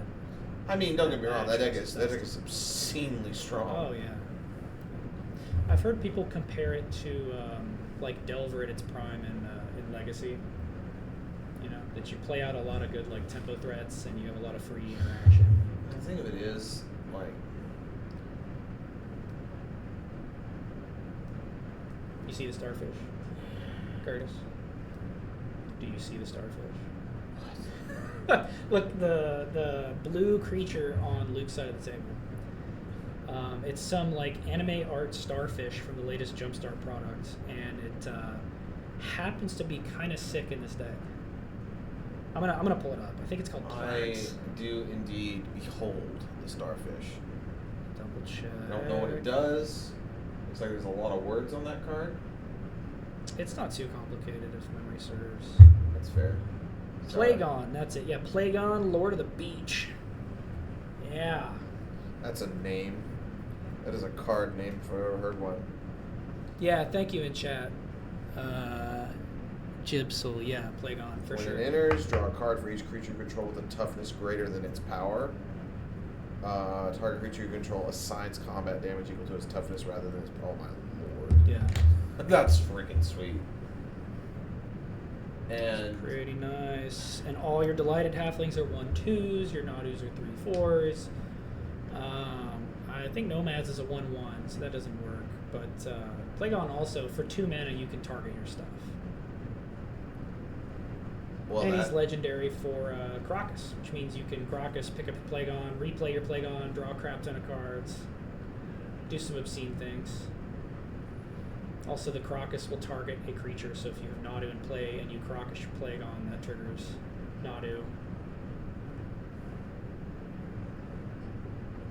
Looks like he's got a Cavern of Souls there. Yep. Not that I'm sure there's any threat of counterspell from what looks like Moonstompy on the left here. Moonstompy players got... I see that... what's the flute? Disruptor Flute. Yeah. That's it, yeah. And then something underneath it. Ponder time. He's got a treasure. He's got... I don't think that's actually a 1/1 token, right?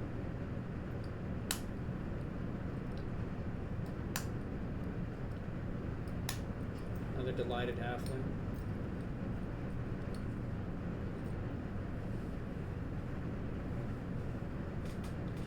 See some prismatic endings in Luke's graveyard, so he's probably been trying to keep that under wraps.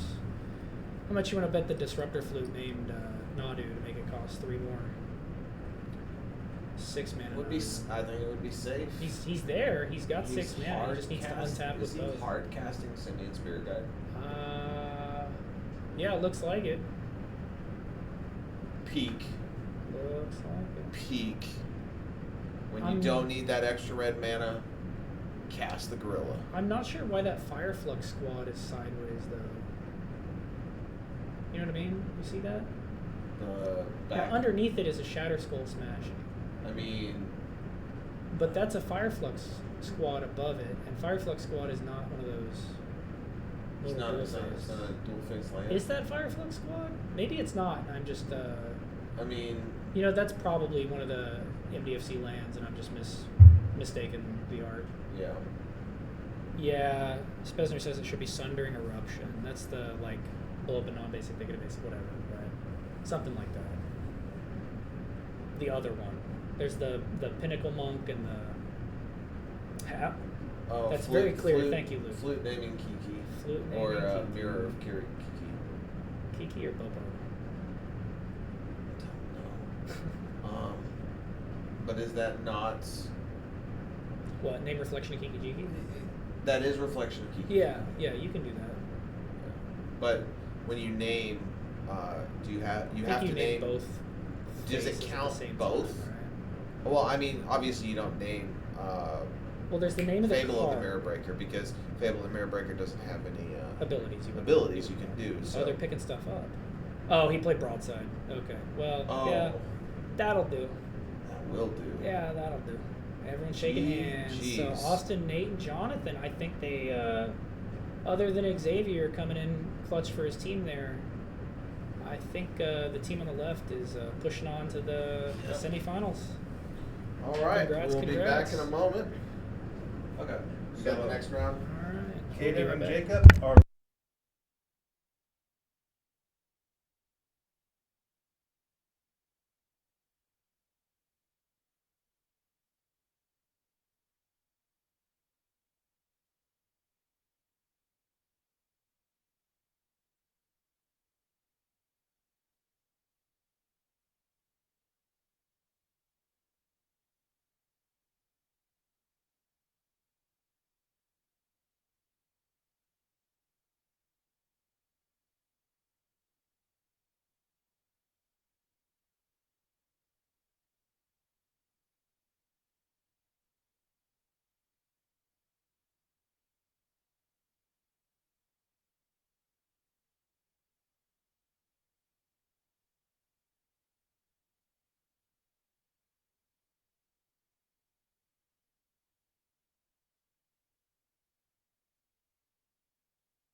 Team 1 is Jonathan, Michael, and Caden.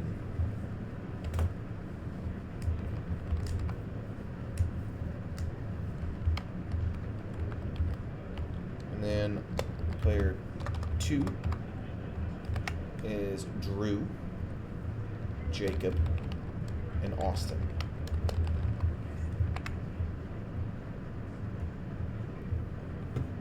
Cool. And they're reviewing deck lists, and then they're going to get started presently. Alright.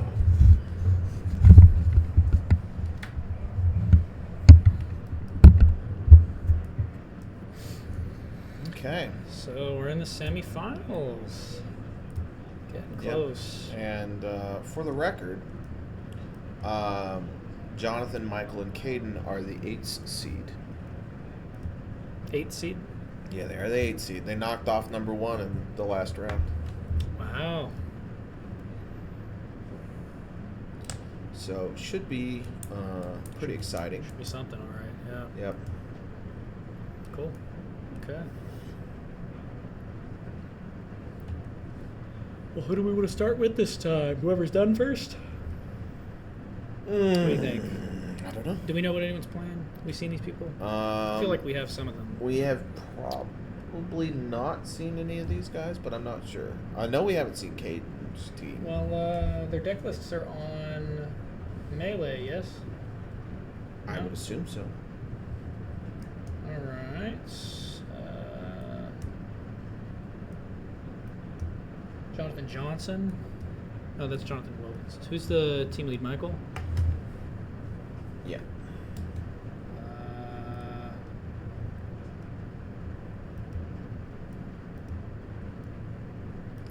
Did we have? We must have. Wait a minute. I've got the records right here. What am I doing? I could just look back. Yeah. There are one of our round 1 guys. They lost in round 1. Congrats on making it to top 8 after taking a loss in round 1.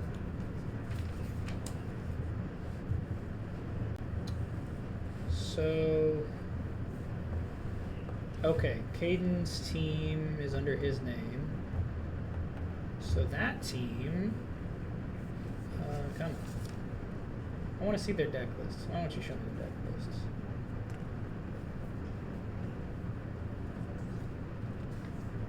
Okay.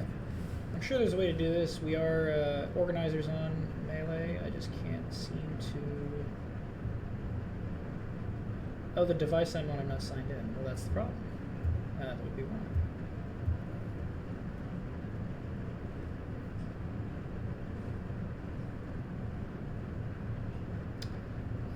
Melee forgot what event I was playing at. Whatever. That's fun. We will learn. Actually, it looks like in Vintage, Caden has a Bazaar of Baghdad in his opening hand. Is that right? Yeah, probably. Well, let's take a peek at that. See what's going on, huh?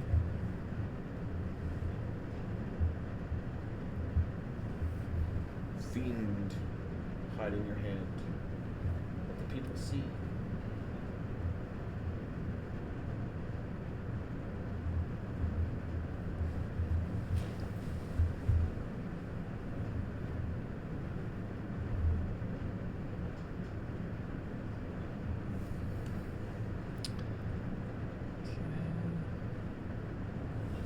So some sort of dredge pile versus some sort of Luris pile.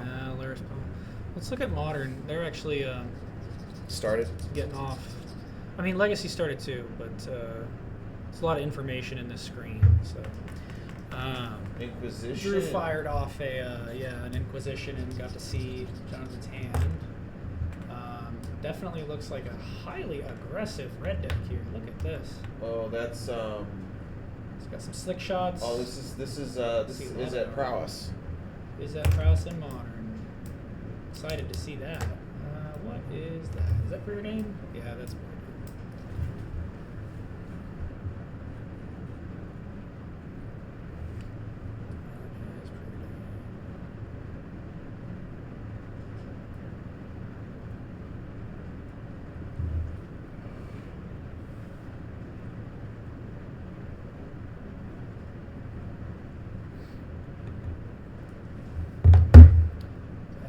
Solar Shrine.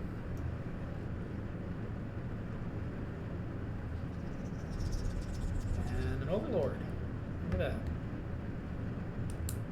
2, 3, 4. There's a Felia. Felia. Well, that's pretty good. If not that, what? Recruiter? Is he picking up Witch Enchanter? He might need a land. Might already have a Felia too. We can't see his hand. Yeah. Not very well. Yeah, he's getting the Witch Enchanter. He either desperately needs the land, or he Already has a- already has a Felia. I mean, Felia definitely bad in multiples. I see a Solitude. There's the Witch Enchanter. Mount. Slick Shot. Let's go. Bobble Trigger. Smash. Solitude. Pitch in the Solitude. Okay. Needed the Witch Enchanter for the Solitude, maybe? Maybe. Because it's gone, so...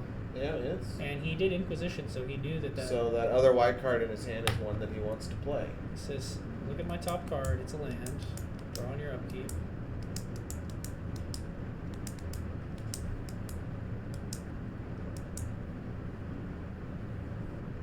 Alright, so Emperor of Bones. Card's so good. Says what you got in there. Thank you, no? Says, the bauble. Cut you off artifacts for Delirium. Overlord ticks down pass. I love the concept of impending. It's just like Yeah. it's like, it's coming. Oh boy, it's coming. It's kind of like Suspend. It's infinitely more abusable than Suspend. Agreed. The Suspender, it's exiled. There's a Corey Steelcutter. Second spell. Trigger. Vulture Bones. Get that guy out of here. Let's make a monk and beat face. Let's fetch.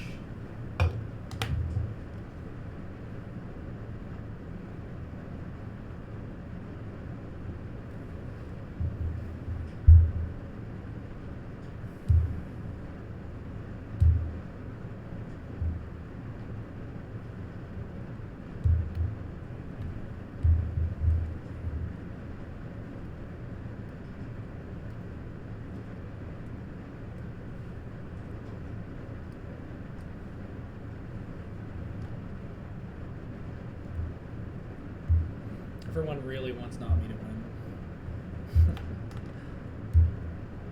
I like the enthusiasm.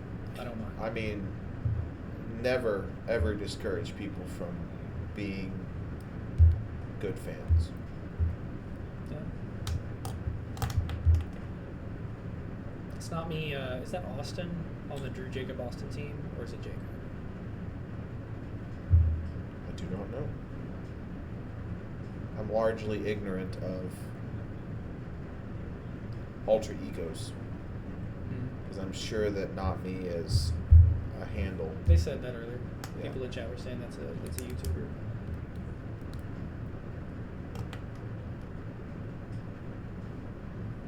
Wow. Let's get there. Man, laying it on pretty thick. Yeah. Kill the Slick Shot. You know, at least you don't get to do that. Yeah. Man, brutal. That is a insane clock. Probably. This is at Prowess deck is right up my alley. I'll be honest. Yeah, it's bread and butter. I mean, throw spells, do damage. As a burn player, I could definitely get behind something like that. Oh, for sure, yeah. It's actually kind of a funny realization because I've always enjoyed, is it tempo decks, stuff like that, Delver and Legacy. I mean, really, it's closer to a burn deck than almost anything else. Like, well, burn's all in on the combo, just like the 21. quote unquote combo of casting 7 lightning bolts Yes. and or creature damage to your opponent. yeah. But I'm like, gonna spend 7 mana and you're gonna die. yeah, As close to that as I can. man. Next, Corey Steelcutters Wow. are on freaking line. Here we go. The monks have prowess too. Yeah, he's just dead. That's brutal. Oof. Brutality. Alright, let's check in on Legacy. That was a clinic on why Corey Steelcutter is an amazing Magic card. Oh yeah, I love it. I love that card. I shoved it in my cube as soon as they printed it, but truthfully, I need to go back and get 4 copies whenever I feel like getting back to Legacy. Yeah. And who knows? Maybe I should play more Modern. I mean, if that deck is viable in Modern, has 4 Slick Shot, 4 Darcy, 4 Bobble, 4 Bolt, Core Steel Cutter. I mean, that sounds pretty fun. I mean, really? Yeah, it does. I like Lava Dart too, and Lava Dart's a hell of a drug when you get a Slick Shot show off and Core Steel Cutter. Yeah. And you get cantrips, you get preordains. What's not to love? Sounds great. I'm in. Is that 2 Shukos on an Archimedes? That's a reasonable clock. Let's be real. Get Thoughtseize. Big Meba. I got a Cephalid and a Stifle. Take your combo piece. Not gonna combo me, no sir. Fetch. What is that with 4 counters? You think that's probably a Tamiya? I bet money that's a Tamiya. Yeah, this person's on Blue-Black Reanimator. Yeah. I think we've seen them earlier. It is good to see Brecky here. Some breakfast. Yeah, this is Nadu breakfast. One of these days, I will actually sleeve up the Japanese Nadus I bought and play Nadu breakfast instead of regular, blue, white, black breakfast. I haven't actually done it. I literally bought them, took them out of the MTG Mint card package, and said, "That's awesome. Can't wait to do that," and haven't touched them since. Yeah. Haven't had a lot of time to. I love though that I love and kind of hate because breakfast is kind of a fearsome match for the decks I like to play or liked to play in Legacy. Yeah. But like the deck, I was just like, what the heck is breakfast? Like when it really just rose to prominence like a year and a half ago, and I mean, I have become very well acquainted what exactly breakfast is, but there for a while I was just like, I'd heard the name and I just had no idea what it was, and I was like, why is it even called breakfast? Well, because it's one of those decks that's like 2 decades old from the era where people used to name decks like weird stuff all the time. Yeah, and it's somebody one day just decided this is what this deck's going to be called, and I mean, kind of, yeah. I don't know the exact like etymology, but there was a deck at the time called, oh man, it's named after another cereal.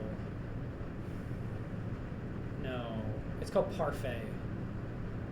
Yeah, it's a donate deck. Like you make Illusions of Grandeur, gain 20 life. When it leaves, lose 20 life, and then you donate it to your opponent as cumulative upkeep. So you go to like 40 life or 30 something life, and they're stuck with a burdensome cumulative upkeep that will probably just kill them when it goes off. my goodness. Cool deck. Yeah, there's lots of breakfast. I mean, Cheerios, because Yeah. it's got all the 0-drop artifacts like SRAM and stuff like that. So.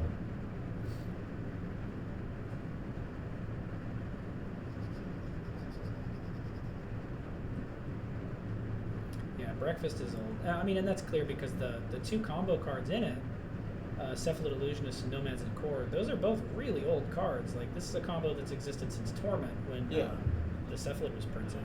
But the payoffs are better now. They've only gotten better with like time. way better. Yeah, Thassa's Oracle being like the big one. Not that like, we didn't have ways to win with Cephalid Breakfast prior to that, but that was the one that pushed it on.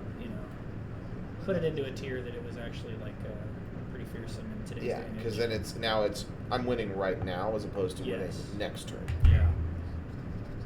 Yeah. I admit though, I don't know what they did before Dread Return was printed and like Narcomoeba, but I know it's been around at least that long. Well, He's got Tameo to chump the Narcomoeba. He's got 2 Tameos actually. Oh, never mind. Spoke too soon. Tameo down. Tameo down. Get out of here. Exile. It's gone. It says no more upticking on my Narcomoeba. I need to beat. Got a beat face. So that Tameo's uptick is like -2 to one of your opponent's critters, right? I think so. It's some kind of like, slow your roll effect, but it's not. Yeah. It's not as potent as the Bant 4-mana one that people know of, or the 5-mana original Tameo that just like taps their stuff down. Ices a card every turn. Tameo. It's close. It's almost how you spell that. There's an I between him and War. That's all. Should auto correct.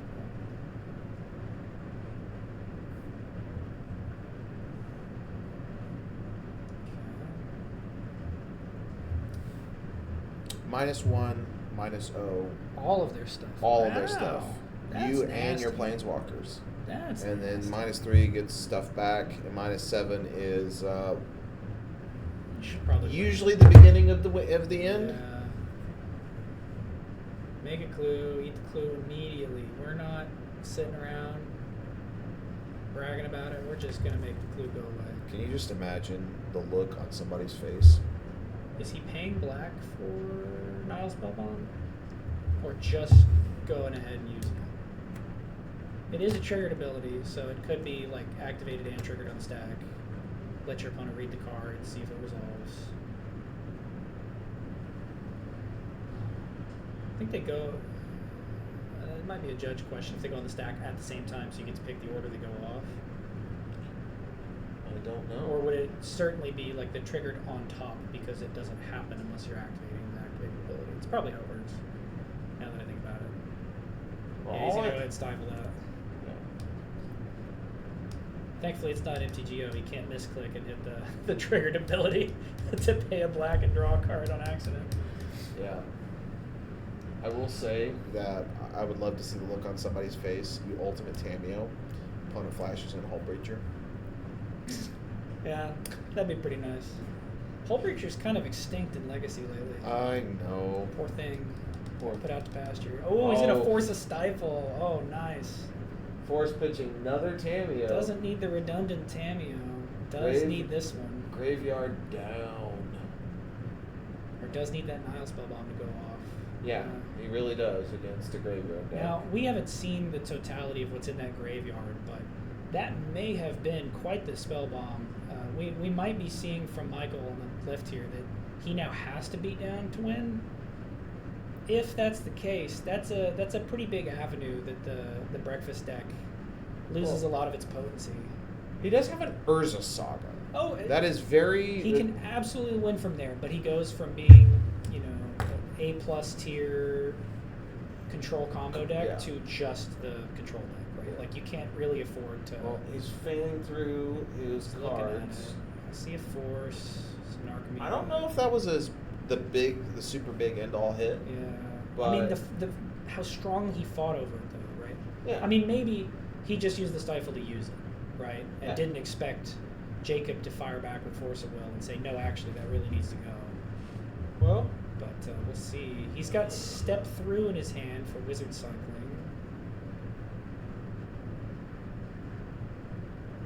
That Tameo has now flipped.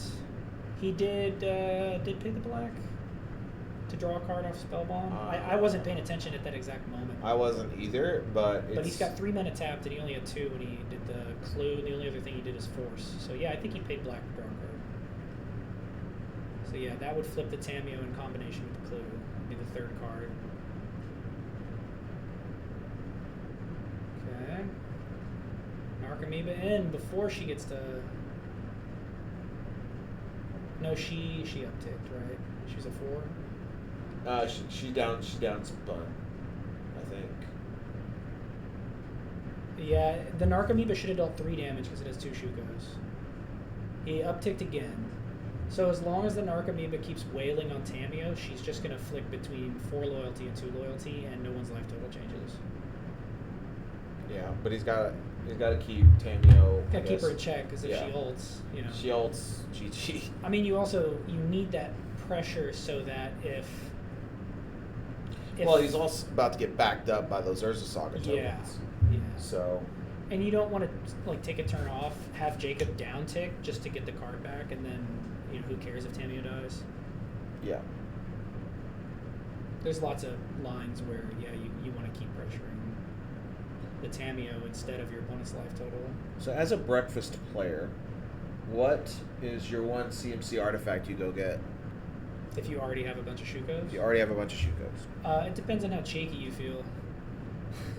I'm not gonna lie, I have registered for an event with a one of FBB Japanese Urza's glasses. I just have perfect information for the rest of the game. that's probably not wise, but I had fun. It was a good time. I don't doubt it. Can you help a brother out here?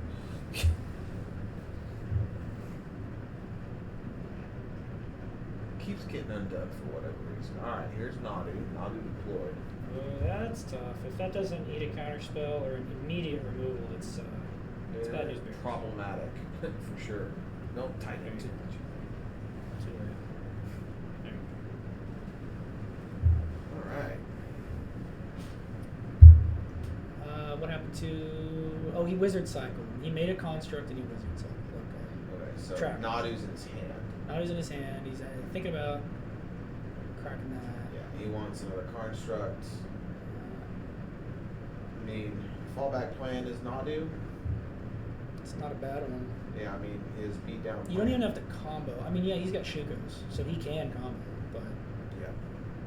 yeah. You can also get Shadow Spear. You can get Pivot Needle. Shadow Spear's a good one. Mhm. You can get Retrofitter Foundry if you feel like it. It's not as common. Yeah, I think it's probably going to be Shadow Spear, but we'll see. I don't know what he's got in his deck or not. Sometimes you've got a spicy like one of Lotus Petal, but Yeah. not always. Just depends. It's kind of dealer's choice. Other than the Shukos, those are obviously auto includes. Yeah.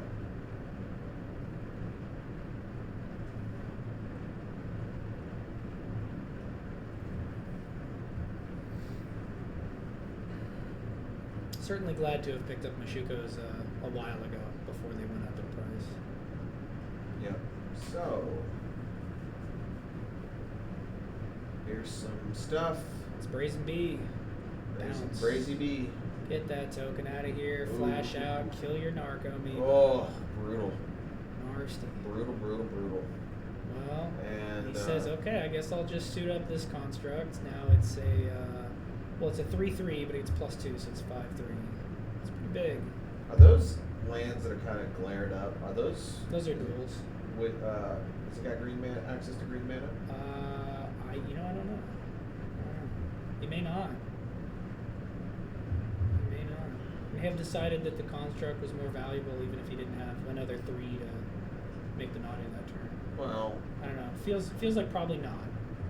yeah. Like he would probably just make the Nadu, do the Nadu thing. Now he can just kill. No, he can't actually. I'm sorry, I misspoke. The Tameo can uptick to 6. Make the construct only hit 4. The Tameo would die eventually, but it's not like dead next turn. Yeah. It's already soaked up 7-8 points of damage for him. Yeah, quite a bit. He has the opportunity, and I see he's looking through his graveyard. Like, he can down-tick the Tameo now and just accept that it may bite it to a construct, but Yeah. he can get back something to fight over the Nadu, like a force.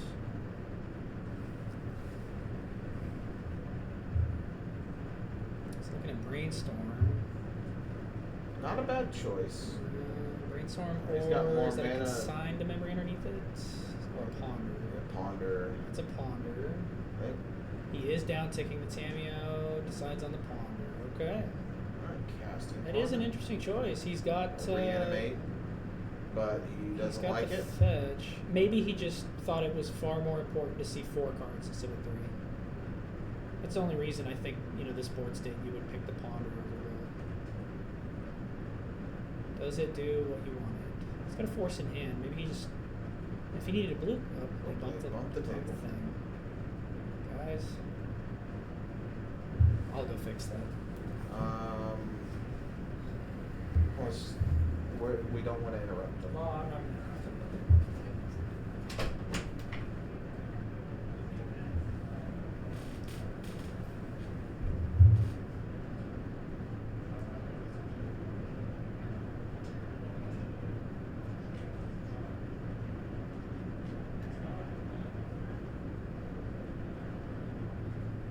Alright.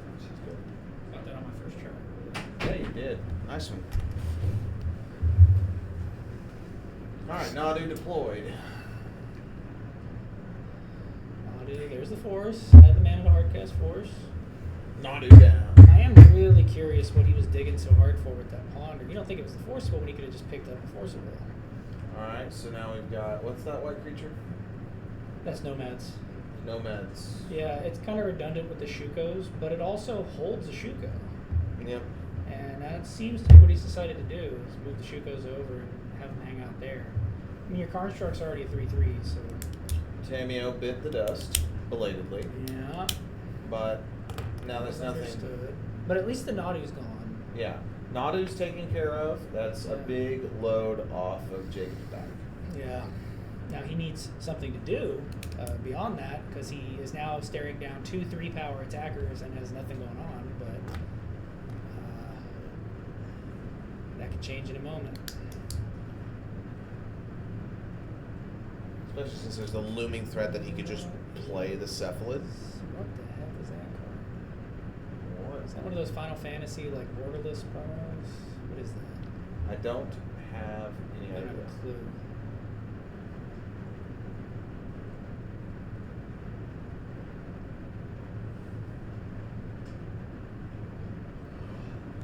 He is drawing 1, 2, 3 cards. Is that a brainstorm?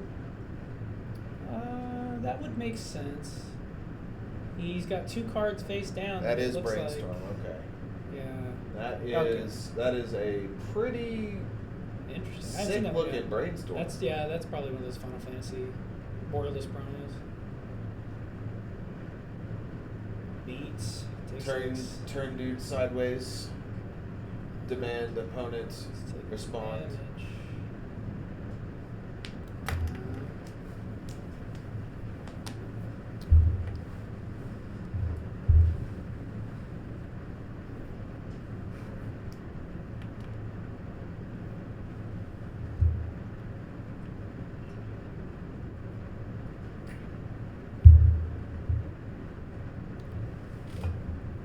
Yeah, that brainstorm's called Endwalker, and it's a Final Fantasy promo.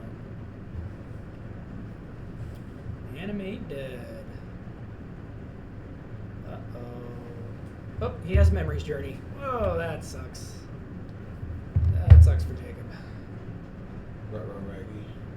Oh, he tried to animate Dead Nadu? Michael's cards, I think. Yeah, probably the Nadu. The Nadu can block and kill both of Michael's creatures, so that makes sense. Well, okay, it can't block and kill the construct with the animate dead -1 power, but it can kill the Nomad. Huh. So that must mean Jacob really doesn't have anything good in the yard. Yeah.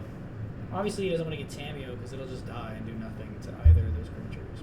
But yeah, Memory's Journey to shuffle up and deny the ancient. Yeah, he's had enough. Says, yeah, this isn't going my way. I'm gonna die. Okay, let's tab over and see how Vintage is. Yeah. Let's take a peek. Vintage. Well, that looks like Caden's doing the thing.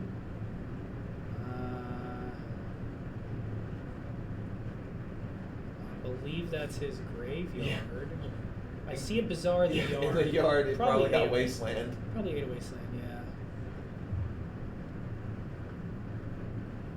I see a bridge too. That's Yeah. notable. Not nothing.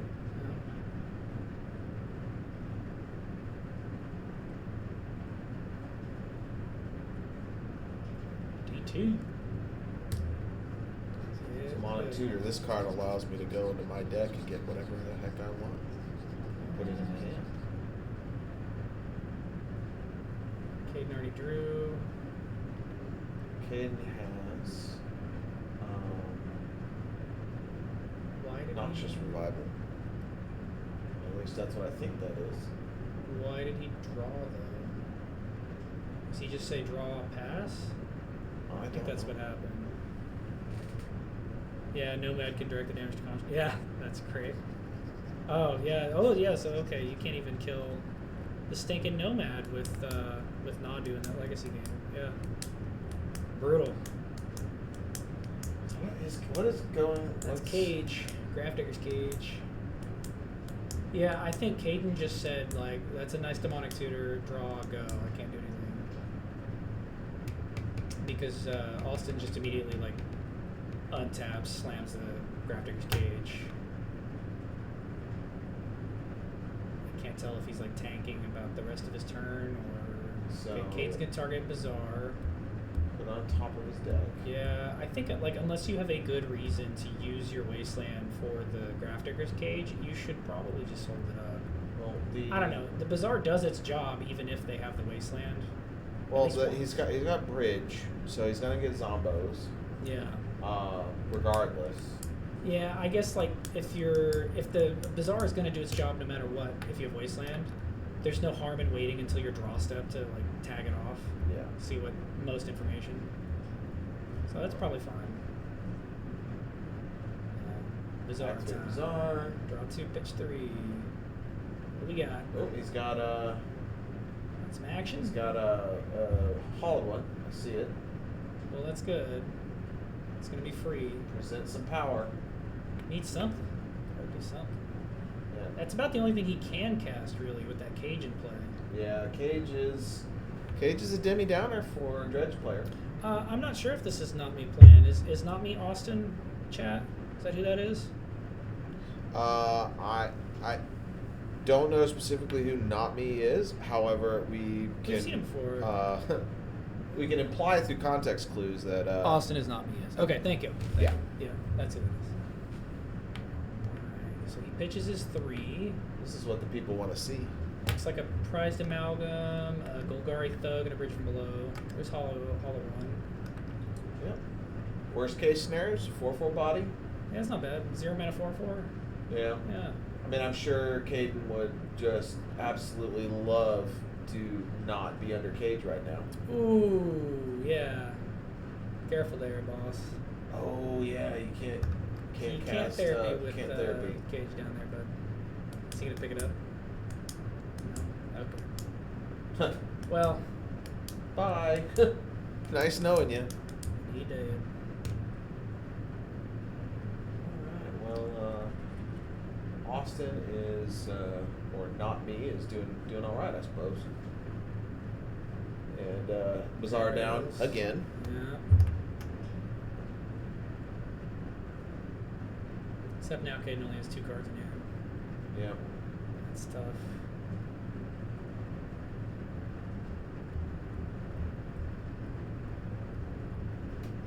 Yeah, Cage check.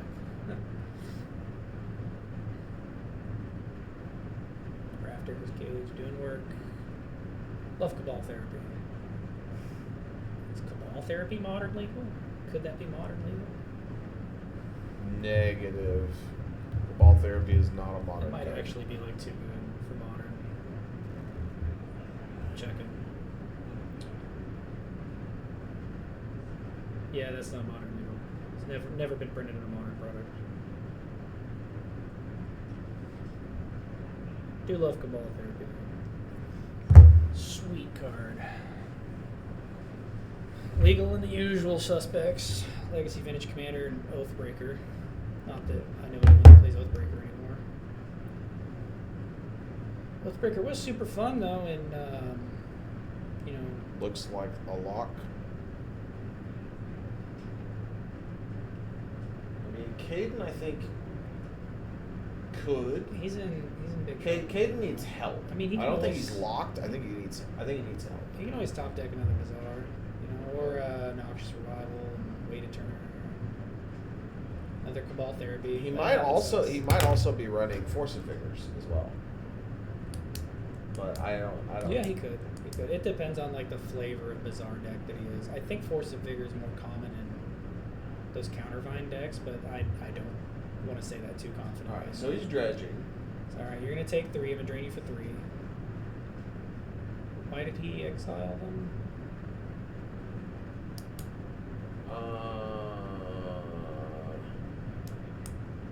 Why did What is happening? he exile this? Is there a ley line that we just can't see? Not me holding counters. Yeah, probably. Does anyone know why he exiled those cards? Yeah, I'm not seeing a reason why those cards should have gone straight to exile.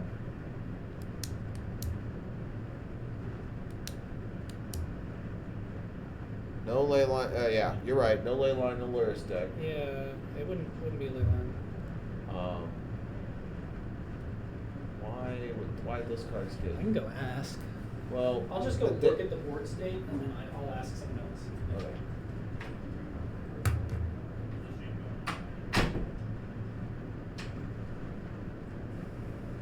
Is the stream going okay? Yeah, we're doing pretty Are good. y'all are you live right now? No. I can turn it off. Okay. Yeah, we're Do you good. need anything? No. Well, we just got one more round to go after this, so. Sounds good. Frog in. Alright, starting to put a clock down.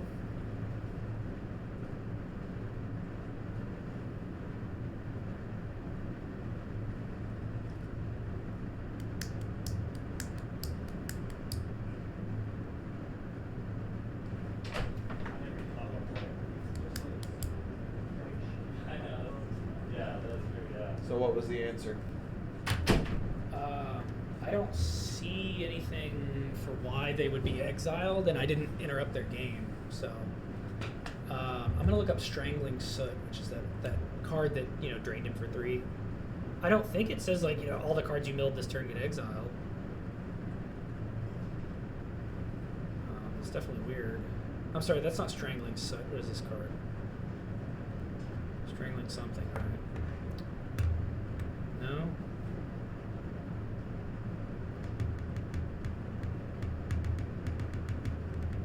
Just check top 8 for it. There he Creeping goes. Chill. Yeah, thank you to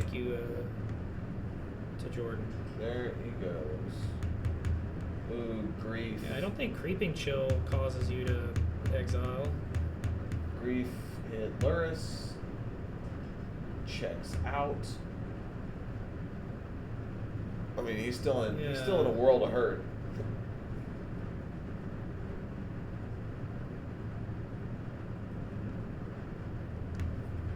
Oh, and he got 2 bridge from below triggers. Alrighty.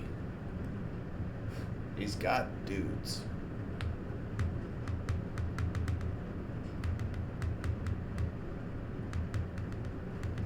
That might be the way out for Caden.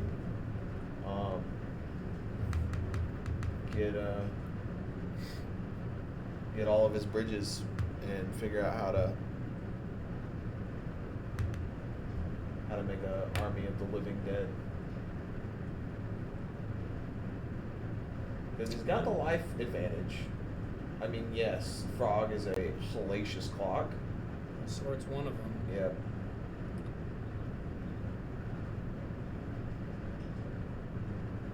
Sword's the second one? It's 26 to 16. I don't think one zombie's fast enough. No. That frog's gonna start to outpace the one zombie. Heck, it would outpace a couple of zombies pretty quickly. Yeah. Caden's definitely in a bad way. I mean, Yeah, for sure. Cage will do that.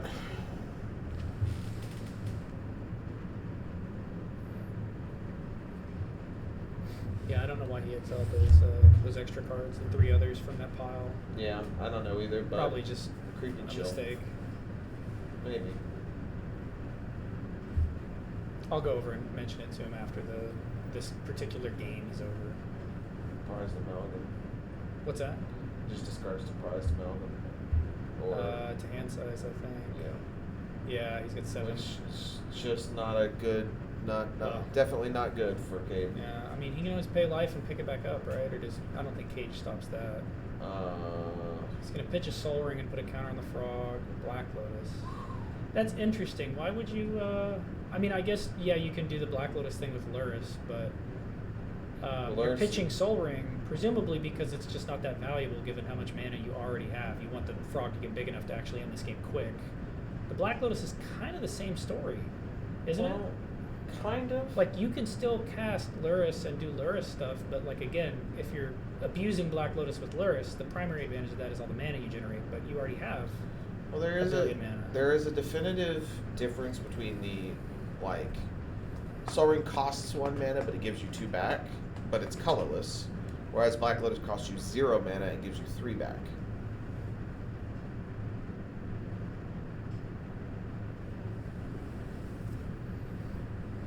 right, second frog. Things are not That's good. looking good for Caden, No. admittedly. But never say die. It ain't over until somebody's life total reaches 0. Somebody decides that the game is over. Grf. All right, we got grief.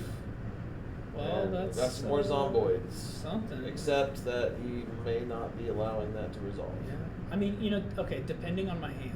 Okay, right? so he's hard casting. He's cracking that, tapping Force a of bunch will? of other. What is he doing? This is He's like hard 6 casting down. force of will.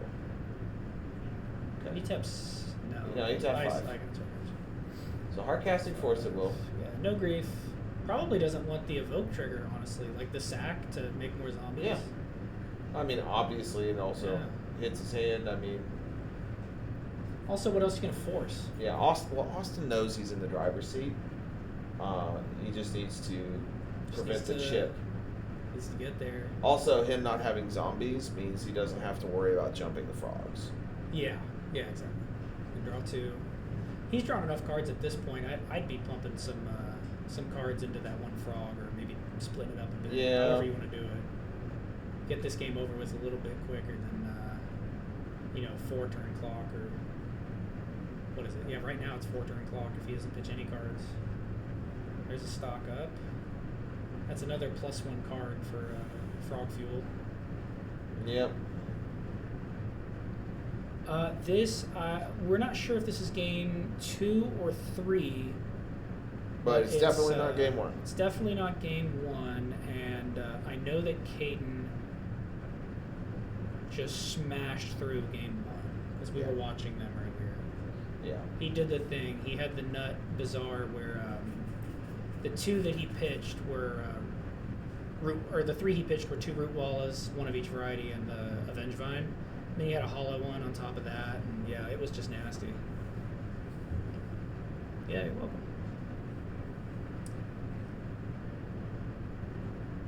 Alright, so he has stocked up. Oh, he has the Soul Guide Lantern. Yeah, I think you're in trouble, buddy. None of those go to exile. Okay. Shambling Shell.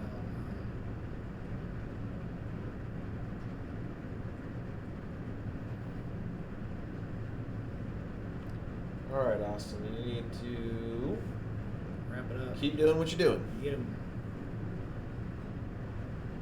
Sorry, I can't help myself. Like Psychic Frog.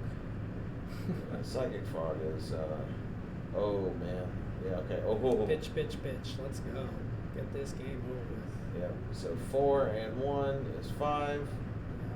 I mean, with as much, he's probably sandbagging some forces in his hand. Oh yeah, 100%. Or he wants to draw them off the frogs, like something like that. Because I was gonna say, you can always just. Frog 3. That's a little. The frogging. Yeah. Okay. I do feel like, Well, he's got strip mine up in case he draws a bizarre. Yeah. Um, He's got your mind. I mean, like he could have played out a Bowmaster just to further punish. all right. Like So anything. Caden Caden has sees the writing on the wall. thrown the towel in. Says that's It's like it. we're going to game 3. You got Cage. You got Soul Guide Lantern. You have every.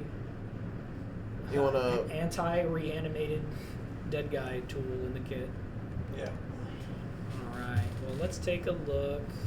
I think the legacy players are done and unsideboarding. Looks like the modern players are as well. So this is it. whole thing might be over, actually, if the vintage players are not totally done. But actually, it kind of looks like the vintage players are desideboarding too. We can always just go ask. Yeah, let's go check. Curtis is going to go check. Actually, I'm going to go mention that thing to Kate. I'll be right back.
I got a deck for you, right? All right. Oh, We're yes. here for the finals. This is it for today, folks. Team trios. We got Andrew, Logan, and Salim versus Drew, Jacob, and Austin, not me. And we're currently displaying Legacy for y'all. That's right. They're getting started. Got Jacob again on Blue Black Reanimator. I forget what Logan's on, but a Bloodstained Mire is indicative of several things. Logan's on Painter. It's on Painter. Oh, cool. Yep. Glad to see that. Okay.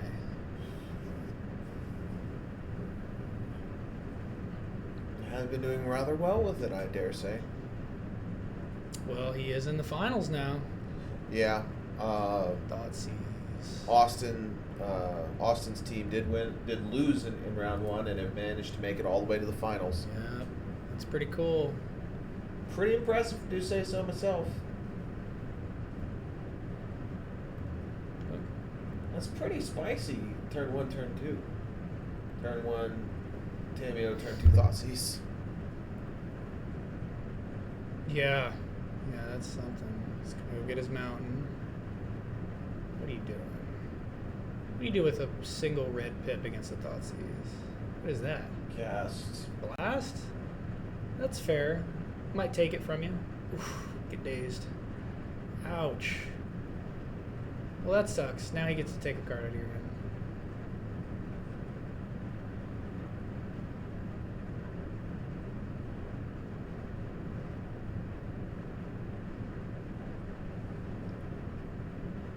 Writing it down. Let's take it. It's got 3 lands, Great Furnace Mountain, City Traders. It's got a Painter, a Soul Cauldron, and another Painter. So he's got redundancy for Painters. I guess you take the Soul Cauldrons, but you can't cut them off Painter.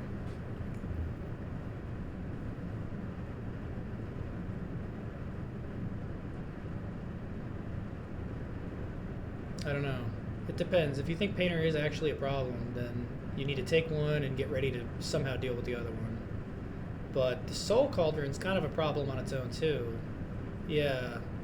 Now he's going to have to like weld it back if he wants it, or he'll have to find another copy. But, I mean, the Soul Cauldron will just chew up Jacob's graveyard piece by piece. Yeah. And, you know, it's kind of like half a unlicensed hearse in that way. Except it's also a combo piece. There's a Saga. There's a Always Saga. glad to see that. Painter time. Painter. What color are we painting everything? You like it blue? He probably likes it blue. It's not like there's much of a downside to that, other than It's I guess black. It says black. Good. Okay. So Jacob can't pitch just anything to force a will now. So obligatory. Seems relevant. I see a force in his hand. Sorry, what were you gonna say, Curtis? The obligatory painted black. Yeah. Reference. Yeah. Yeah. Well, is that Rolling Stones? I believe so. What's he doing? Thinking. Stones, yeah. I guess it's an underground sea. It actually works out. It actually really that is a very it checks out because how does Painter win? Millstone, Grindstone. which is a A Rolling Stone. Uh-huh. That's fair. Come back to me when your grindstones are signed by members of the Rolling Stones. That would be sick. That'd be pretty cool. That would be absolutely sick. Saga's on 2. Painter getting in the red zone. Take your beats. Painter's like a 1/3, right? Mm-hmm. It's got weird defensive stats for a 2-drop. He's keeping his mana up. He's not quite ready to commit to making the construct. And why do you need to, ponder?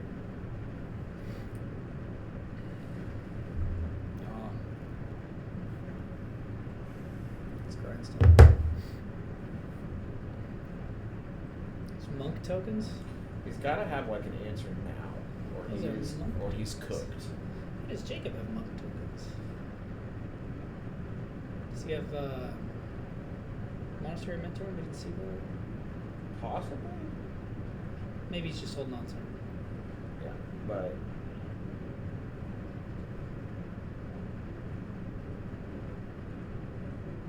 so yeah, as soon as Urza's Saga rolls, gets Grindstone, game's over. So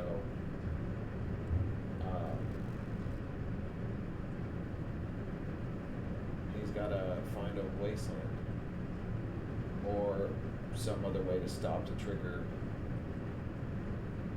So let's see what he's got. Needle, perhaps. He's digging for it. I think he like end step ate a clue and then. Yeah, he's digging for a needle or something.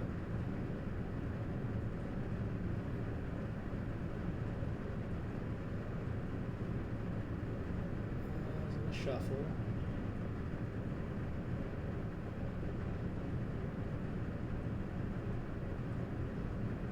He's in danger, that's for sure. Needs to kill the painter to buy a turn, or that can buy back a card, but that doesn't do anything. Yep. He's passing back. I see he's got that force. I think he had a Nile Spellbomb in his hand. Yep. But that doesn't really do anything. I mean, he might just be dead and like, you know. Yeah, so he's slowing, floating mana, slowing. getting Grindstone. Oh yeah, absolutely. He's got the mana to do it. So Yeah, and then his opponent has to. must have a response. I'm Has to do very curious. Sometimes you wait till like this exact moment, then you can kill the painter. You know, Yeah. especially if. Because true. If Logan doesn't have anything else, like ideally Logan's got like a blast and another land drop before he uses his floating mana. Okay, so he's got City of Traders. So he's gonna use that, and that's 2 mana. There's another painter. He says, "I want redundancy before you start touching my stuff." Trying to interact. Demand an answer.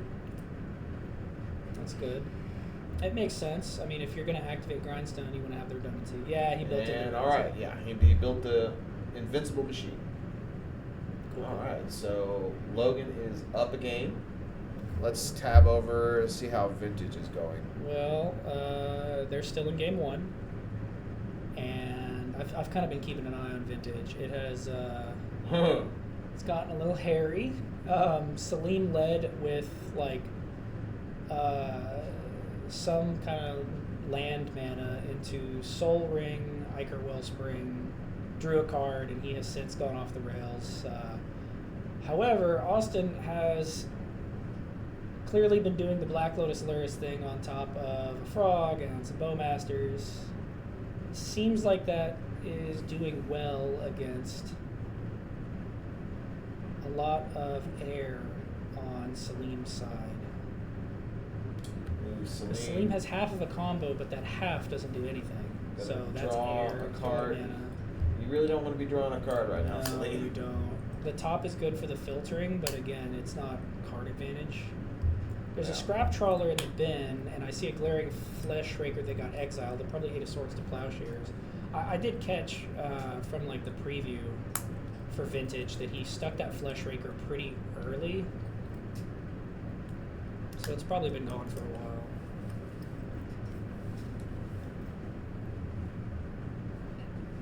Okay, bauble.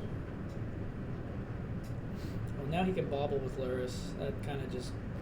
Well, if you don't got anything to do Varies. with Lotus, then why not, Yeah, right? well, I mean, right now he has 7 mana in play.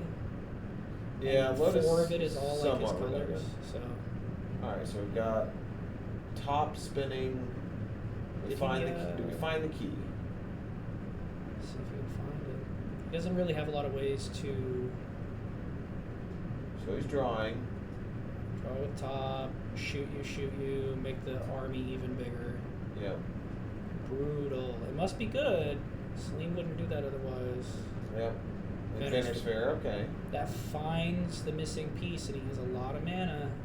But So go get it.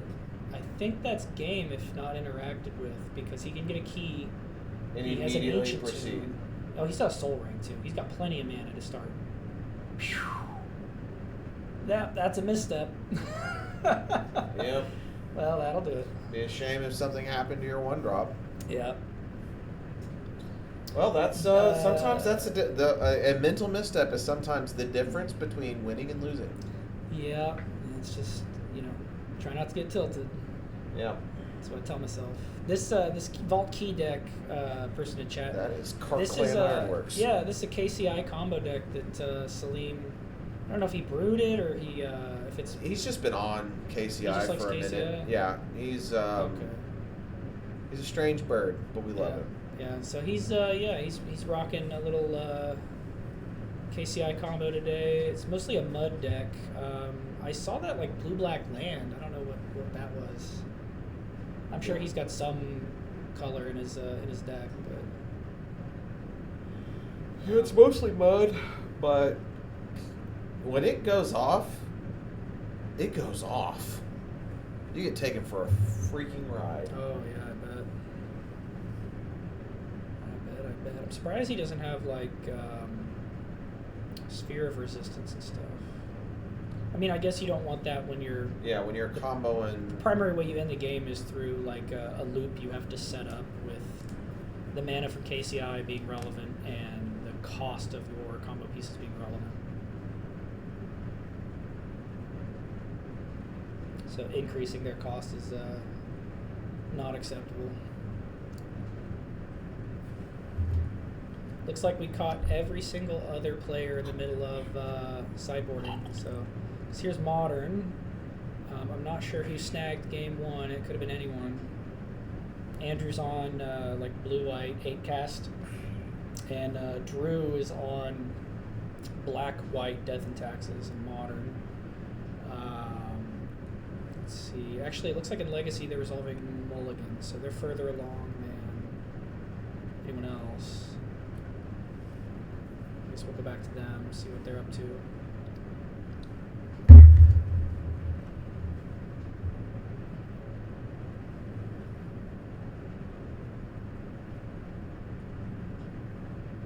Lots of people looking at open deck lists, taking their time.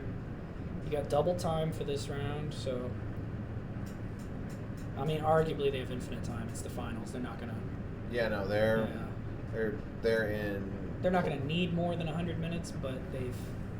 I don't think even if 100 minutes elapsed, anyone would want this to just stop. So. All right, looks like Drew's taking a mulligan.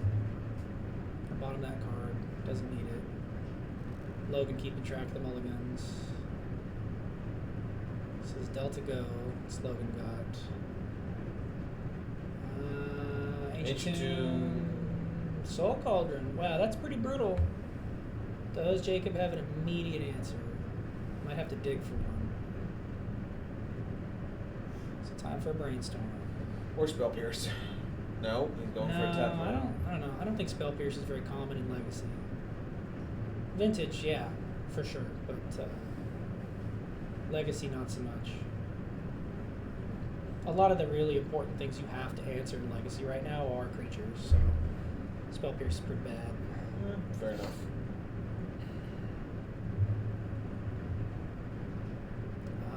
He's surveilling, and he decided to keep it.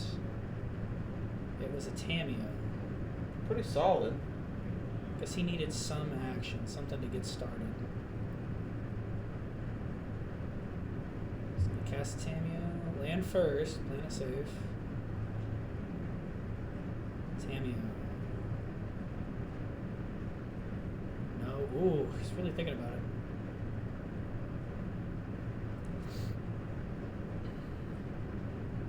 It's tough.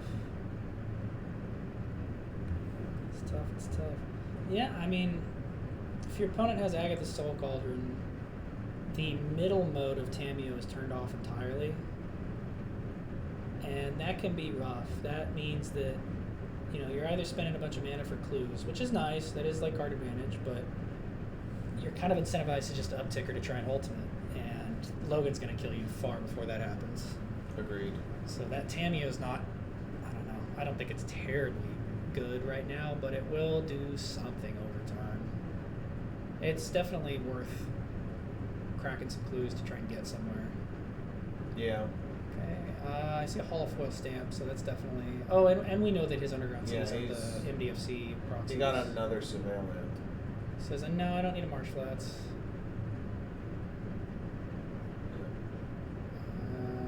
He's gonna blast the Tamio. Get her out of here. Now you can take your turn.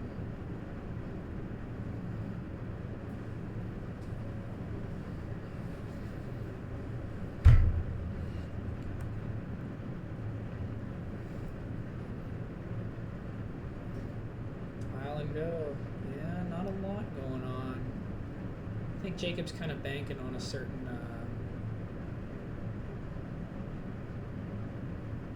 certain series of lines here. Funky Man in chat says Tamio's not going to ult because of blast, but she's going to get a lot of clues. Yeah, Yeah. that makes sense. Probably why.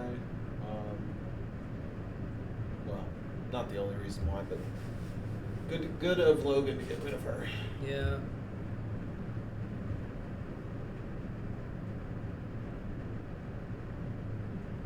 Because what Logan's blasts, they're primarily going to get pointed at force of wills and force of negations and whatever sideboard cards came in, right? Yeah, if Probably not going to point it at days.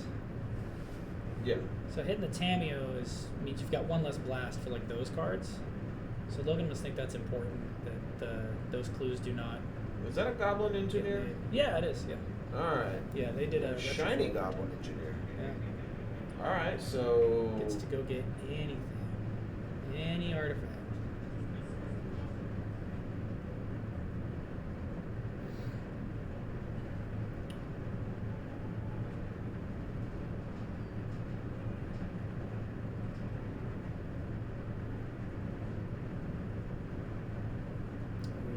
Must really be thinking about it. I can't quite see Jacob's hand. I assume he's got something to interact with this. oh dear. Look at the vintage. You want to cut over to vintage? Yeah, It's, looks I like mean, so- Salim's Yeah, let's cut doing over to some vintage. gnarly stuff. He is doing the thing. He actually got a KCI. Yeah. We didn't quite get to see that when he was on stream earlier in the day. I think the KCI got countered or like something happened. It didn't matter. Yeah, he's comboing. Uh, Oh yeah. Oh, he's got the second top. I don't actually know what the combo is from here. The scrap trawler doesn't trigger on just any old thing, does it? Hold on. Let's pull it up. Can you look it up? I thought it was only when scrap trawler does. Is he tinkering? Tinker, sack, pearl. Jacob doesn't appear to be responding, so that's good. Is this Salim's turn 1? Yes. Wow. Holy moly. Yeah, I do not believe that Austin Mystic Forge. has had an opportunity to do it. Oh.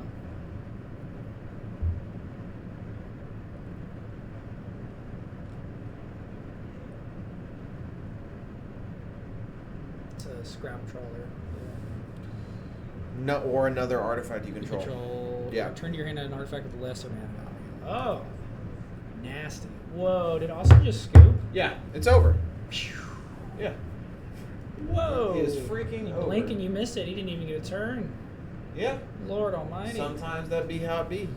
Well, okay. I'm glad we popped over to see that. Let's go back to Legacy, see what's going on.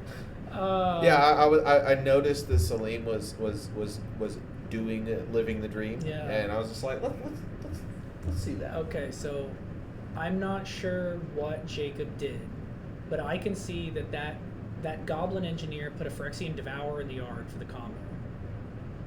And then it looks like Jacob thought seized, and he got it sent right back at him with that red Duskborn card we saw.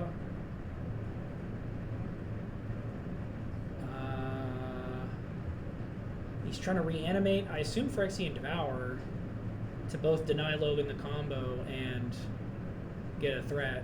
But it looks like he's just going to use Agatha's Soul Cauldron to go ahead and eat it and set up things for the combo. I'm not sure if the combo still works since the Soul Cauldron got bounced like if it's a different object. I kind of think it's, if memory serves, the cauldron just says like your stuff with counters has the abilities of everything exiled with cauldron, but it may be referring to that specific instance of cauldron, and so bouncing it resets it. All right, painter down, or painter deployed. He's got a painter. Naming black, Can have any color you want as long as it's black. and then here's Soul Cauldron. Replace Soul Cauldron. Yeah, I don't think he's got the infinite damage now, or not necessarily infinite, but like lethal damage. Yeah, because he would just be dead.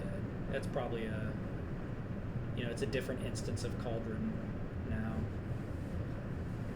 Well, in that way, Jacob using the reanimate managed to deny Logan the combo kill with the Cauldron and the Devour. He's gonna have to go get another Devour if he wants to try that again. Says I'm gonna draw a card with Lantern. Excuse me.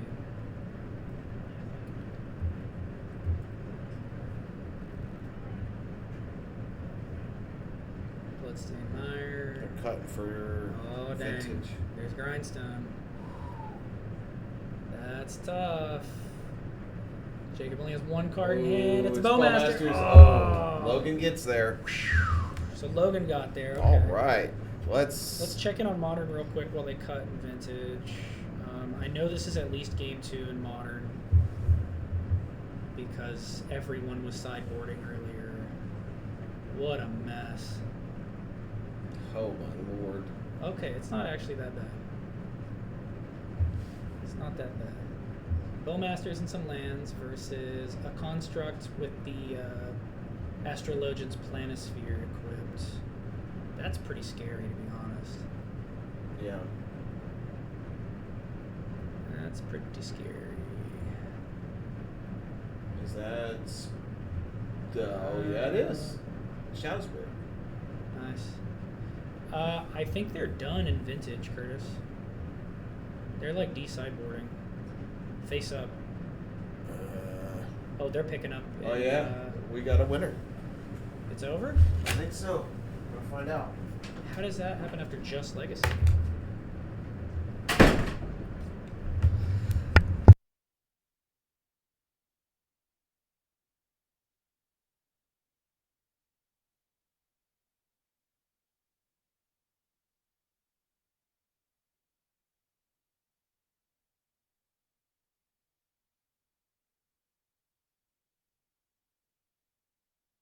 They are not done. That is a false alarm. Let's cut over to the Vintage seat as quickly as possible because in the 30 seconds that took to verify, all hell broke loose.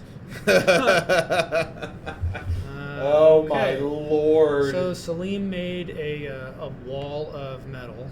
Oh god. So he had the Vexing Ball protecting. He has Vault Key. He's taking infinite turns or not? All of his mana sources are tapped, so it looks like he has the. No, He his is- Time Vault got countered or something. Okay, by, okay. Consigned to memory. All right. I think that's what happened.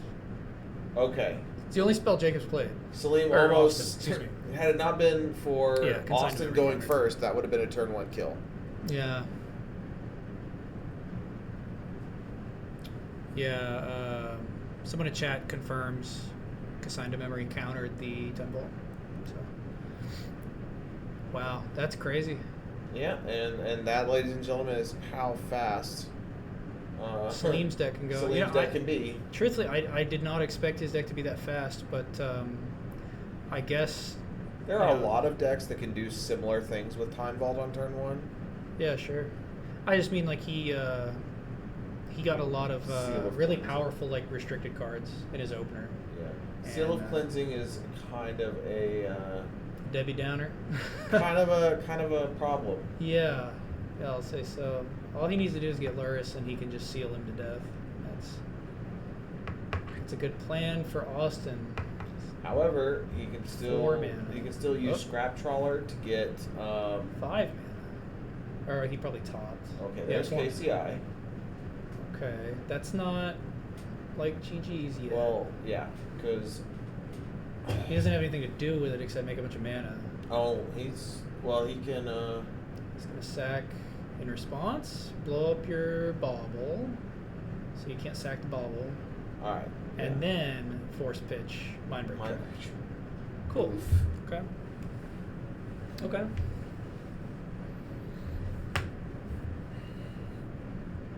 So he's done after that. Oh, ouch! That is a Stony Silence. Oh, That is a Collector Oof, but a white enchantment. Null Rod, but a white and enchantment. we are. That's rough. Oh no! There's the Scrap Trawler. He still It's can't one turn too late. do anything else. But he has a Trawler. Hey, the Trawler can beat down, right? It's got like 3 power, doesn't it? Yeah, but Yeah. Austin's gonna have. Austin's gonna. do a Austin's bunch gonna of have great stuff. creatures long before. Yeah. You know, I guess it is. No, that Stony Silence is a big problem. Exile doesn't even go get a lesser mana value artifact. Yeah, the Stunning Silence just turns off Salim's. Yeah, Salim needs Force of Vigor. Yeah. I'm not even sure like what else. I don't know if he's It got could Force of be. Vigor. He's got a Ruby. But fortunately, Austin not presenting pressure. No threats. Yeah. So Salim is near Hellbent, so Austin's got quite a bit of time. I don't know what Salim's out to the Stony Silence is. I assume it's Force of Vigor, but it could be. I don't know. Bosage you. Treasure Cruise. Go for a cruise. That's rough. He's got 6 cards in the yard, or 7 cards. Says I'm keeping that. I'm gonna make a lure someday.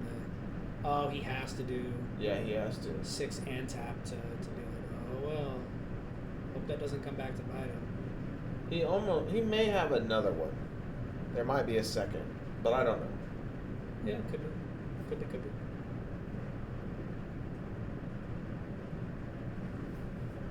I don't know. He definitely thinks that the cards are valuable. It's worth Yeah. doing. There's a Oh, frog. there's a clock. Maybe he didn't have a clock. He felt like he needed to draw into one. So losing the silence for long game removal is better. This is game 3, I think. It is game 3. Yeah. So game 1, Game 1 had to Game have been one- Austin because we Yeah. saw Salim turn 1 him. and then Salim just said, "Here is 1 turn kill. all the cool fun First stuff," turn kill. Yeah. and he almost did it again.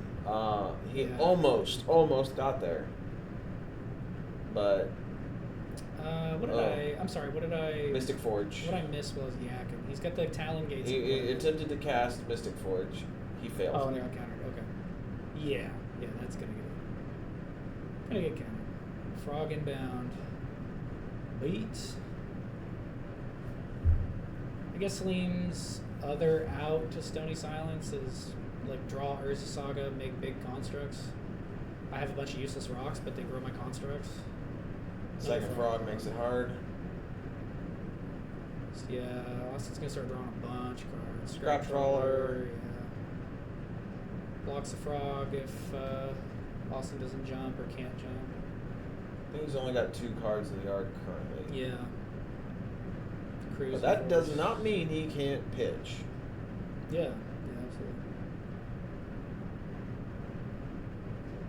It does put a damper on like the aggression of ending the game with the frogs, right? Yeah, he's gonna Oh. check like, what if I attack and you trade Scrap Trawler? Scrap Trawler dies. What are you gonna get back? He's got Time Vault, but like no way to use it. What else? I think there's a Mox Pearl in the yard. They got tinkered.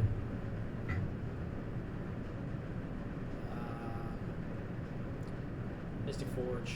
Can't get that back. Okay. He's Pitching- gonna make it Pitch a Mox positive Pearl trade. and Jet. So it'll kill and live. Yeah, he's got those 2 mocks and just hiding out in his hand, not doing anything because Stony Silence. Doesn't need him. Alright, so he's got He is gonna get back to he's got Time Vault. So he's got to have a way to deal with that Stony Yeah, Silence. almost certainly. He's got something. I mean, Talon Gates means that he can filter mana and do. all I think sorts he's of got stuff. I think he's got an artifact that destroys a permanent when it enters the battlefield. Spinavish Saw, perhaps. Maybe, yeah. That's a 7 mana one, but you know, 7's not crazy in Vintage for a niche effect like that. Looks Is like that- he's I getting think that's a fetch. yeah, he's fetching for mana to hardcast Force Negation. I'm almost certain. Yeah, if he can negate the time vault, then it's Yeah, completely out of it. It's not possible anymore. That line is it's force negation. Yeah, that's rough. Bye bye. Gone forever. Such a pretty time vault too.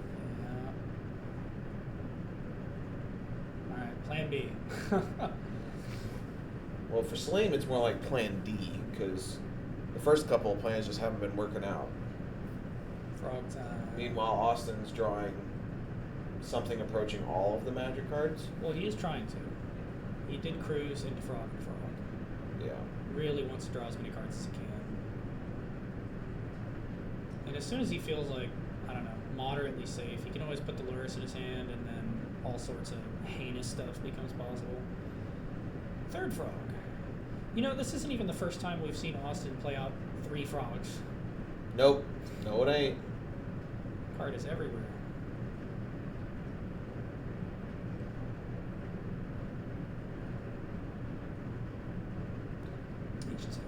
You want to see how Modern's going? Mock Sapphire. Yeah, I'm willing to hazard that Salim is Salim is circling the drain. certainly dead.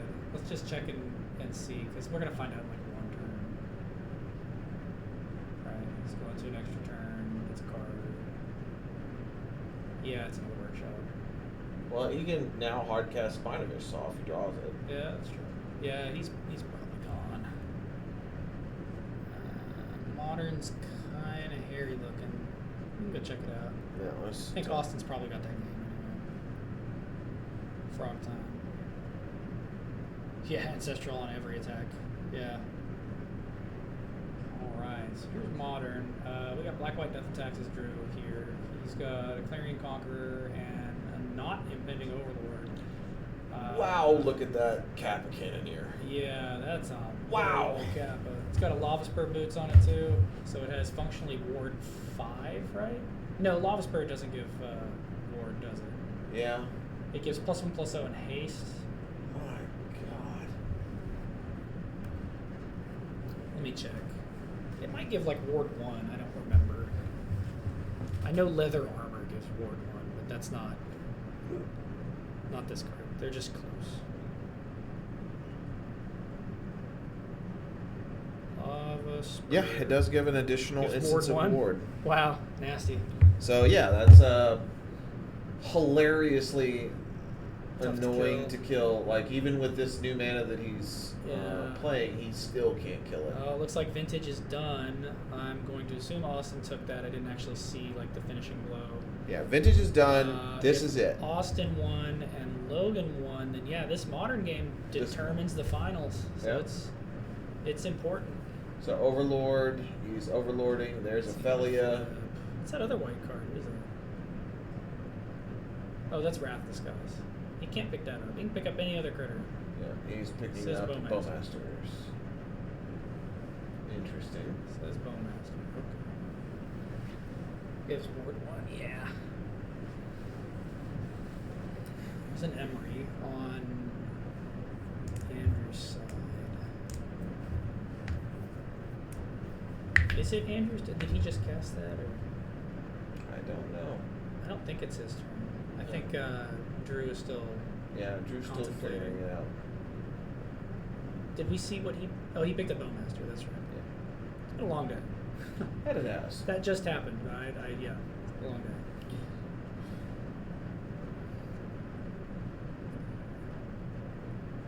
Just thinking. So I see a construct with a planisphere on it.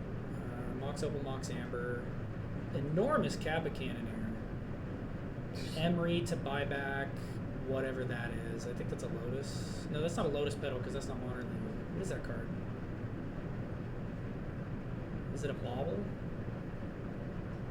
That on the bottom Underneath the Emery. So what happened to Emery? got killed somehow. I think he chucked it in front of the Overlord. He was Okay, just sure. completely waiting for Drew to finish resolving Overlord's trigger. Recruiter. Some goodies. Give So, Solitude probably. Clarion Conqueror. does mean that, well, it stopped Emery, so the Emery's pretty useless. Yeah. He's getting a Solitude. Yeah, so, but he'll He need needs to all wait. of his mana. He'll need to wait. Yeah, he needs to evoke it and Use all of it to Yeah. kill the Kappa Cannoneer, and I think that's the only. that's assuming he's not That's already dead to that's Kappa assuming that Andrew does not play enough artifacts. to end. Because I mean, he could just string into thought monitors. Oh, he's just going for it, or maybe not. All right, so he's going for it. All right, fetch.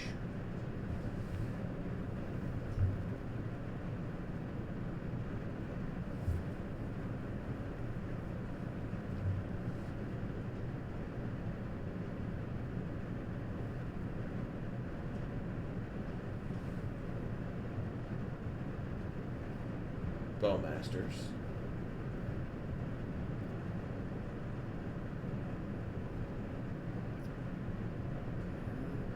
Master coming down. Figuring out how to block. Andrew did not make an artifact, and so Yeah. Kappa is able to be blocked. That's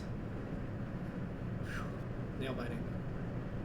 I'm sure Andrew would have preferred to just play like literally anything, like one of his lands or a bauble or even a Yeah. redundant Moxium or crap, anything. I think that yes, that is a secret layer Mishra's bauble that was all red, looking underneath the Emery. Alright, so he's being attacked. He's doing the Overlord thing. That Overlord, so I got a chance to play the black-white Death Taxes deck in Modern on a Wednesday at Edmund Unplugged a couple weeks back. Okay. Actually, it's probably more than a month ago at this point. But one of those longer games, that Overlord milling 4 every time it attacks, it did get kind of hairy, like, once or twice. Like, I might mill out by the time I can actually kill them. That never happened, but it is a small tension there.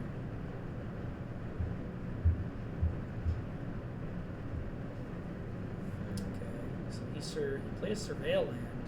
Kept it on top. I guess is he pitch casting now? Yeah, I think he's gonna go ahead and pitch cast on his opponent's upkeep, so he can't force negation.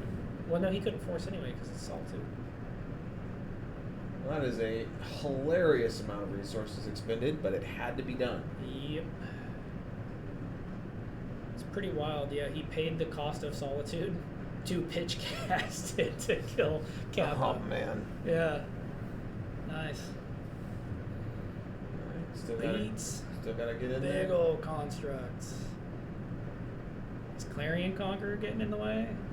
I don't know.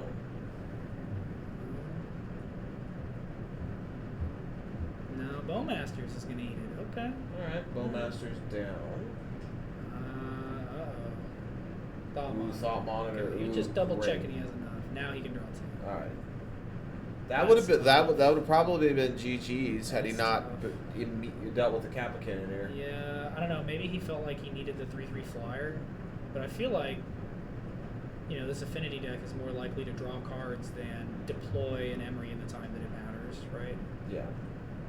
Well, again, Clarion Conqueror says Emery has no relevant text other than his enter the battlefield ability. It also said artifacts and planeswalkers activated abilities don't work, right? Does Yeah. it say non-land? Is it turning off all of his artifact lands? No. But his artifact lands can't tap for mana. Look up, Clarion Conqueror. Because if it just says activated abilities. Artifacts, creatures, and planeswalkers. So yeah, all of his It's artifact turning lands off are his just lands. off. Wow, yeah. Okay, never mind. I can see why Clarion Conqueror is definitely more valuable here than Bowmasters. Yep. Can Logan take it? Makes sense. Probably. It's milling 4, running thin. He's got a whole army to pick from. It says White Plume. Let's blow up your functional land. He's got Spire of Industries as non-artifact lands, but those cost life to use. Yeah. He's got Wrath of the Skies. Is he gonna Wrath? Ooh. Ouch. Brutality. Ouch. And presumably the Overlord got through because that Thought Monitor is still hanging out. And now White Plume is a 2/2 flying first strike blocker for the Thought Monitor. There goes his... What is that? Is that like a Seacrom Coast or something? That's probably what it is.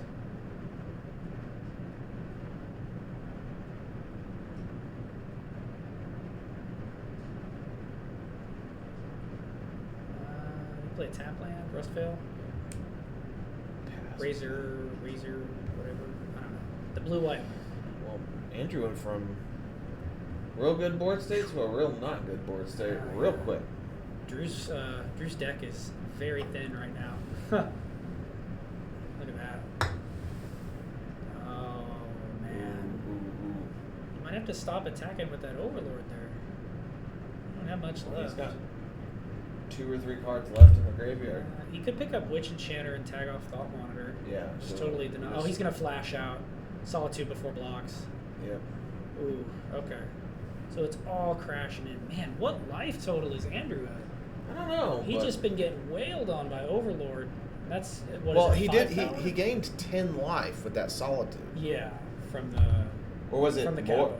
So it was Kappa 4 Cannoneer plus had what? 4 what? plus 6 plus 1. So Yeah, so 11 life off yeah. off the. I mean, that's 2 or 3 Overlord hits right Yeah. there. So yeah, okay. Drew's got to catch up and like beat back. You know, I just realized this. Drew Uh and Drew. huh. Yeah. Oh, he just revealed something and then had to back it up. Mox Opal that you can't use. Oh, it. I don't think it matters. He can't. It doesn't print. There's no imprint. It's not. Oh yeah, Mox Opal. Sorry. He's tapping Chromox. Otawara and Spire of Industry to do what? To pick up his cards To and scoop concede his the opponent. finals. All right, looks like- Wow. Well, wow. Now I'm pretty sure that was their game 3. Yeah, I'm gonna go verify. Yeah, I'm gonna keep an eye on it.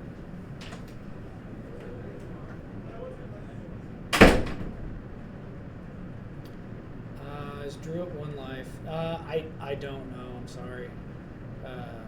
Life totals have not been a thing we've been really able to keep track of very easily this tournament. That's that. I see the bag on the table. Yep. All right. Well, hot Drew, dog. Jacob, and Austin have won. Heck yeah! Well, all you not me lovers, I think you You got to live the dream. you got it. He's here after they lost in round 1. That team took it down on Black White Taxes in Modern, Blue Black Reanimator in Legacy, and the Laris pile that Austin was on. So congrats. Yep. We're gonna wrap up our stream here. Yep. We are thankful for everyone who tuned in, and we will Hope to see you tomorrow for what's tomorrow? The vintage. Legacy. Maybe. Legacy Vintage is on Sunday, Okay. and there'll be a different commentary team for the next 2 days. But yeah, it's been fun. Hope y'all enjoyed getting to watch the games, and the glare wasn't too bad. Yep. All right. Y'all have a great evening, and tune in tomorrow. All right. Take it easy. Signing off.